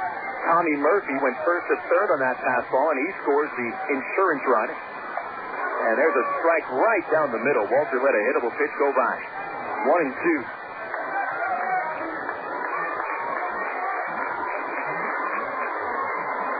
Infield looking for a ground ball double play. Walter runs like a catcher. He is a catcher. Etzlinger kicks the pitch. Swinging a loop shot, shallow right field. Facing Espedo. It's down. Base hit. Going to third base is Brown. The throw is cut off. Outfield is swinging too deep. And that left open the opportunity for a jump shot to get to right. Now the Wranglers bring the winning run to the plate in the form of Chad Santos, who's already hit a homer today.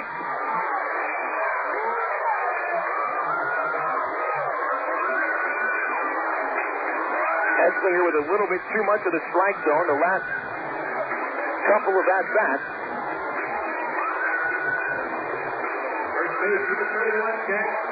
This is not going to come easy, folks, if it comes at all. So Santos can win the game with a homer. He can end it by hitting into a double play, and he's done both tonight once. Double play hit into in the 2nd. Homer to right field in the 4th to give the Wranglers a 1-0 lead. He struck out of the 5th, grounded out in the 8th. Left-handed hitter with good power. Etzlinger's first pitch.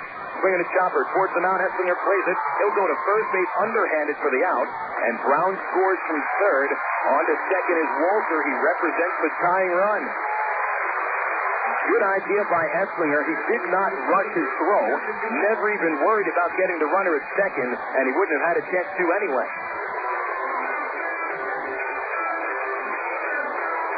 Oh, Esslinger gives up the run here in the 10th inning. Santos knocks in his second of the game and the 29th of the year. And now it's Justin Gumball, who has led the Wranglers with 3 hits today, 3 singles, and 1 ground out to third base. It comes down to this at-bat. 2 outs. First base is open. Esslinger sets, and his first pitch to Gumball is a strike at the letters on the slider. 0-1. Travelers 5, Wranglers 4. Bottom of the 10th inning. What a game tonight at Lawrence Dumont Stadium. One of the best games we've had all year.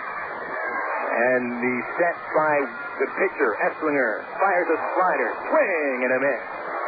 Strike 2.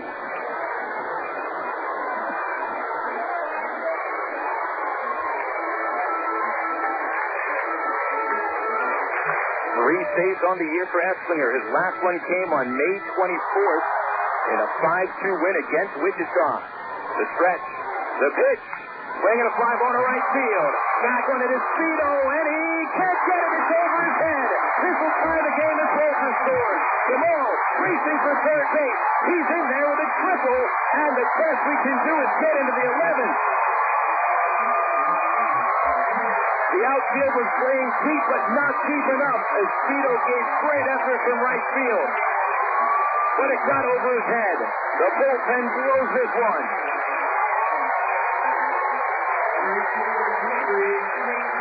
Gumball is 4 for 5, and his 12th RBI of the season ties the game at 5. Goodness gracious.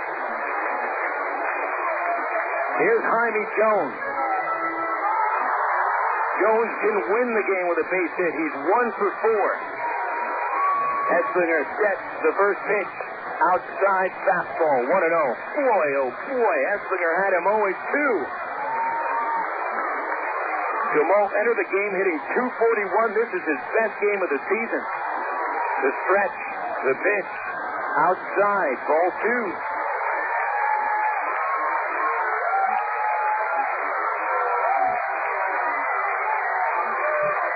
Tied at 5 in the 10th inning. Here's the 2-0. That's outside again. The Travs dugout is just completely shot. They fought back for 2 runs in the 10th inning. Even got insurance, and it's still not enough. Here's the 3-0. Ball 4, not even close. Who can Tyrone Boykin trust when it comes down to closing a game? Here comes Kernan Rona down to the dugout. He wants to talk with Esslinger.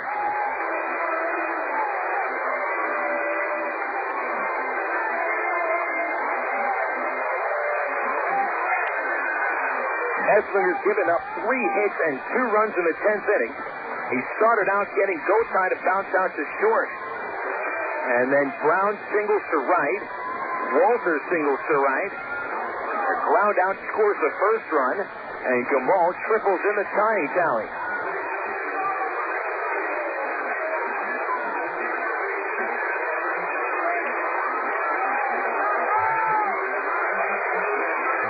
Esslinger stays on the pitcher's mound to face the number 9 hitter, Corey Aldridge. Aldridge knocked in the winning run yesterday.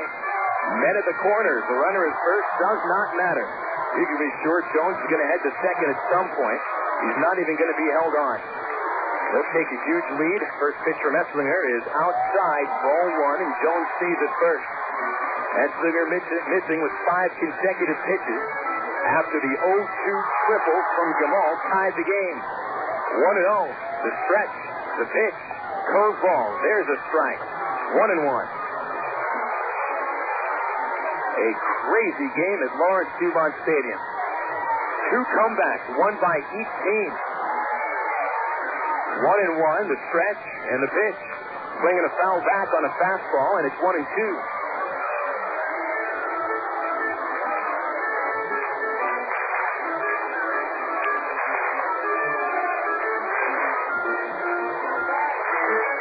Aldridge left-handed, 1 for 4. 2 strikeouts, 1 single.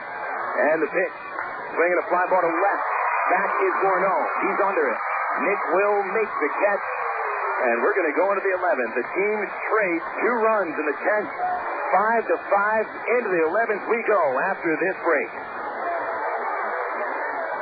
Allergies come with sinus pain. My Claritin just doesn't have it. My Benadryl doesn't have it either. Even my prescription allergy medicines don't have it. Only Advil Allergy Sinus has it. It's the first and only allergy medicine with the pain-relieving power of Advil. So you get allergy relief plus advanced medicine for sinus pain. That's two-way relief. Now I know what all the others are missing. Advil for my sinus pain. Advil Allergy Sinus. Don't just stop allergies. Stop allergies that hurt. Last-minute scratches for tonight's game. Domalenko, Dorolenko, Oropenko, all out with athlete's foot. That coach isn't doing his job. If you get hit with athlete's foot, you hit back with boom. Tough action, Panaxin. Hey, Coach, Panaxin stops the itching and burning. It's the only leading brand clinically proven to prevent most athlete's foot. Lamisil can't say that. Thanks, Mr. Madden. Hey, those guys got to play. Got athlete's foot? Hit it with boom. Tough action, Panaxin. Use as directed. Who are we, and what makes Arkansas so special? Find answers to these and hundreds of other questions from the agencies of the Department of Arkansas Heritage, serving the people of Arkansas through exhibits, arts grants, natural heritage management, historic preservation, and cultural heritage awareness. These are just a few of the resource areas available to you. Visit us on the web at arkansasheritage.com. We are the Department of Arkansas Heritage.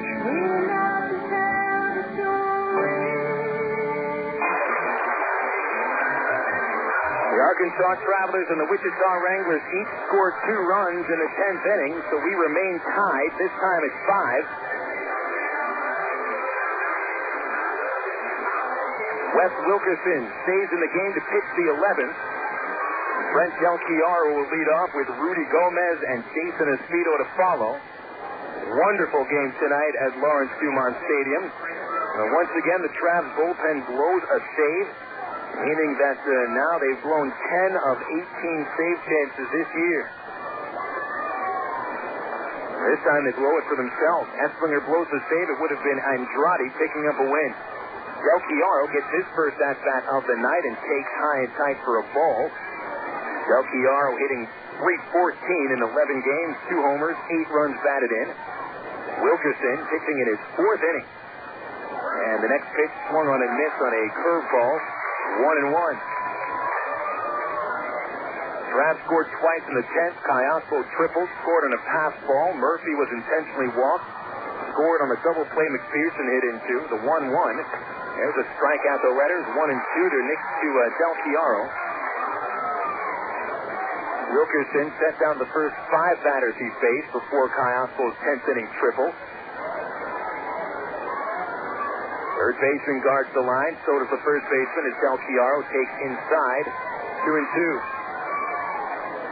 Wranglers led 3-0 after the 5th. We were tied at 3 after the 8th. And we're still tied. Now it's 5 in the 11th. Wilkerson sets and the 2-2 pitch. Swing and a miss. Del Chiaro strikes out. In Brent's last game, he has struck out in all 4 plate appearances. Now make it 5 in a row.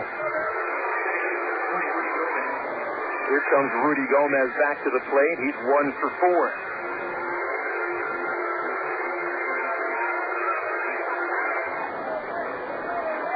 Gomez sent a deep fly to the track in center in the 9th inning.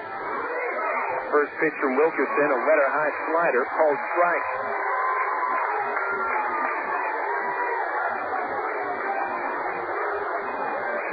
Third baseman Gamal now comes in.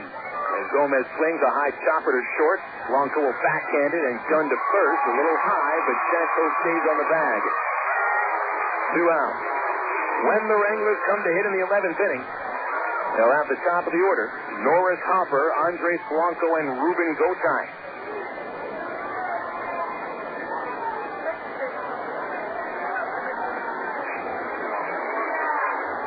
Here's Espedo. He knocked in the Travs' first run with a single in the 7th. He's 1 for 4. First pitch, huge swing, and a foul that knocked the catcher's mask off. 0-1 on Espedo.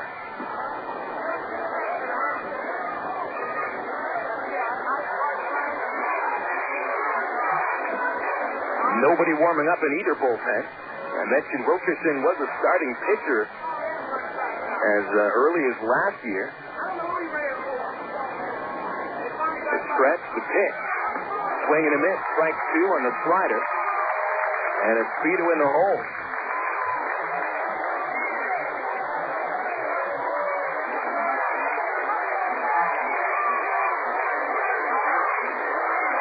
Wilkerson ready. And the pitch, Speedo sends it foul down the left field line. A line drive. Rolls towards the clubhouse area. Where Jeff Mathis is sitting along with Tim Bittner. Mathis ejected for arguing balls and strikes in the eighth.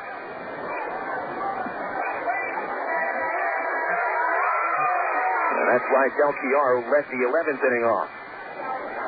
Here's an 0-2 to Speedo. It's off the outside corner for a ball. 1-2.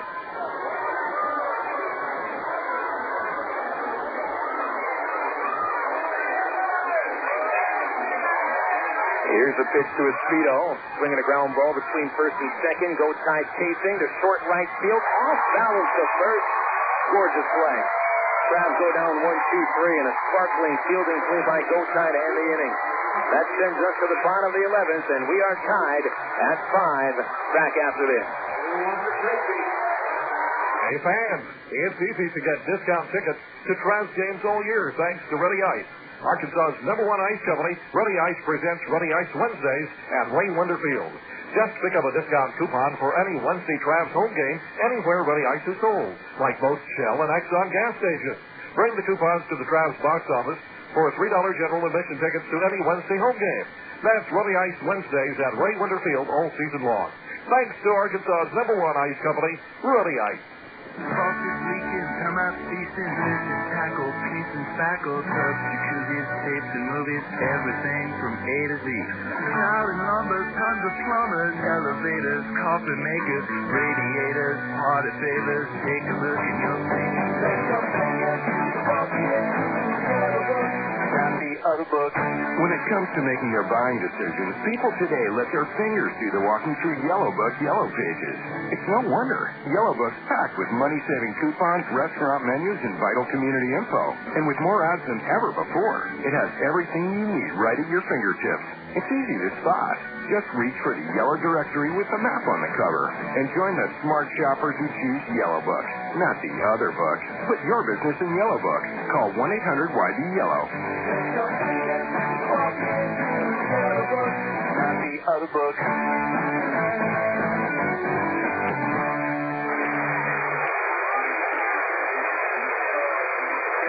5-5, your score in the bottom of the 11th inning at Lawrence Dumont Stadium. The Wichita Wranglers and Arkansas Travelers traded 2 runs apiece in the 10th inning. And the Travs go down in order in the top half of the 11th. Now here in the bottom half, Norris Hopper leads off against Cam Esslinger. He gave up 2 runs on 3 hits and 1 walk in the 10th inning. Hopper, who's 1 for 4, takes a strike on the first pitch. Hopper also walked, infield single in the 5th, scored a run. And pitch from Esslinger outside for a ball. 1 ball, 1 strike. Andres Blanco on deck, and then Ruben Gotay. If anyone reaches base, D. Brown will get a chance to bring him in. The 1-1, swinging a foul back, strike 2. Perhaps a battle of wills tonight at Lawrence Dumont Stadium. The scoreboard out here at Wichita does give some out-of-town scores, so the Wranglers know that the Drillers lost. Swing and a miss, strike 3. A low breaking ball gets Hopper to chase. Esslinger strikes out his first. Frisco did beat Tulsa 4-3. And so if the Wranglers win, they'll take over sole possession of first by a game.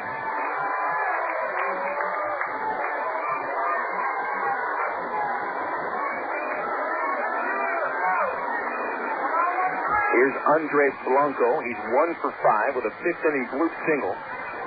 2 flyouts, 1 foul out and a grounder. Showing bunt, got it down to foul towards third for a strike. Another final score coming in from the Texas League. San Antonio down to Midland 6-2. That ends the Mission's 8-game losing streak.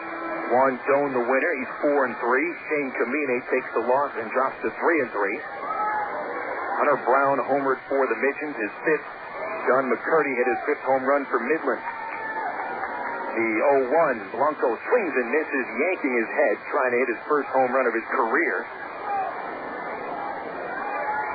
Still 0-2. Blanco bats left-handed. Switch hitter. The stretch, the pitch, downstairs, ball one. There is action right now in the Wichita bullpen where J.J. Trujillo is getting ready. The Travs bullpen is empty.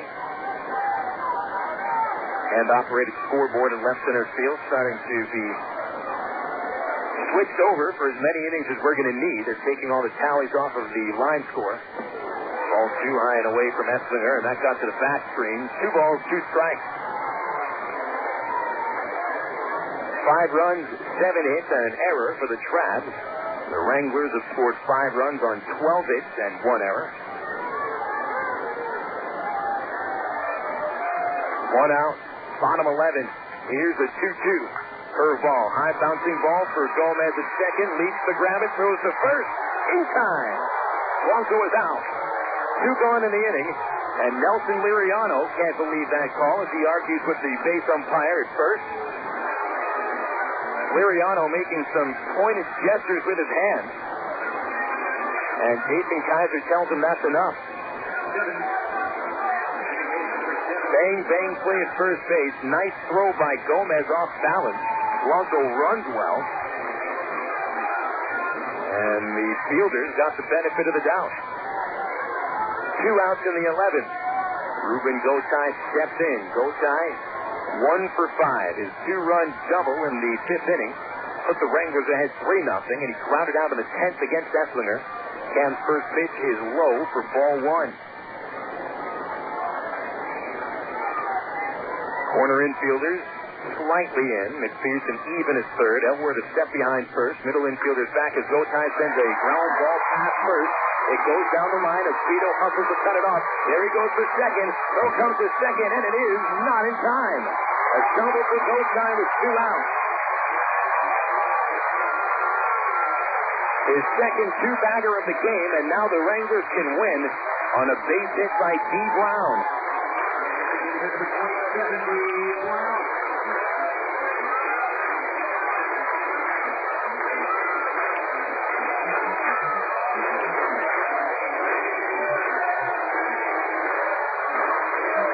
Brown was 0 for 4 until he singled in the 10th inning against Esslinger up the middle. Travs infield is playing up the middle, and now they're going to intentionally walk Brown. And that first pitch from Esslinger was too close to the plate. Del Chiaro even had to go down and block it on an intentional ball. Better be careful here. Winning run to the second base. There's the next one outside. We're going to watch this intentional walk closely. Cam Esslinger is struggling a little bit here. There he flips it outside. Bit of a loose cannon sometimes. Who knows what's going to happen? Here's that 3-0 pitch. And it's lobbed low and away. Ball 4, and Brown heads to first. A good idea. The runner at first base means nothing, so it actually helps out the Travs by putting him there to set up a force play at first, second, or third base. Scott Walter, the hitter. He took advantage of a deep outfield in the 10th inning to send a little dunker in front of Espedo, and he eventually scored the tying run on Gamal's triple. 5-5 in the 11th, and the first pitch, Walter swings and misses at a slider. Strike 1.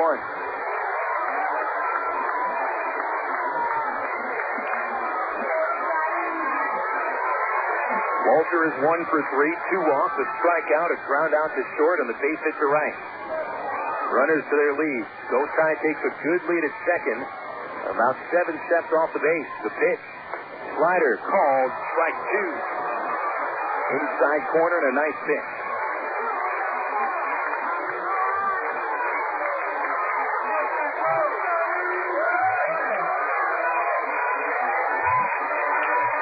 Here's a stretch by Esslinger. Second. The pitch. Swinging and a miss, strike three. Blocked by Del Chiaro, and he takes care of it, throwing to first, and that ends the 11th inning.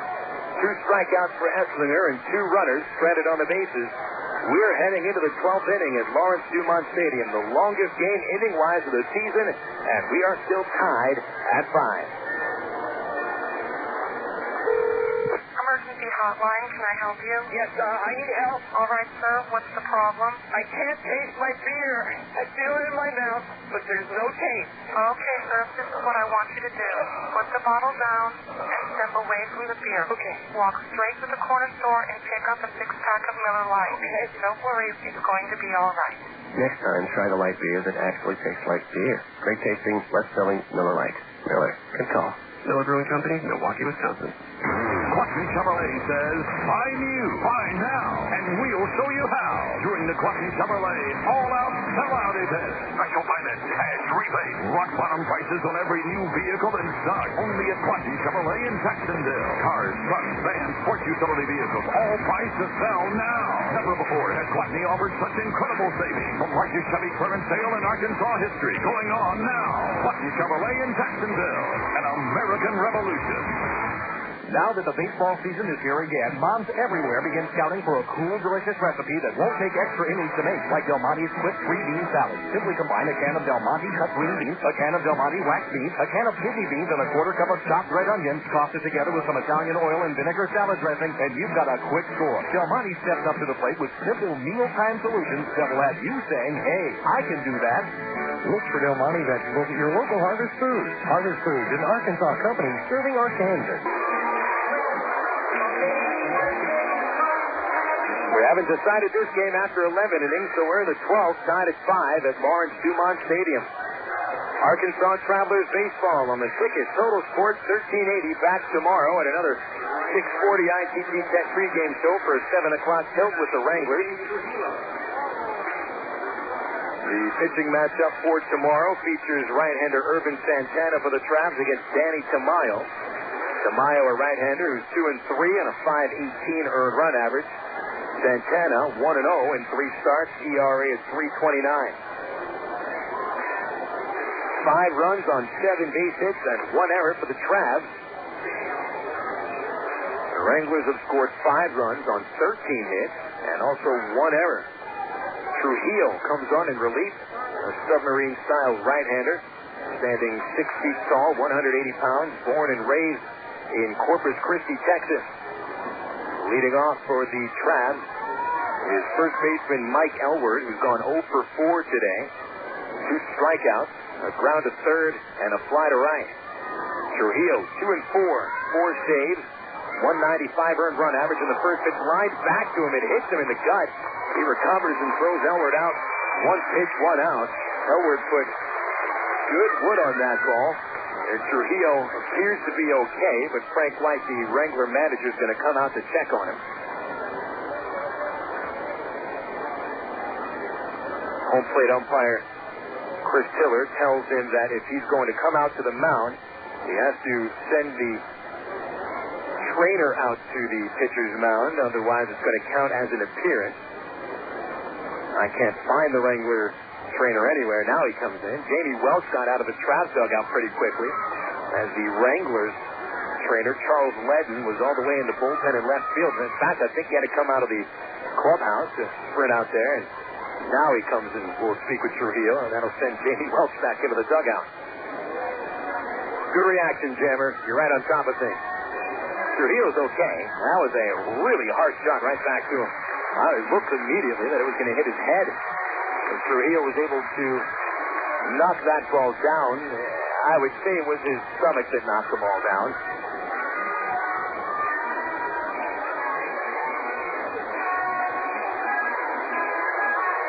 Trujillo will not take any warm-up. Carlos Duncan steps in. Duncan reached on a walk in the 8th. Other than that, he's 0 for 3 with 2 strikeouts and a fly to right. Jonathan Rowenhurst is warming up in the Travs bullpen. First pitch to Dunk is popped out of play for strike 1.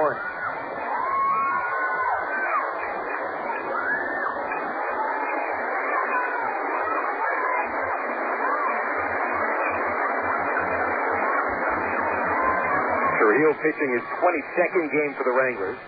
that leads this team.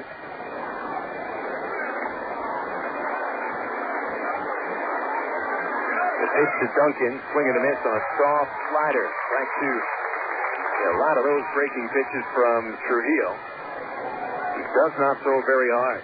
His fastball will dive low and into a right-handed hitter. Tops out at 84. A lot of sink on it. He leans in, the stretch by Trujillo. Here's the 0-2 to Duncan. And it's way outside for ball one.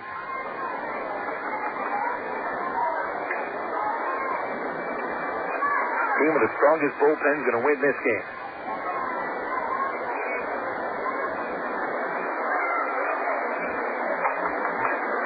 The Drillers have lost, opening up the door for the Wranglers to take first place.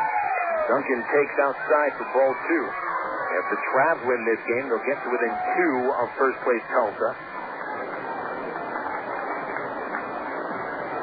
Right now, the Travs are tied with the Frisco Rough Riders for third place. 2-2 pitch. Duncan swings and misses. He's out on strikes for the third time today. Strikeout number 17 for Trujillo. 2 away in the 12th inning.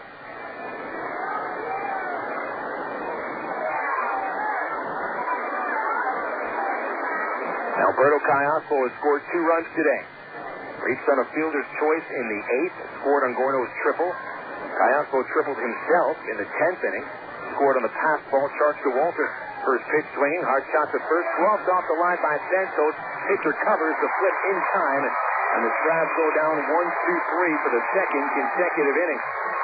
Bottom of the 12th coming up, and we're still tied at 5 on the ticket. Total Sports 1380.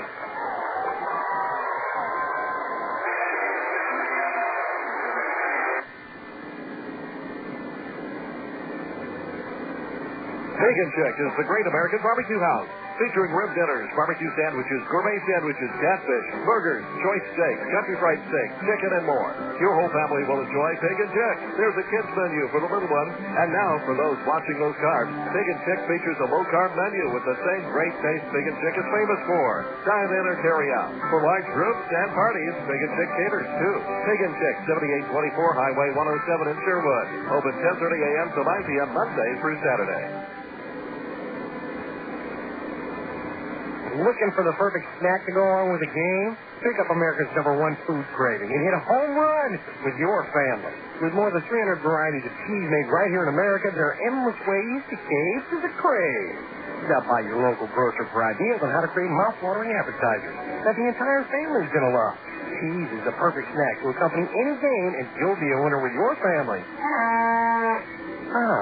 The power of cheese. Get out today and hit the links. Stone Lake. Stone Lake's golf course is rated as one of the best public courses in the state. Sporting beautiful bent grass greens, plus lush fairways and tees. Stone Lakes has matured over the past 3 years into a true test of golf. Stone Lakes features reasonable green speed and 18 lake-style holes located 1 mile off I-440 on Faulkner Lake Road. Call 945-0945 for Stone Lake or visit online at stonelakes.net.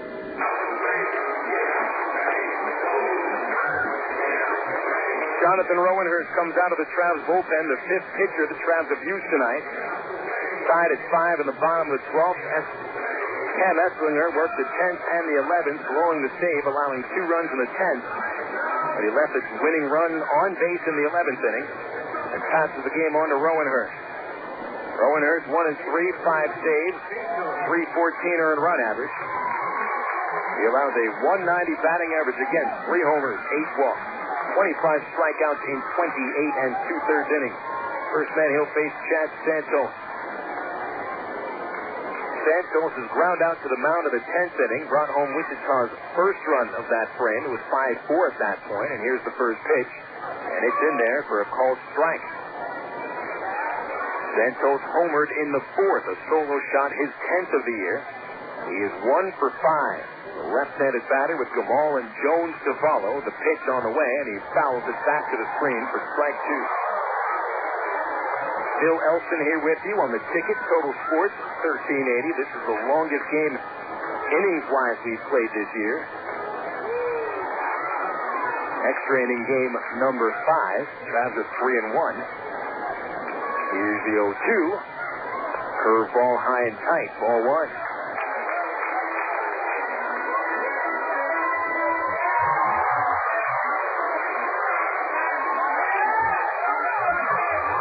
Rowanhurst, a lefty from Anaheim, California, lines and delivers, and a slider is outside. 2 balls, 2 strikes.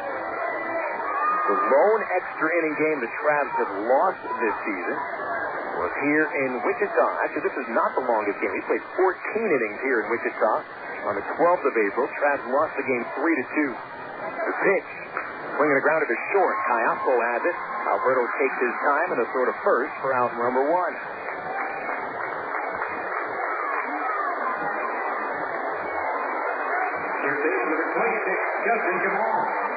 Here's Justin Gamal.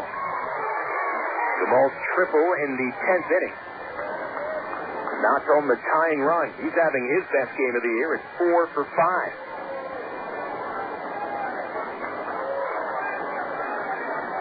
Right-handed hitter. And here's the first pitch from Rowanhurst. Fastball for a strike, 0-1. Gamal's triple in the 10th inning was his second of the year, just his 9th extra base hit of the season in 43 games.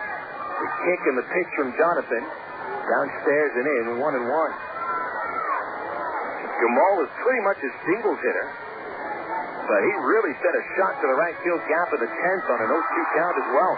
And you'd think a singles hitter like him would be just trying to poke the ball with 2 strikes, but he put a wallop into it. Rowanhurst pitch is fouled into the first base seesaw. Hard shot towards the fence. 1-2.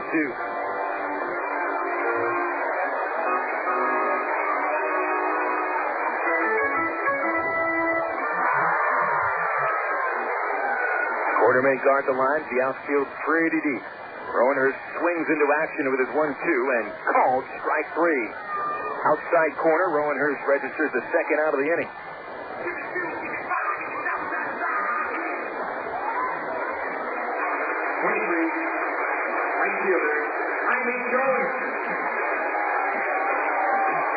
Here's Jaime Jones.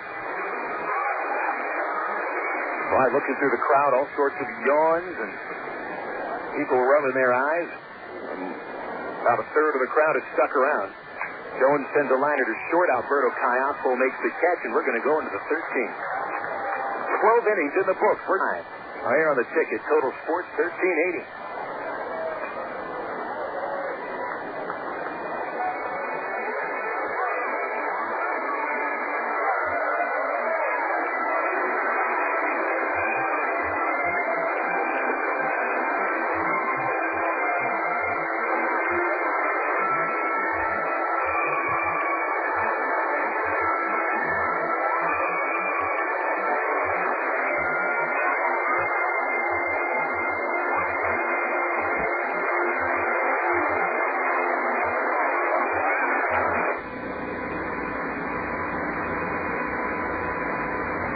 Meet Bob, the carpenter. He's smart. He's a pro, and he wants the best for his family. What does he do? Join the union. Bob knows that a union carpenter minimizes his earning power, gets skills, and advances in his career.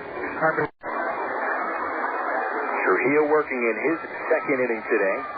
Sets the Travs down in order in the 12th. Now gives up the hit to start the 13th. Gorno, in his first 3 at-bats, grounded to short, flied to right, and was called out on strikes. That was against Kyle Middleton, the starting pitcher. Against Keppinger, the reliever in the 8th. He knocked 2 runs home with a triple. Tossed the first drop by the first baseman Santos, but Murphy not going anywhere. The ball didn't get that far away. Gorno also took a walk in the 10th inning. It was him at the plate.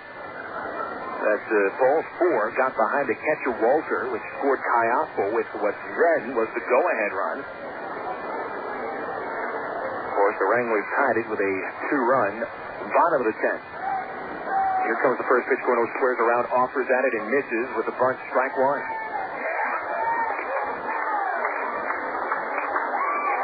Corner infielders pretty surprised that Gorno was squaring around. as the Travs are trying to set up Dallas McPherson for the go-ahead run. Most of the crowd is gone. 5,117 came into the ballpark today. And it looks like we might have about 1,000 left, if that. Throw to first. Stayed very close. Murphy just got back.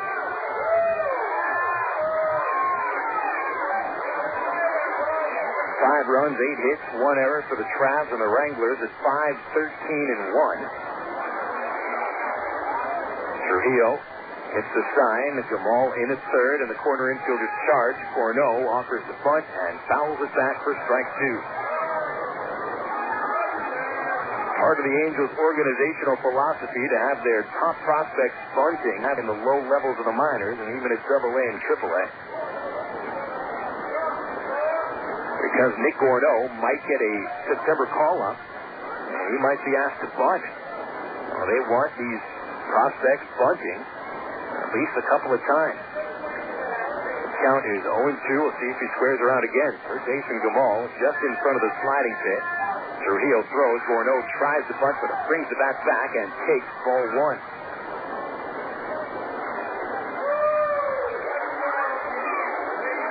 Two comebacks today, one by each team. Wranglers led 3-0. Travs fought back in the 7th and 8th to tie it up. Travs led 5-3 in the bottom of the 10th, and the Wranglers tied it up. 1-2, throw to first. Murphy just getting it back in, standing up.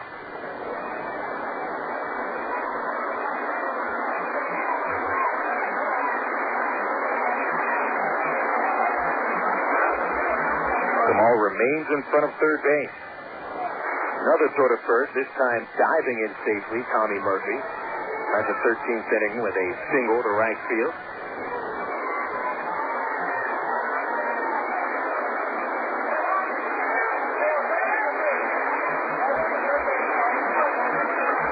The stretch. The pitch, Corneau squares, bunts it foul, and he's out.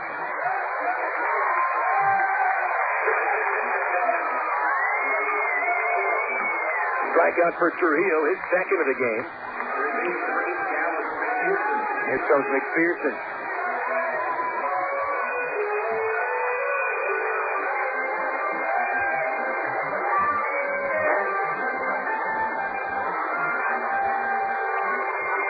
McPherson is 1 for 4. Hit into a double play in the 10th inning, which scored what was then an insurance run. He also doubled and scored. And walked 2 pop-outs. Runner at first, Murphy. A stretch by Trujillo. And the pitch, Submarines, a sinker downstairs to Dallas for a ball.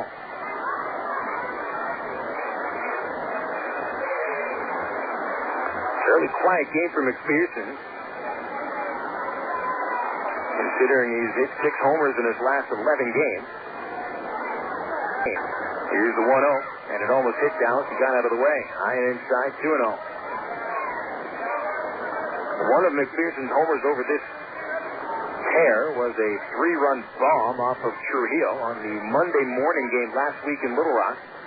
An 8th inning 3-run homer that gave the Travs a 3-2 lead and sends Trujillo to his 4th loss of the season. The stretch and the 2-0 pitch, swinging a fly ball foul into left field. He hit it well, but foul by a wide margin. Murphy running as soon as the ball was hit. Makes his way around second base and jogs back into first. What a great game tonight at Wichita. Win or loss. This one was fun to call.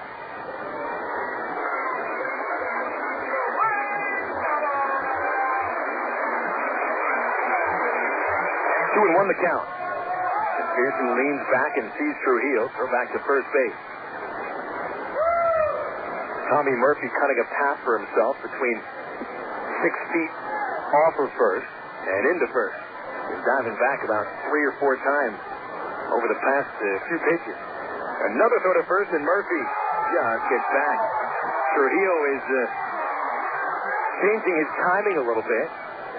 His last pickoff attempt, he threw before he even went into the stretch. Threw as he was taking the sign. Ball behind his back, Murphy only about 4 feet off. Trujillo has had his effect on Murphy. Pitch to McPherson, sent high down the left field line. It slices out of play. Home run distance, but foul by a wide margin. And boy, that ball got out of here. McPherson plunked that ball on top of the clubhouse building, which rests about 30 feet behind the left field fence. Now the count is 2-2 on the Traps' third baseman. 5-5 in the top of the 13th. Big gap through the hole at shortstop, and McPherson has been hitting a lot of fly balls. The outfield is deep in center, average depth in right, and pretty deep in left field is Corey Aldridge. Trujillo steps off the rubber for a split second. Now back on top. Checks at first base. Murphy with an average lead. Pitch to McPherson. Swung on, hit in the air to left field. He hits it high. He hits it deep, and he hits it out of here. A two-run homer by Dallas McPherson. His 11th of the season. And it's Arkansas 7, Wichita 5. That ball got over the scoreboard in left center field. McPherson hit a foul ball home run on top of the clubhouse, and this one, holy cow. What a shot. Dallas McPherson owns J.J. Trujillo. He's got the deed in his back pocket. He's hit 2 homers off him in 1 week. 7-5 Arkansas. Here's Del Chiaro, who takes a pitch down the middle for strike 1. So this is the second time the Traps have taken a 2-run lead in the extra innings. Let's see if Rowanhurst can hold on to it at the bottom of the 13th. But there's still just 1 away and a chance to add to this lead as Del Chiaro takes a strike on a slider. Trujillo made a big mistake to McPherson. A pitch right down the middle. He's given up 2 hits in the 13th. One of them, the third homer he's given up. He's given up 3 homers this year, 2 to McPherson. The 0-2. Fastball outside, 1-2. The home run by McPherson now pushes him to 1 behind the league leader Jason Bott. It's his 7th homer in 12 games. He's knocked in 3 runs this game, which pushes him to 42 RBIs on the year. Del Chiaro, a check swing. They appeal. It's behind the catcher. No swing, says the first base umpire, Kaiser. So McPherson's run batted in total ties in with Todd Self, who had 42 RBIs before today's action.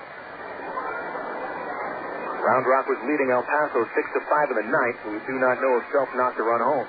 Pitch outside, and it's 3-2. Here's now a final. Round Rock makes it a clean 13 games in a row, winning as they defeat El Paso 6-5. Self went without a run batted in. He was 0 for 4, so McPherson is tied for the league lead in ribbies. 3-2 to Del Chiaro. Fly ball to right. Back on it, Jones, and he is there to make the catch. 2 out.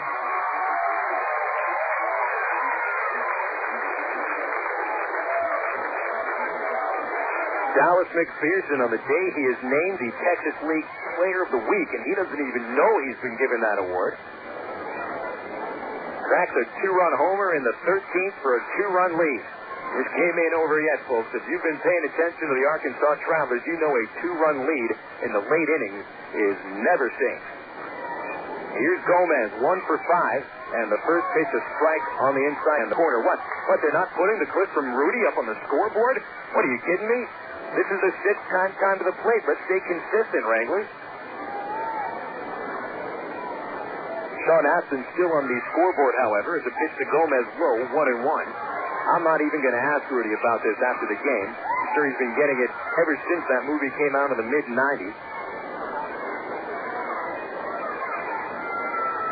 Plus the fact that Rudy Gomez played at Notre Dame's arch rival, University of Miami. I don't think he's a big Rudy fan.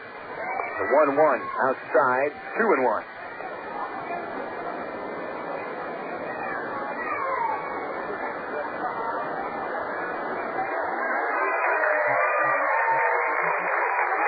Trav, top 13. The 2-1, and Rudy swings. He fouls it into the first base seat.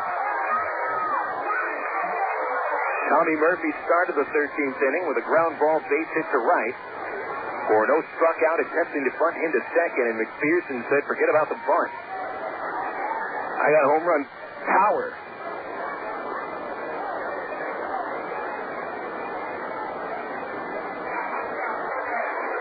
Two balls, two strikes to Gomez. Trujillo, the stretch, the kick, the pitch, ball three. That was high. All the other games in the Texas League Finals. San Antonio beat Midland 6-2. Round Rock won their 13th in a row, 6-5 at El Paso. Frisco beat Tulsa 4-3 to drive the Drillers. Tulsa out of first place for the time being. Trujillo off the rubber. The count 3-2 with 2 outs in the 13th.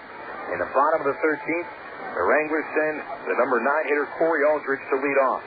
Here's the pitch to Gomez. He swings a ground ball, passing out up the middle. Goes tying back a second, flips to the shortstop. Blanco, and he throws the ball away.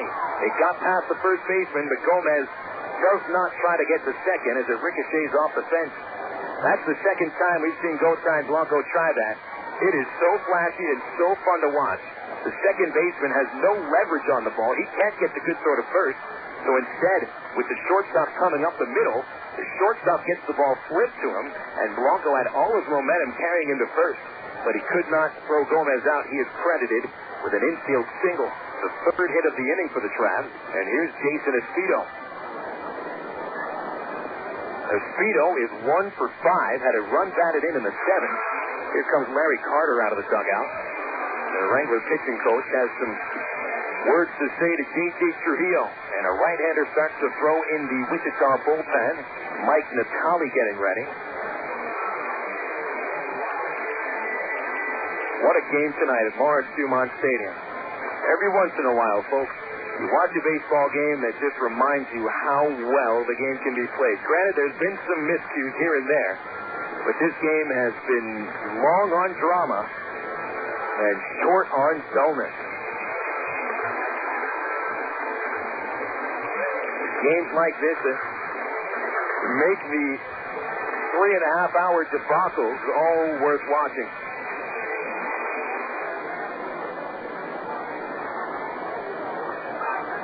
Espedo steps into the batter's box. Jason's RBI in the 7th knocked in Arkansas's first run. Left-handed batter will swing and hit a line drive foul past first.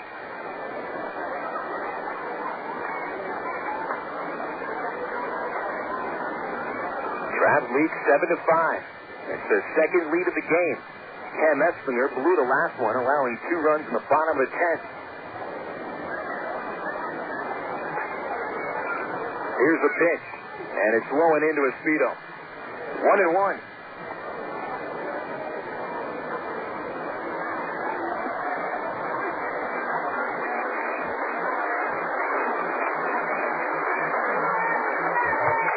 Off of first is Gomez, a short lead. Trujillo forgetting about him. The pitch, swinging a ground ball foul past the third base coach, and it's 1-2. No one working in the Arkansas pen. This game is Jonathan Rowenhurst. Travs trying to end a 4-game losing streak with a dramatic game in Wichita. 1-2 on Jason Espedo. 2 outs. Trujillo deals and strikes him out on a fastball to end the inning. But Dallas McPherson cranks a 2-run homer to left field to give the Travs a 7-5 lead. Bottom of the 13th after this on the ticket. Total Sports 1380. You're listening to Arkansas Travelers Baseball on the ticket. Total Sports 1380. KDXE, North Little Rock. Did you know that more than 95% of the population wear the wrong size shoes? Did you know that your foot grows your whole lifetime? When was the last time you had your foot measured? Wearing the wrong size shoes is the number 1 cause of foot problems. Come into Top Shoes and let us measure your feet and fit you properly. If your feet hurt or you don't want your feet to hurt, come into Tops. And while you're at it, join our Tip Top Shoppers Club and receive free shoes. AgPro knows you're patient. You've had your eye on a certain green and yellow tractor for some time now. But here's a thought. Visit your local John Deere dealer for an innocent test drive. Sit in that yellow seat and feel that rugged quality. Then run the numbers. You may find you've underrated the value of a John Deere and overrated the value of patience. After all, nothing runs like a Deere. Test drive the John Deere of your choice today at Ag Pro Central, Arkansas, 10504 Maumelle Boulevard, North Little Rock. I am a lead technician and work in quality control for a small electronics company. I supervise 4 technicians daily and direct the testing and calibration of products. Matthew O'Mullane earned a Bachelor of Applied Science degree in Automated Manufacturing Technology in 2002 and a Bachelor of Applied Science degree in Electronics Engineering Technology in 2003 from the ITT Tech in Indianapolis, Indiana. ITT Tech has allowed me to get to where I eventually want to go. Call 1-800-ITT-TECH or visit us on the web at itt-tech.edu. ITT Technical Institute, education for the future. Bottom 13, the Travs have the lead, 7-5 on a homer by Dallas McPherson. And it's Jonathan Rowenhurst back in relief, his second inning. He set the Wranglers down in order in the 12th. Number 9 batter Corey Aldridge will lead off. A couple lefties going at each other, and then Hopper and Blanco at the top of the order. Here's the first pitch from Rowenhurst, and it's a fastball for a strike on the inside corner. Rowenhurst has not been pitching much of late, only making 2 appearances during this road trip.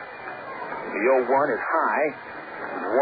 1-1 the count on Aldridge. Aldridge is 1 for 5, 2 strikeouts, 1 single. Had a chance to give the Wranglers the win when he batted with men at the corners and 2 outs in the 10th of a tie game when he flied out to left field. Here's the 1-1, swing and a miss on a fastball. Rowenhurst has strike 2.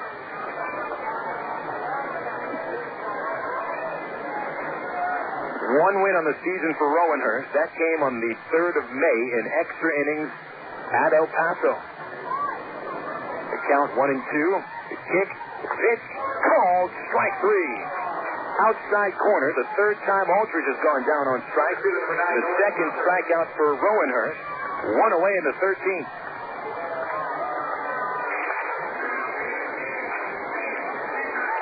Norris Hopper steps up now. I tell you what, Esslinger got the first out of the 10th inning with a 2-run lead and still couldn't nail it down. Hopper had an infield single in the 5th. He's walked in the 1st. Here's the first pitch, and he takes ball 1 just below the knee.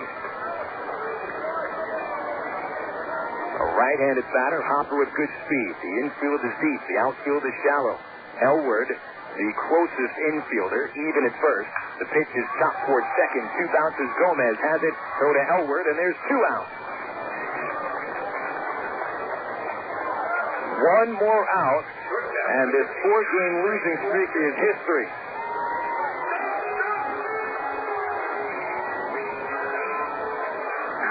We've played just about 4 hours now. The first pitch of tonight's game came at 7:06, so that's 3 hours and 59 minutes. And here's Blanco. He's 1 for 6 with a single in the 5th. First pitch fouled back for a strike. 0-1 the count on Blanco.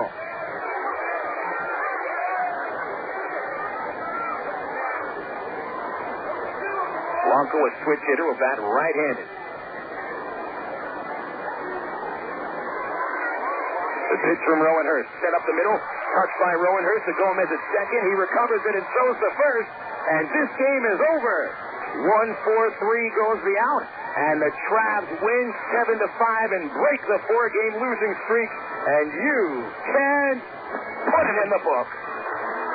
This was a great game tonight, folks. Kudos to both teams for really fighting it out tonight. This one was a game to remember. The Travs win 7-5, and we'll come back to talk about it on the Allstate Insurance postgame report here on the ticket, Total Sports 1380.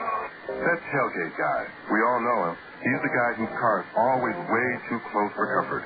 He honks. He flashes his beam. Now, sure, you can teach him a lesson by slamming on your brakes, but you're a safe driver. So you let him pass, hoping that somewhere down the road, a little speed trap is waiting to greet him. You see, you know that it's people like that tailgate guy that cause accidents. Accidents that can raise everyone's insurance rates. At Allstate, they think you deserve to be rewarded for not stooping to his level.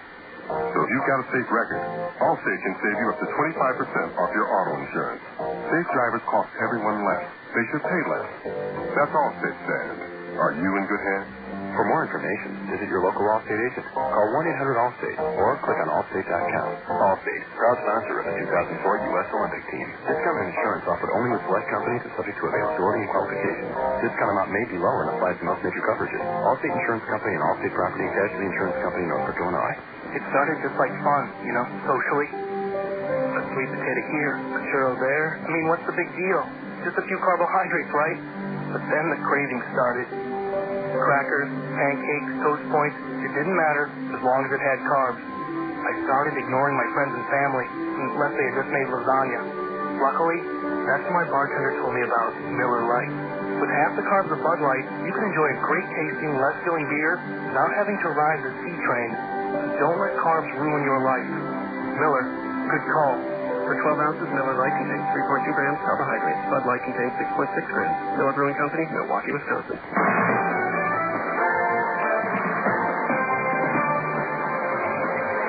Great game tonight at Lawrence Dumont Stadium as the Travs break a 4-game losing streak and win in 13 innings, 7-5 against the Wichita Wranglers. Hi, folks. Phil Elson here with you. Welcome to the Allstate Insurance Postgame Report brought to you by Allstate. They think you deserve a relationship with a real person.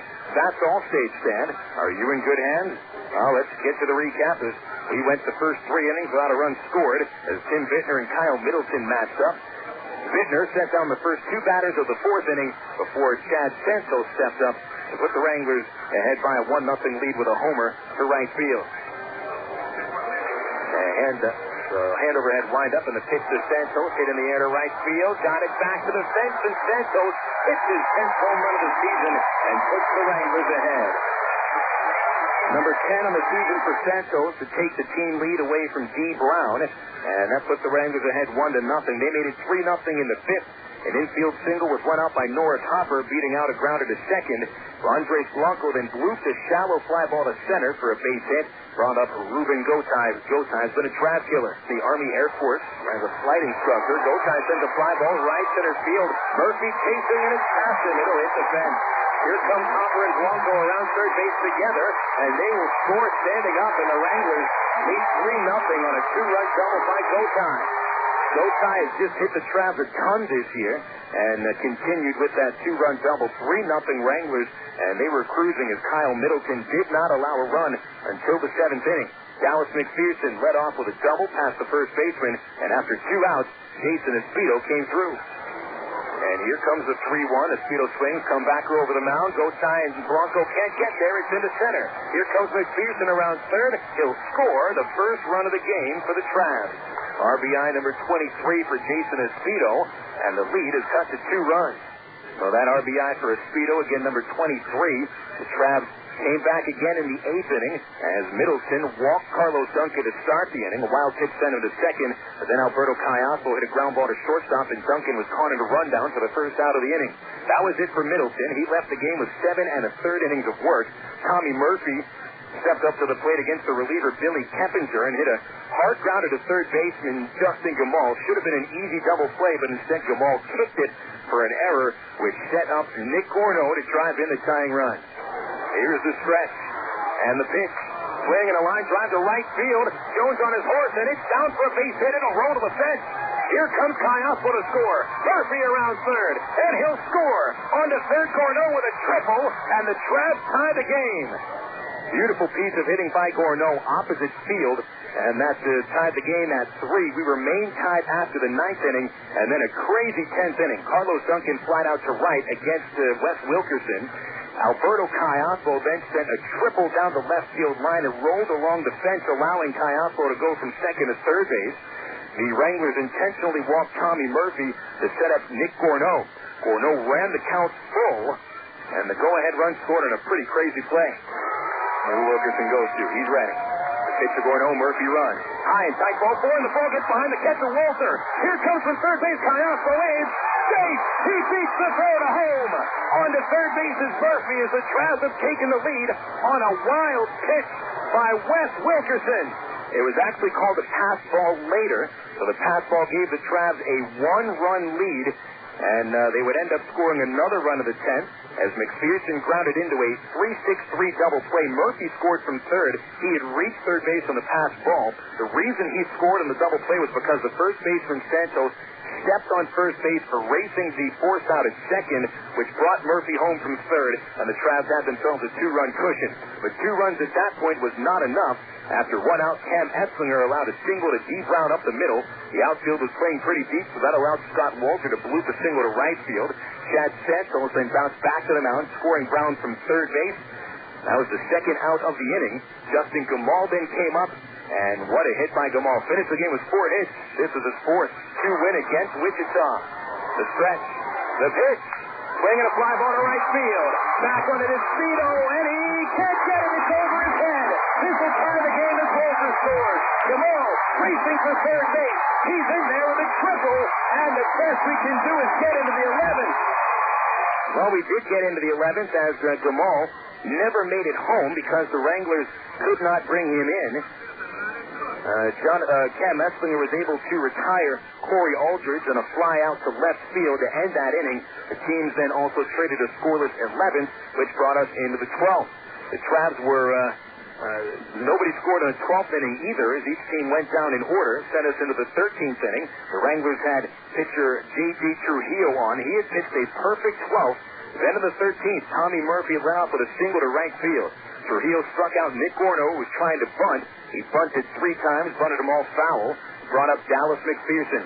McPherson earlier today was named the Texas League Player of the Week, and this is why. Back on top. Checks at first base. Murphy with an average lead. Pitch to McPherson. Swung on, hit in the air to left field. He hits it high. He hits it deep, and he hits it out of here. A 2-run homer by Dallas McPherson. His 11th of the season. And it's Arkansas 7, Wichita 5. And that was the final score as Jonathan Rowenhurst closed it down to the 13th to pick up his 2nd win of the season. Rowenhurst 2-3, the winner. The loss goes to J.G. Trujillo. He's 2-5. And the Travs break the 4-game winning streak with a dramatic 13-inning win. 7-5, the final score. We're going to take a break. We'll return with a look at the Southwest Airlines out-of-town scoreboard here on the ticket. Total Sports 1380. Frank, what are you doing here? Wife sent me. We're out of Coke. You? Sorry. First one to aisle 5 by the other. Coke. Yeah, you're on. Tell Tony Stewart he jumped the green flag again. Hey, stop throwing cereal boxes at me. Whatever, stop driving my car. Yeah, sure. Looks like you're buying me that Coke. NASCAR fans have a one-track mind. Case of Coke says I beat you to register. Coca-Cola, the official soft drink of NASCAR. Coke, real.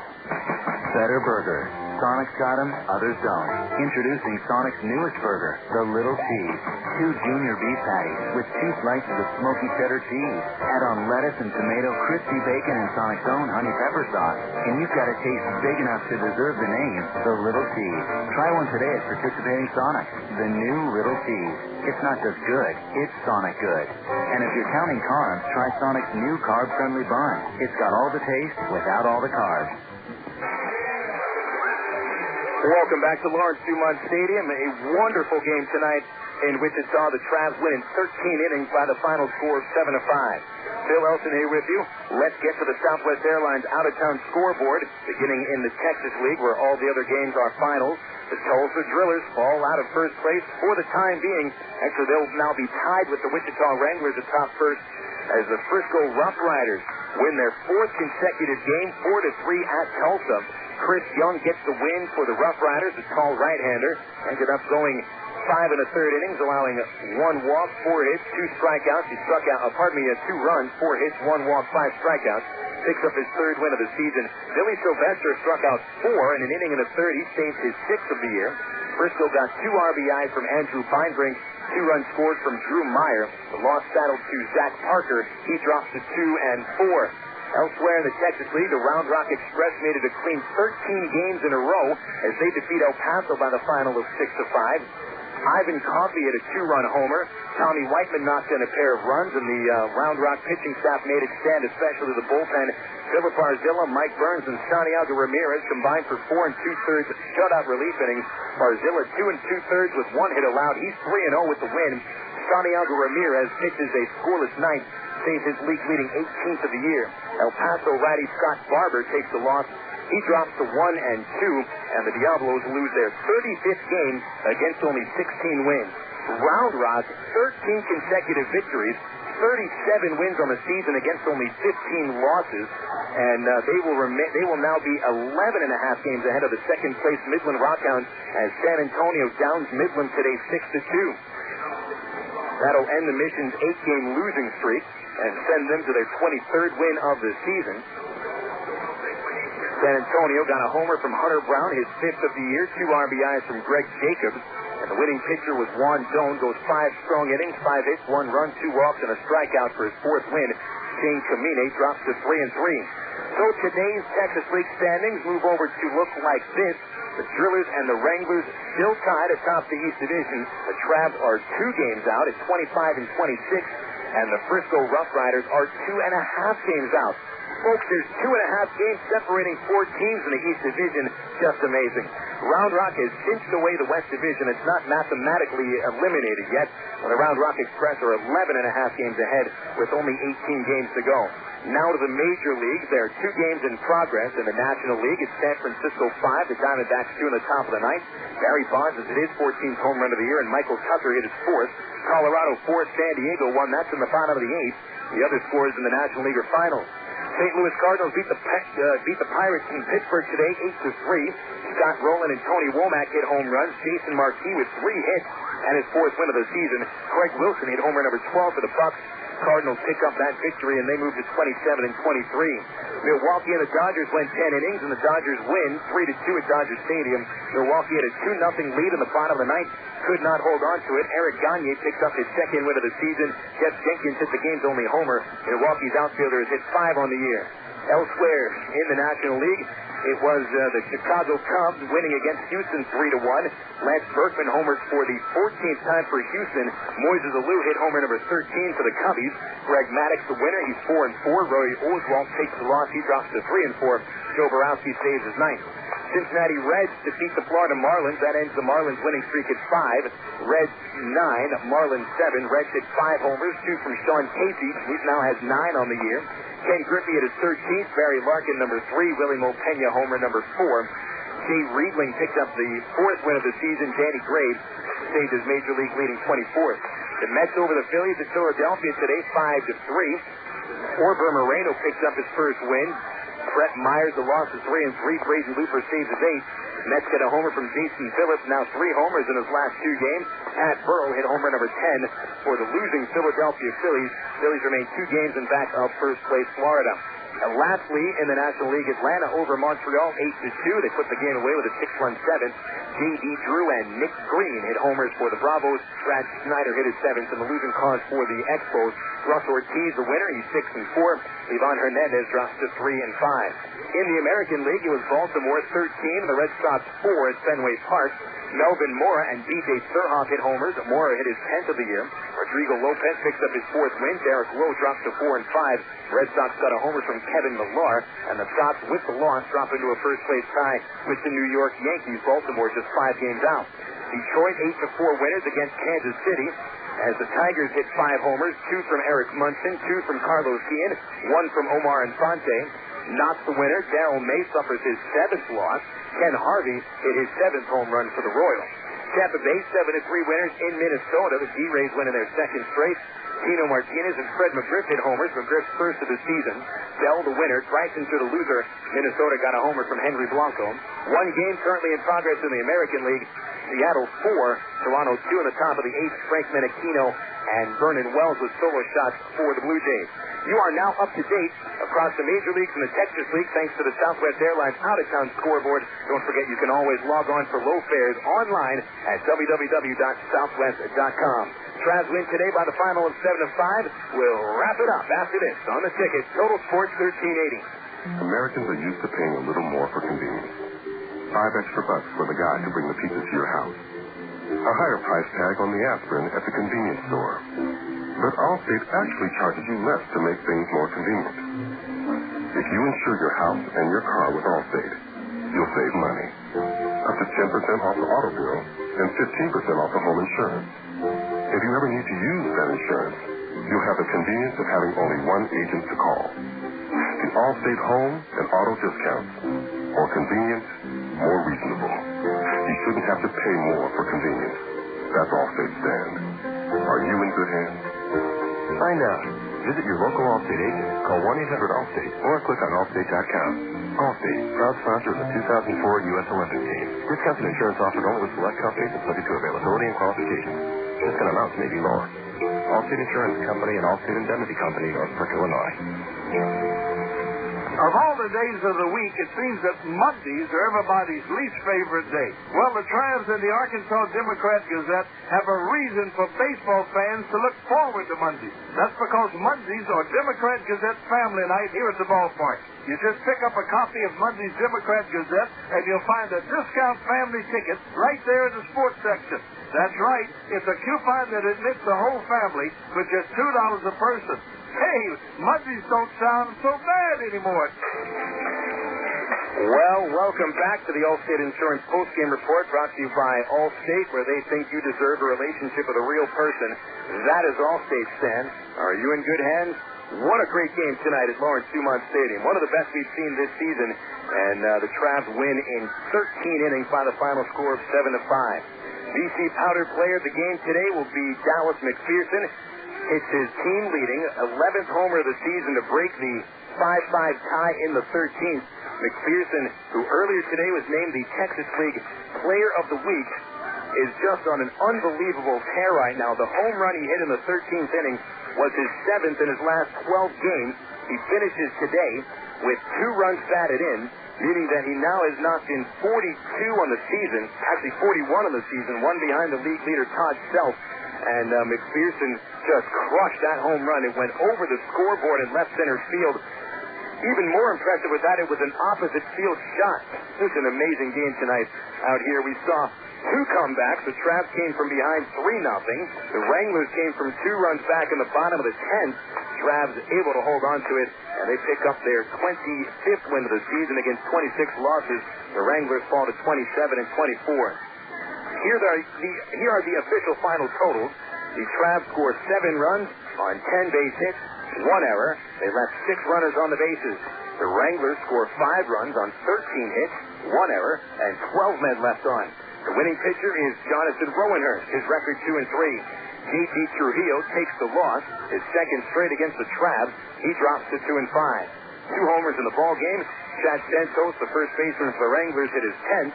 Dallas McPherson, the game-winning homer, his 11th of the season. As we mentioned, McPherson is today's BC Powder Player of the Game. BC Powder is the official pain reliever for the Arkansas Travelers because BC gets into your system fast and it goes to work fast.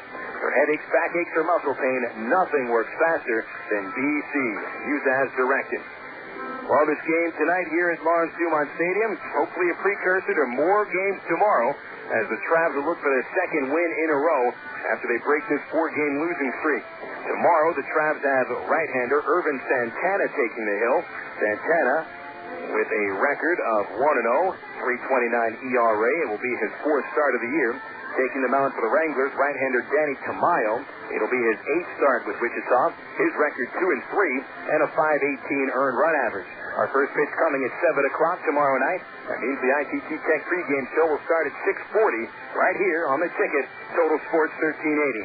That's it from Lawrence Dumont Stadium. A huge thanks back at the studio to Arlen Horn. He has sat through 3 baseball games today. Arlen's been at the studio for about 13 hours. So, Arlen, I'm going to shut up and let you go home. Phil Elson, thanks very much for tuning in tonight. Again, the final score, the Arkansas Travelers 7, the Wichita Wranglers 5 in 13 innings. Folks, we'll be talking baseball again tomorrow night.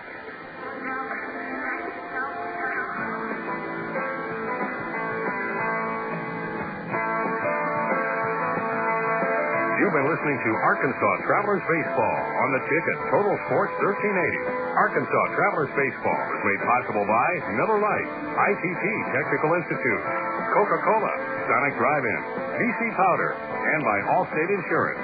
Be sure to catch all of the Travs games this year on the ticket, Total Sports 1380.